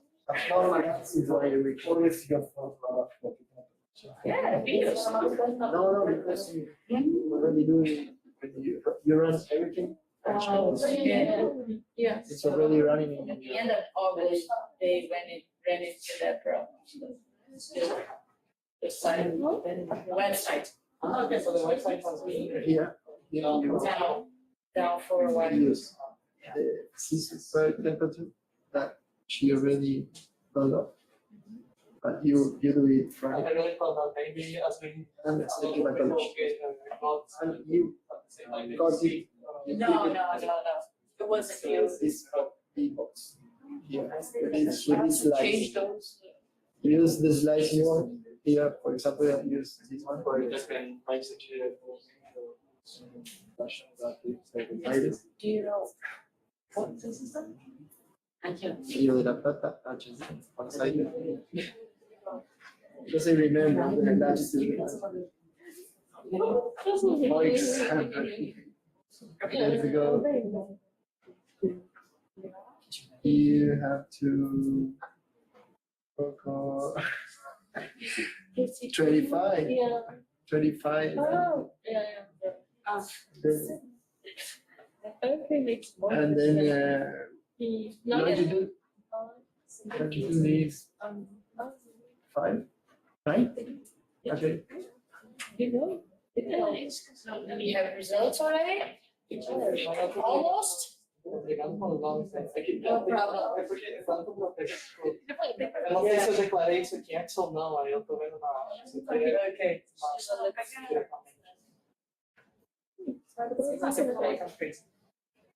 Why not map? Like my map is. Mapa, distância, Really? You should have told me that I have the file. You can. Dead serious. You can. You buy it? No. Yeah, I have the key, the installation key, I everything. was a MATLAB programmer. Yeah, I can put it on my file on a server somewhere, just download it and call it a night. I use Scilab a lot. Scilab is good. Scilab, Yeah, it's a yeah. good alternative. Yeah, you know what? Python seems more difficult at first, It's easier. but then you realize it has so many ways to do things, then you fall in love. That's why I use MATLAB. No, Yeah. MATLAB is just, it's too rough. No. It's too rough. Because I didn't Can't make do it. much. No. You know what I mean? Once you, there is it's called Python. It's the one course that's like this. And from where I learned Python, it's very good project. White.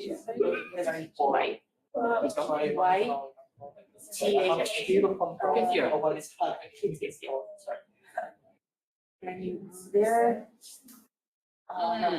go before and go put Python alone. Right here. It's here. This is the same. Foundation skills. Oh, my Python and Because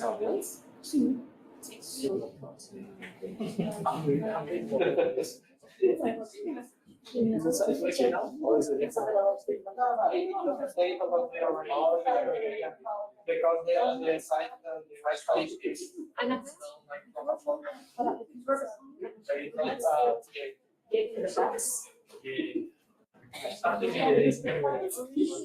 has everything and it goes library by library.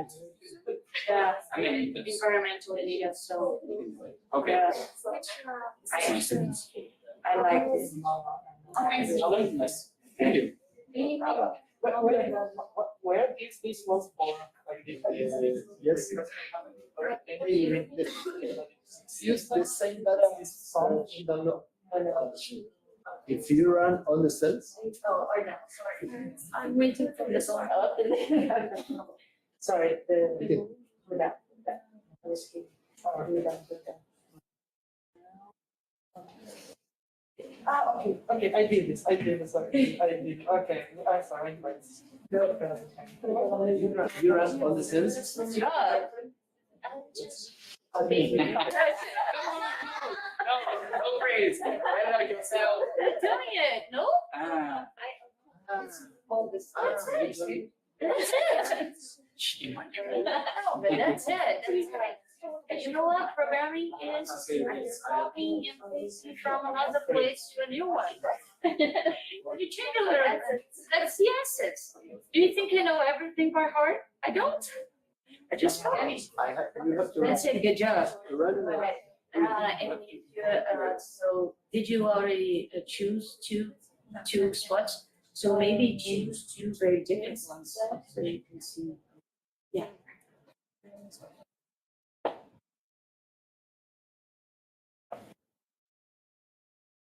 Actually,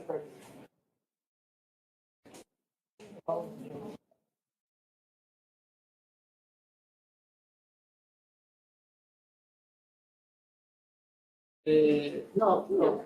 About the right, yes. Second.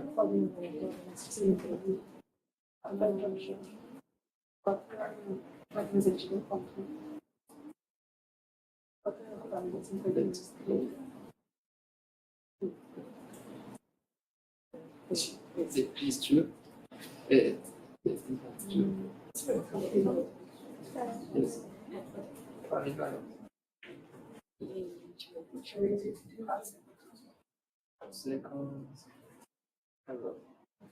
That's it's alright there. I didn't finish.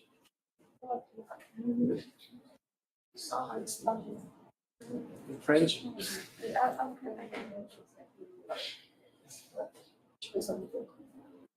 The first one is Facebook.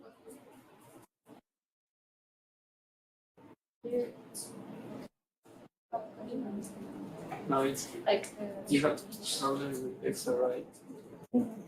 what is this? It's not this. It's just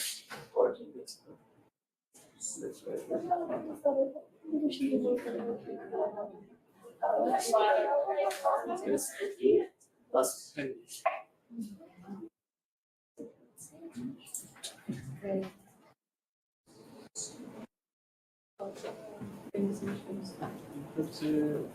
Yeah. No, I put it. Thank you. I don't know why you because someone individual wishing because individual the stage and having the same things about it. Is that right?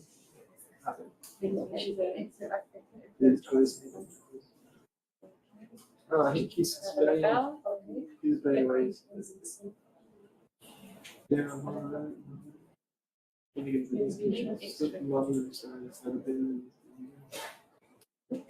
All version.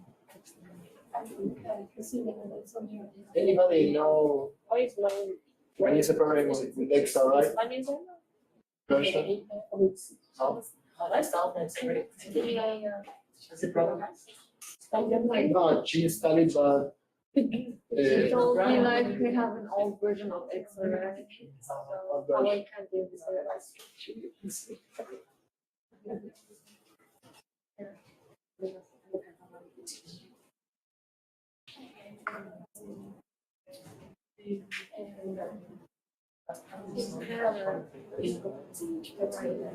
They say that you don't have this, not only accelerate concentration. Let's see what's happening. There is an error there.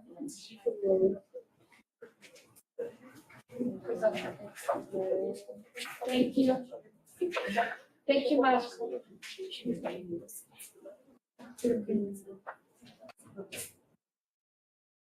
So did you run this? Yes, right? Yes.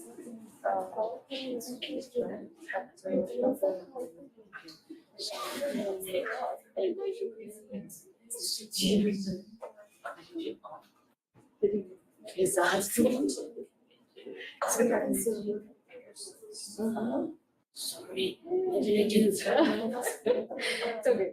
I think this is. Oh, yeah. Oh, what did I do? I think. Oh, sorry. Oh, Sorry.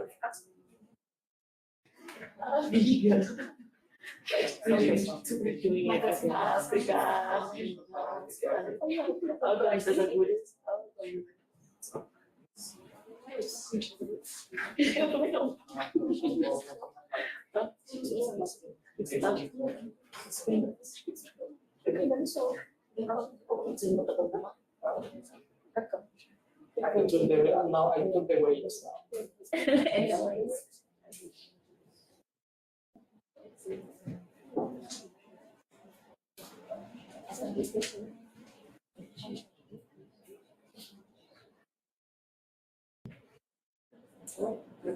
Down to the little box.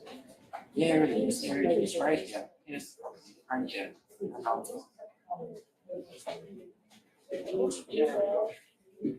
It change colors, so no matter what you write, and if there is this hashtag in front of it, the code is not gonna read as a code, it's gonna ignore it.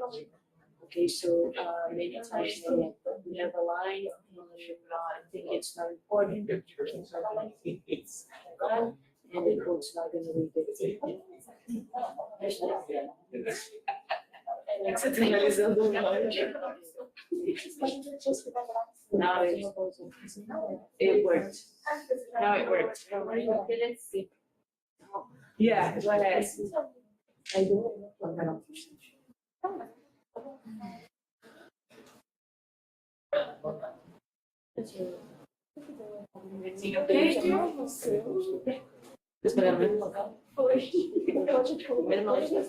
No, it's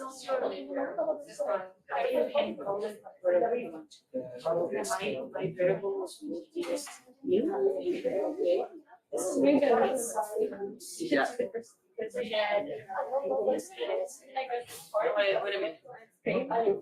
I will take a little bit or like 20 per 20. For example. 32 now. Yes. 30 to 40. To 40. Is that if Yes. that point Yes. goes to the nearest one. Okay? This is the, how do you say A gente faz com que seja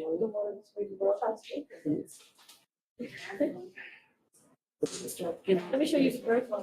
No. Can I see? No, then there's the next one. I see the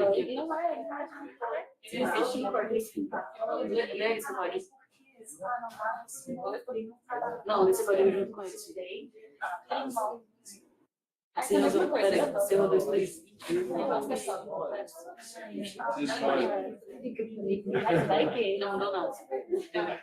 Tem uma mão que ela bateu.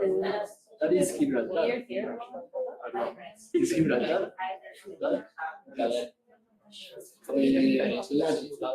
Let's put. No. 45. I like 25. Não, vai acontecer Não, agora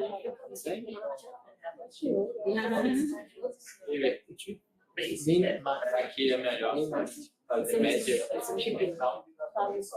Desse aqui não. Não dá que é só um valor. Você apresentar. Você quer tirar Sim. Você vai escolher o nome aqui? A ideia é vocês avaliarem isso. Dá um print Vou colocar isso. Foi em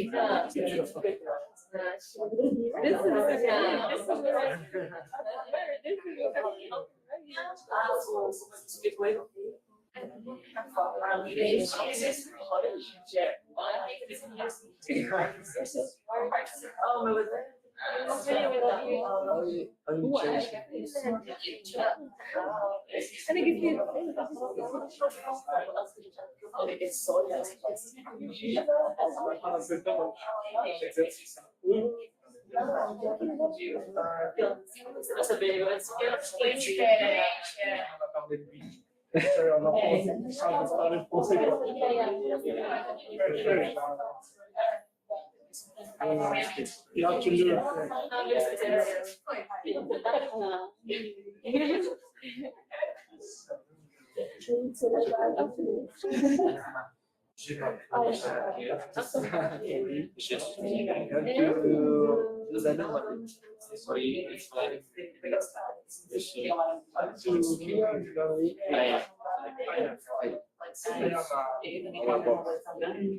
Now we have to do the main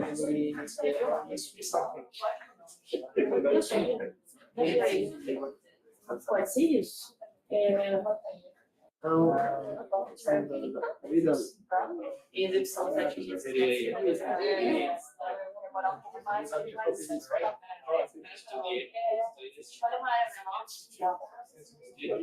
não, mas coisas que a gente tem que lidar.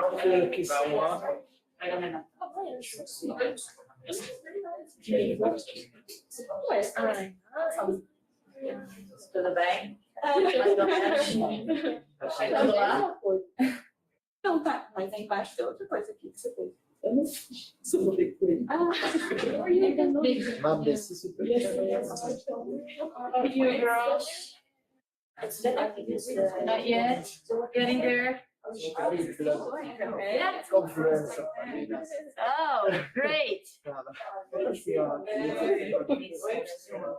It's from inexperience. I'm with Argentina, said. Okay, so Malvinas, it's an island, right? It's an island. Colonized by the Great Britain.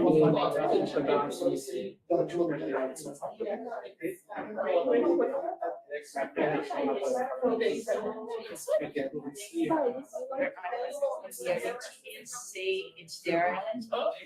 Yeah, that one. Those are it has together. Auckland or Malvinas. That both things.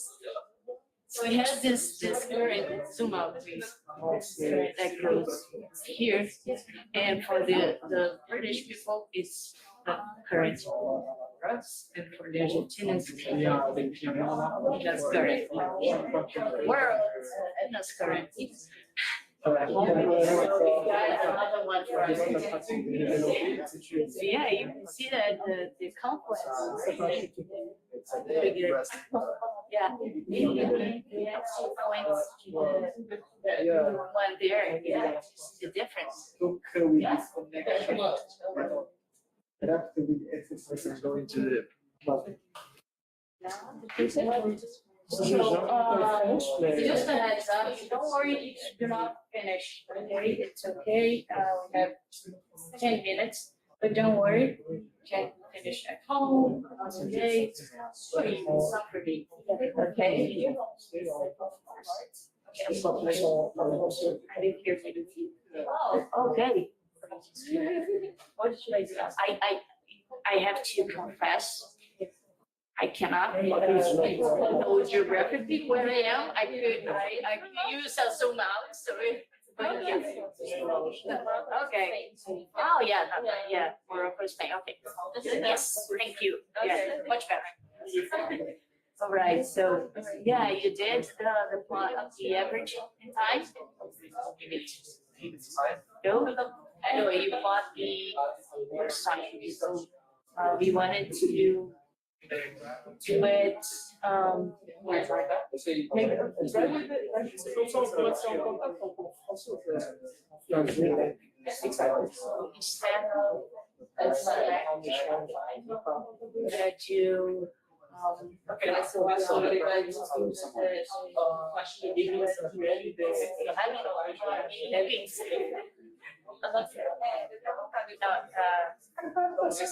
you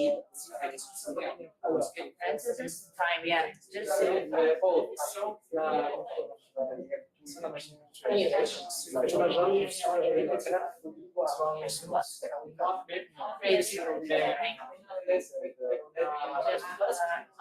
run this stuff. Okay, the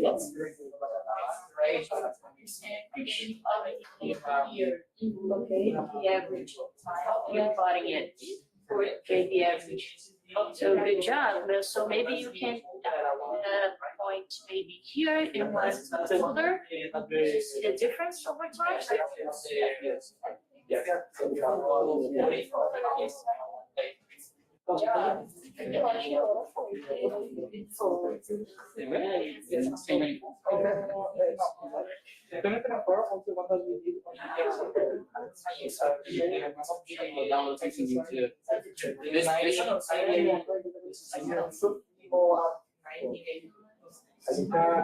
There is a certain people here. She can do it actually because we have both of them in hard disks. So we have both of them here. It forgets So there is that app that we use the edges. So there is the circular image on the other side. So there's this is the original. And the circular so that shadow also files of around 8 gigabytes. Here, so first identify which it says favorably is fine first. For example,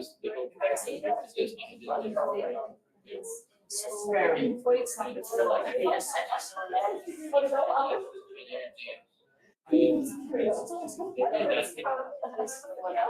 Let's see what. So probably what select that box is returned an empty data. And that's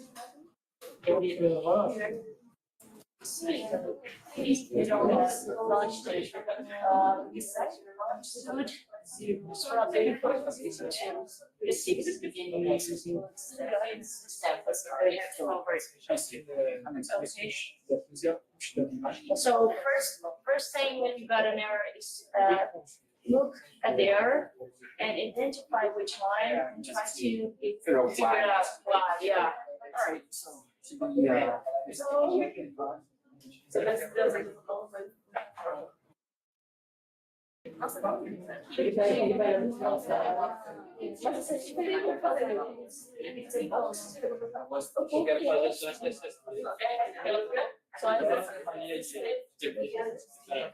everybody's doing waves. Is everybody doing waves? Malu, again, she's talking about waves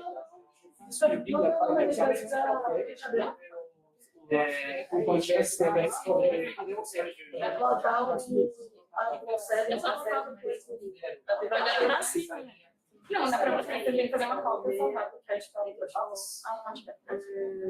a ideia é você ver como é que tá no primeiro SSD, x86, just type no, Just Shifter. Just Shifter. Okay, but that's okay,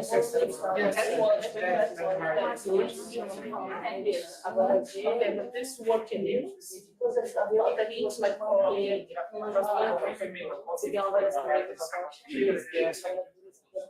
You're not using it now, right?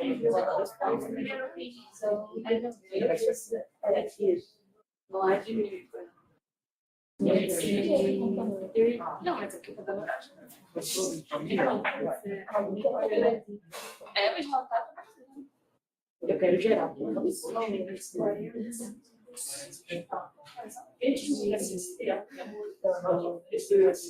Nossa, chato.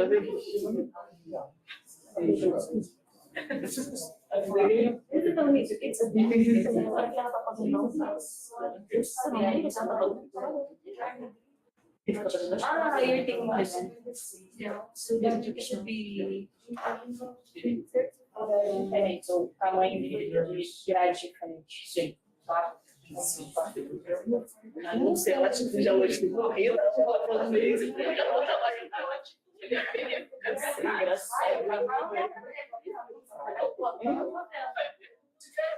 É isso, não sei mais falar. Gente, eu realmente não sei nada de cor. That's my gosh.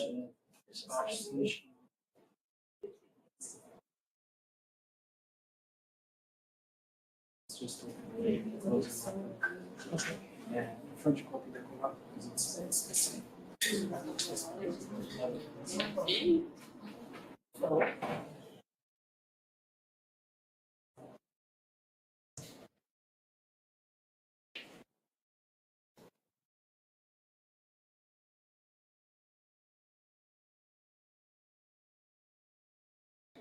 And let me just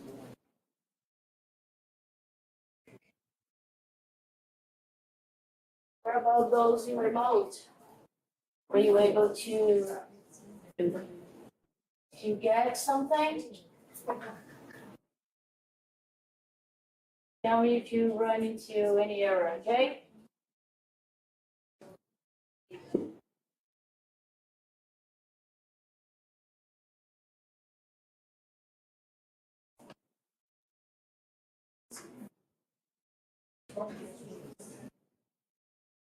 Yes, before.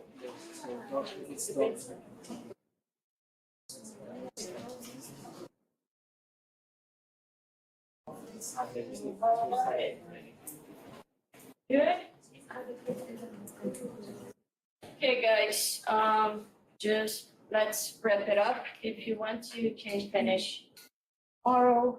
And if you do have questions, you can ask me on the following days, okay? So good job today. Well done, everyone.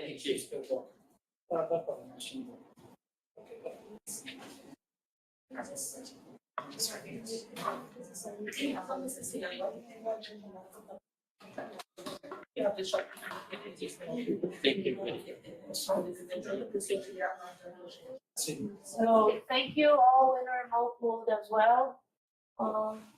As always, you can contact me if you need any assistance or have any questions, okay? I'm gonna stop recording and see you tomorrow. Thanks.